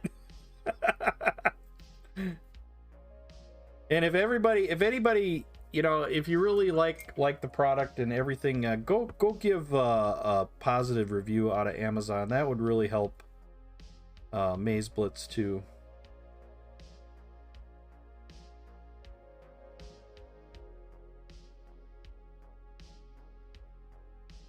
Because we got a chance to talk about the product before it was ever released, and really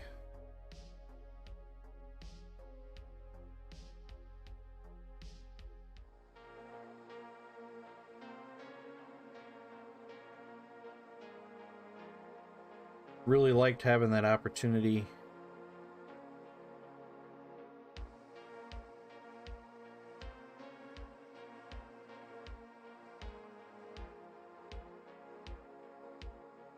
Need a ton for my oil paints for sure. Yeah, absolutely. When I get mine, I'll review it for my oil painting tools series. Ed just wanna have fun. Girls just wanna have fun.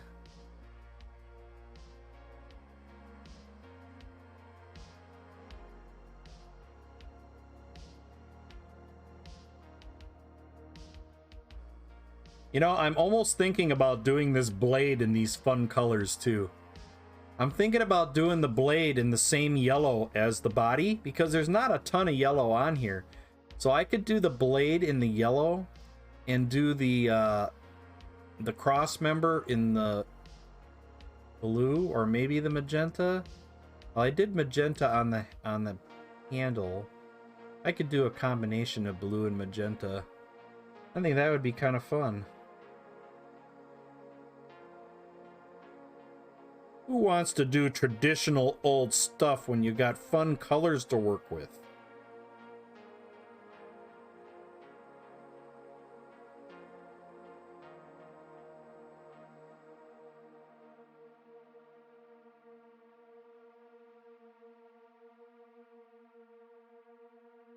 That's what I'll do. Oh, I got it. We'll do this in blue. Then we'll do the center. There's a center medallion in here. We'll do that in magenta. And then we'll do this in magenta.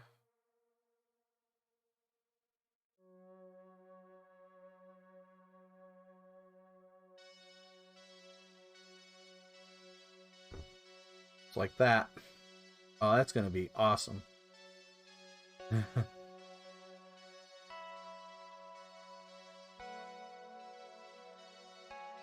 Yeah, that's awesome. In fact, I'm gonna just we're gonna paint this whole thing in magenta because I'm gonna go right over it with the yellow. In fact, I didn't want to do that.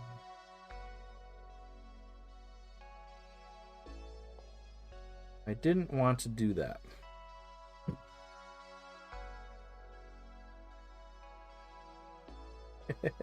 Giving up? Giving up for now? I said for now. You obviously turned it off, so you are giving up for now. Oh, okay, stopping.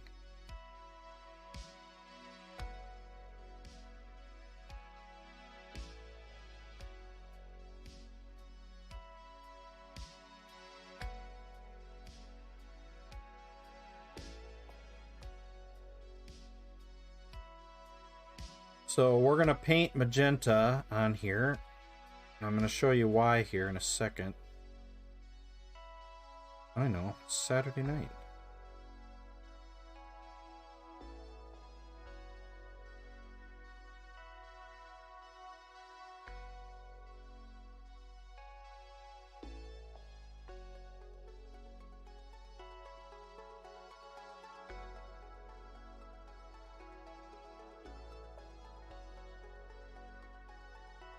That.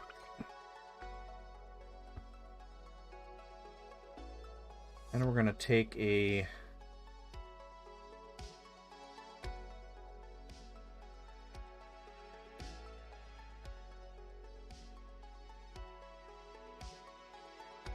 little extra white, brighten that up.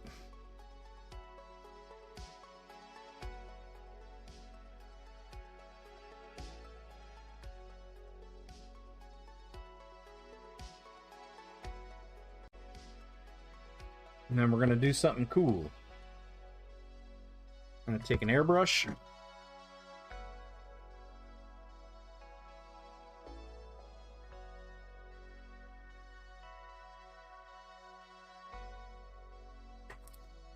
Take an airbrush. Bench guy, how you doing? Nice to see ya. What do you got going on tonight? I know my son is pushing for me to stop streaming, but I do want to finish these couple things here.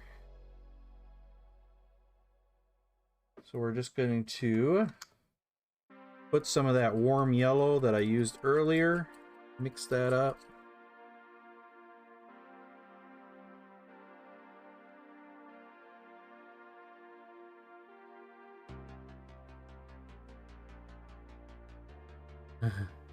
Yeah, he wants to game with his friends.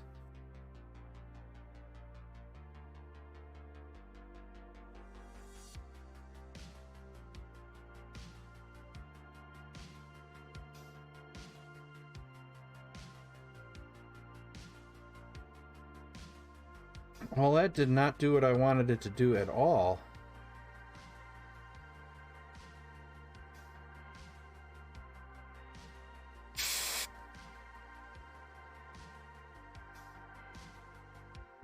I also think I've got my paint way too thin.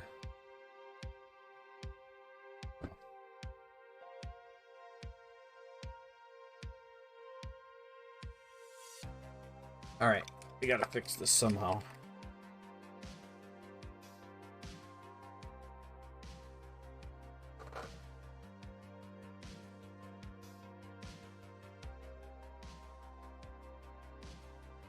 Try this.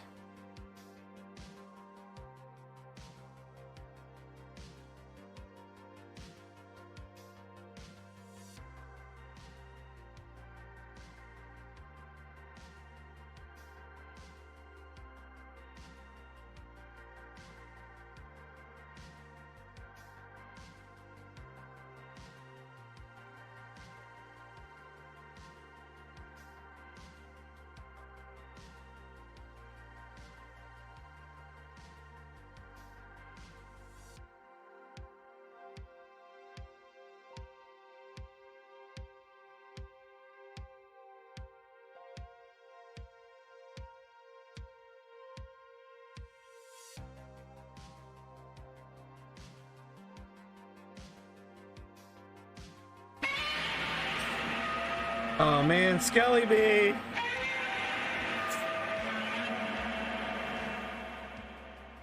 Skelly Bee is raiding.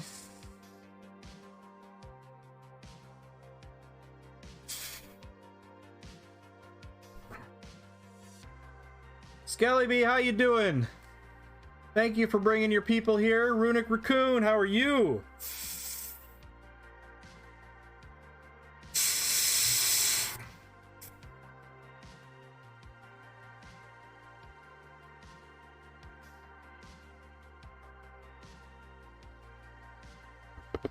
Skelly Bee, hearts.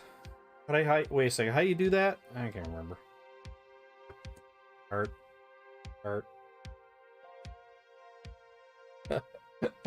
How you doing, Skelly Bee? Everybody, if you're not already following Skelly Bee, you're missing out.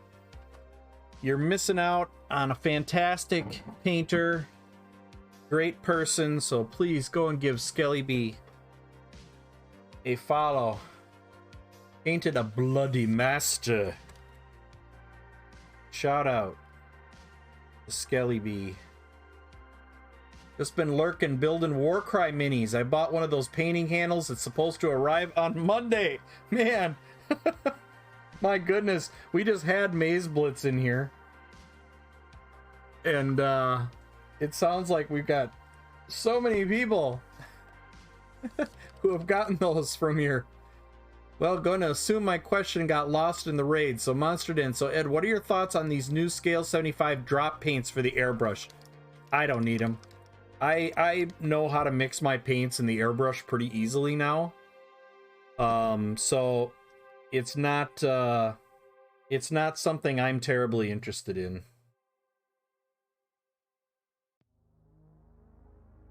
I mean, if you want the instant like Vallejo Air paints,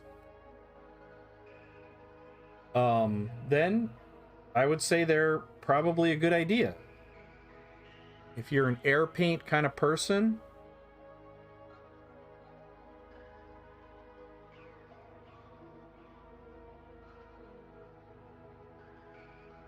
then and you want pre-mixed airbrush paints, go for it. I guess I've kind of learned how to mix my own airbrush paints now. And to me it's just a convenience thing.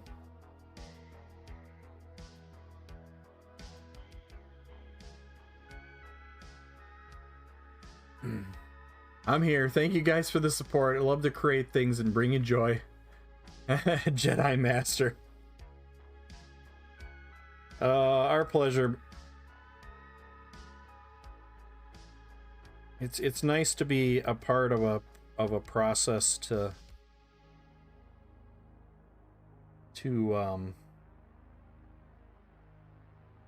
make things nice, make things good and work out. Maze Blitz is the creator of the handle that I am using right now. And this is the Foxbite paint handle. It's a really great kit. And it comes with 8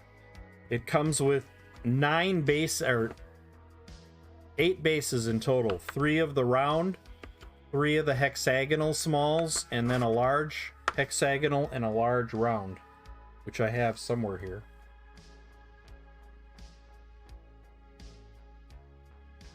So this is what I painted the red cap on, was this large round.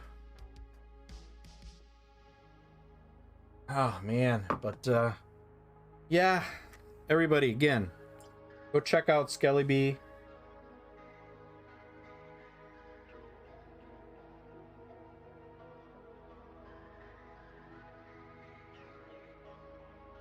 I think last week I tagged her when she was getting ready to sign out. So now it's this week was payback.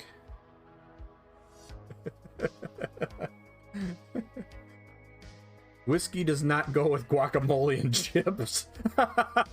Just don't. Mwah, Skelly Bee said.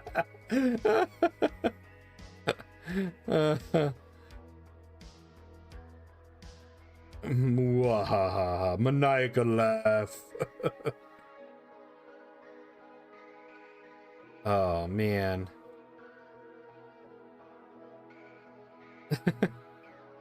Such an evil laugh coming from such a nice woman. How could you? Just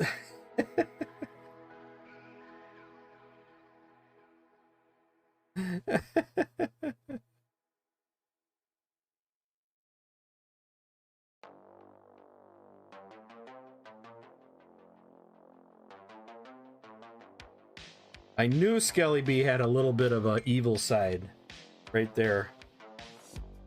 She just showed it. She just showed a little of that evil side. There's the perfect emoji for it too.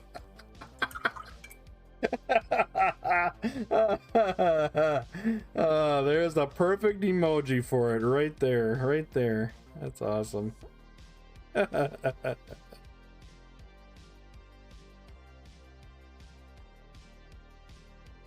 Don't mess around with Skelly Bee. She has an evil side.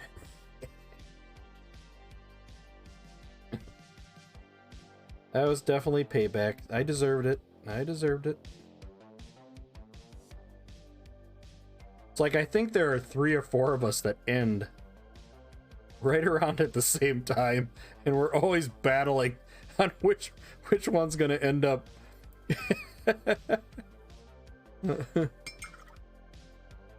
My wife is counting your farts. So true. She's counting or countering? Wait, is she countering him or counting? Because countering him means she's in on the game.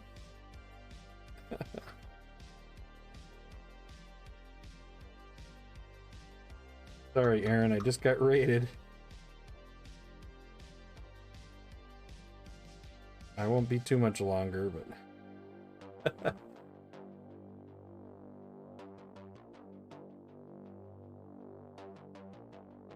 trying to get this sword how I want it. I'm not sure if I've achieved what I've wanted yet.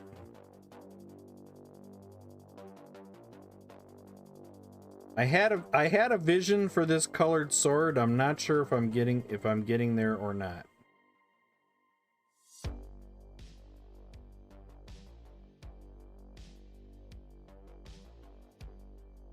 I think we just have to follow through and see where it takes me. I was trying not to do a traditional metal sword because these things just, this model hollers just color, you know, color. Looks good to you? I was trying to get this part of the sword to look a little more like this, which means I might just have to glaze over it a few more times with yellow.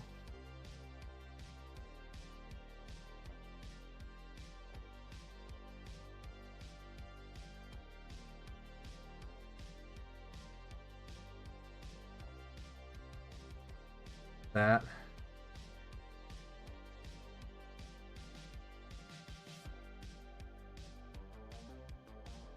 Yeah, I don't think it looks too bad. I think adding the white edge helped a little bit.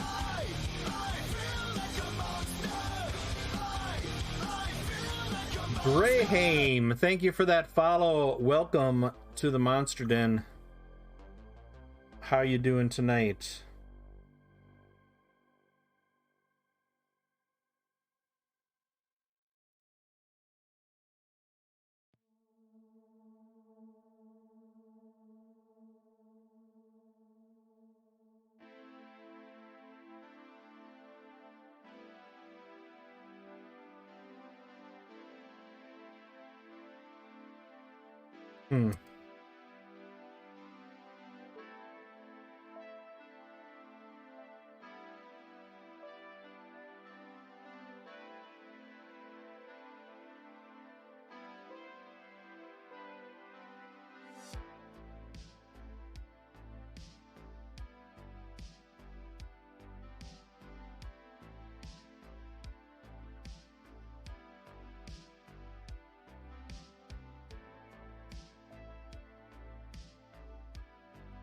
I'm trying to match the color to this. See how the face has got that little bit of pinkish underneath it? That's the color I'm trying to get to here.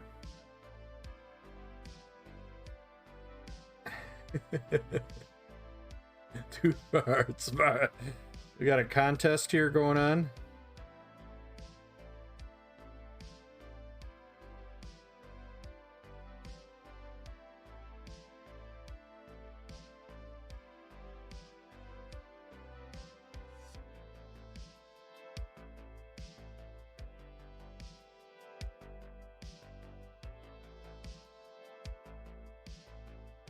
Nice when the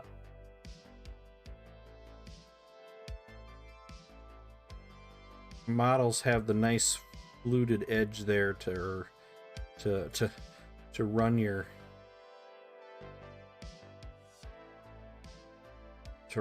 brush down.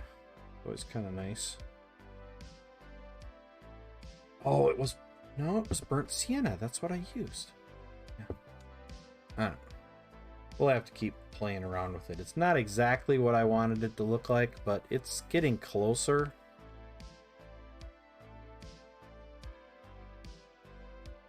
Probably just gonna have to glaze it a bunch of times with the yellow to get it to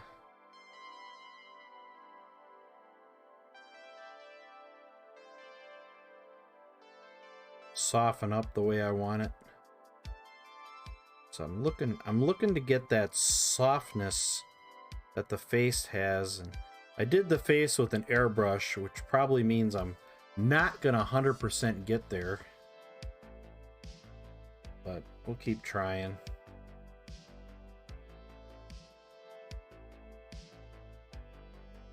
It's almost looking like gold now, kinda.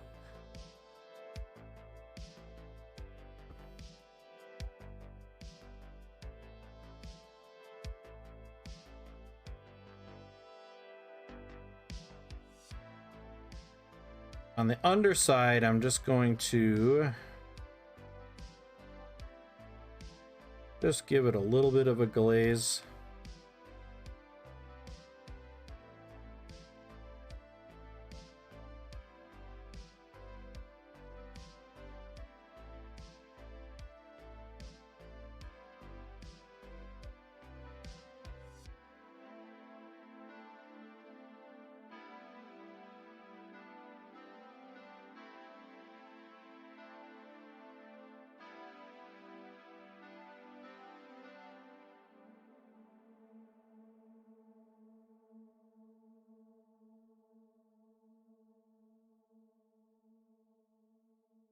Too bad.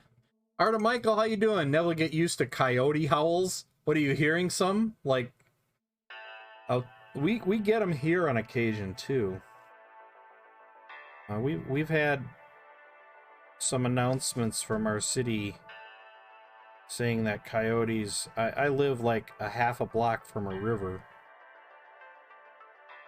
and we have coyotes every so often.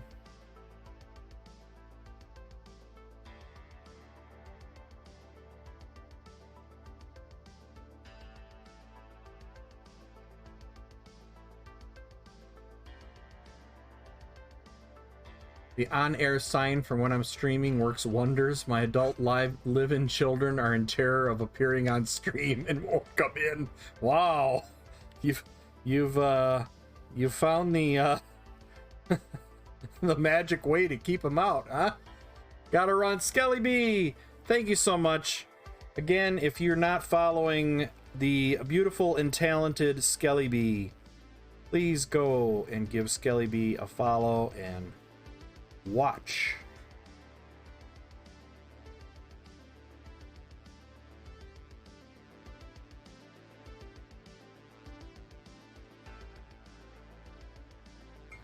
Get some rest. Yeah, we're going to be finishing up here in just a moment. I think we made it.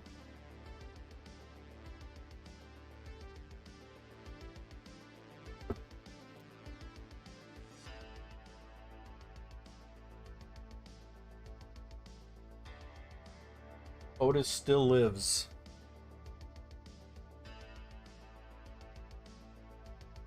I don't know. These are a new treat. They don't smell very good. But he doesn't seem to care. Want another one?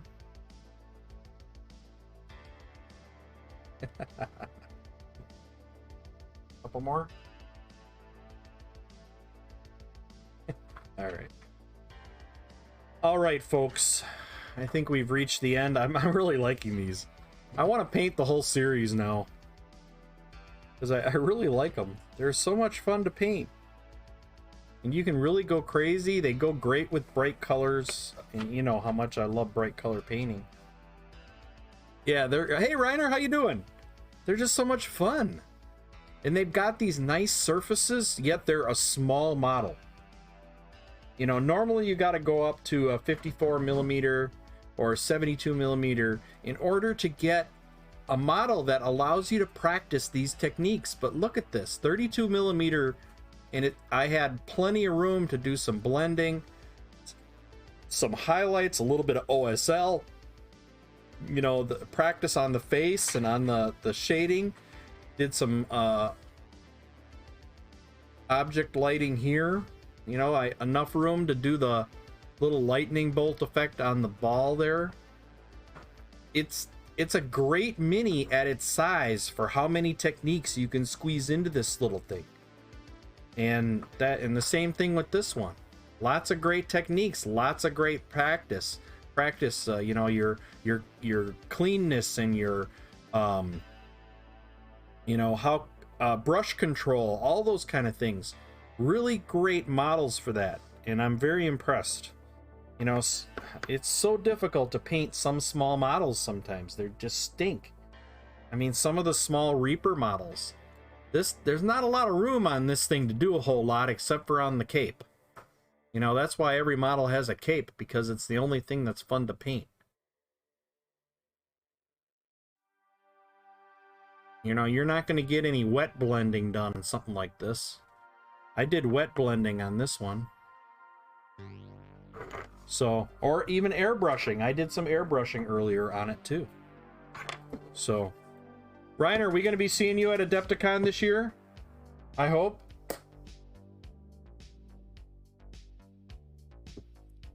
All right, we gotta finish this up. My son's chomping at the bit. You'll be there, absolutely. All right, my friend. Well, we'll definitely see you there then. Oh man, it's getting close now. I'm so pumped to get going. All right, who are we gonna go and pass off the raid to? Well, obviously, Reiner isn't streaming right now. We've got Did It Barehanded.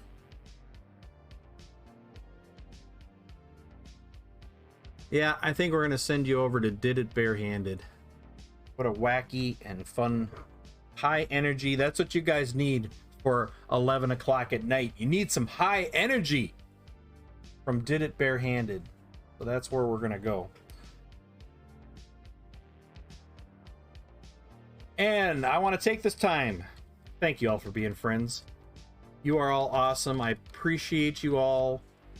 You make all this time. We've been streaming for 5 hours and 5 minutes, and you make the time go like that. Fun models to paint. We've had great conversation. We gave Maze Blitz some feedback on the handle. Man, can't ask for a better stream, better community, better people. It makes doing this a lot of fun, and I appreciate everybody. I can't go through. We had so many follows tonight. I can't go through everybody, but thank you. Gray Haim, Skelly B with that raid, Clearly Random, Text the Viking, Kafam Rahat, and so many more follows. And Miar with the, let's see, resub. Had some subs tonight too. But thank you so much. Beerkiart, thank you. Space Hobo, nice to see you. Thank you. Great work. Thank you. I appreciate that so much. So much. Reiner, Skelly B, Arta Michael, Belly, Quandam, Black Skull, Karn's Revenge, Valfera, Maze Blitz, Bench Guy, Runic Raccoon, Grim Nation, Valfera, Bone Shooter, Mrs. Miar and Miar, Revan Geek, El Kraken. Wow. I mean, D&D Minis, Karn's Revenge, Korra, Grey Templar, Cyclops. You're all awesome. Thank you. Appreciate you all. So anyway, tomorrow night, next stream. Have a good night, everybody. Until next time. Well, it helps if I actually start the raid, right? Yes, it does help to start the raid. So join in on the raid. We'll head over to Did It Barehanded and pass on the love. I gotta wait through a commercial, but we'll get there. All right, so until next time, stay safe, stay healthy. Everlina, get your licks in unless you're oil painting. From Otis, the Sleeping Wonder Dog, and myself,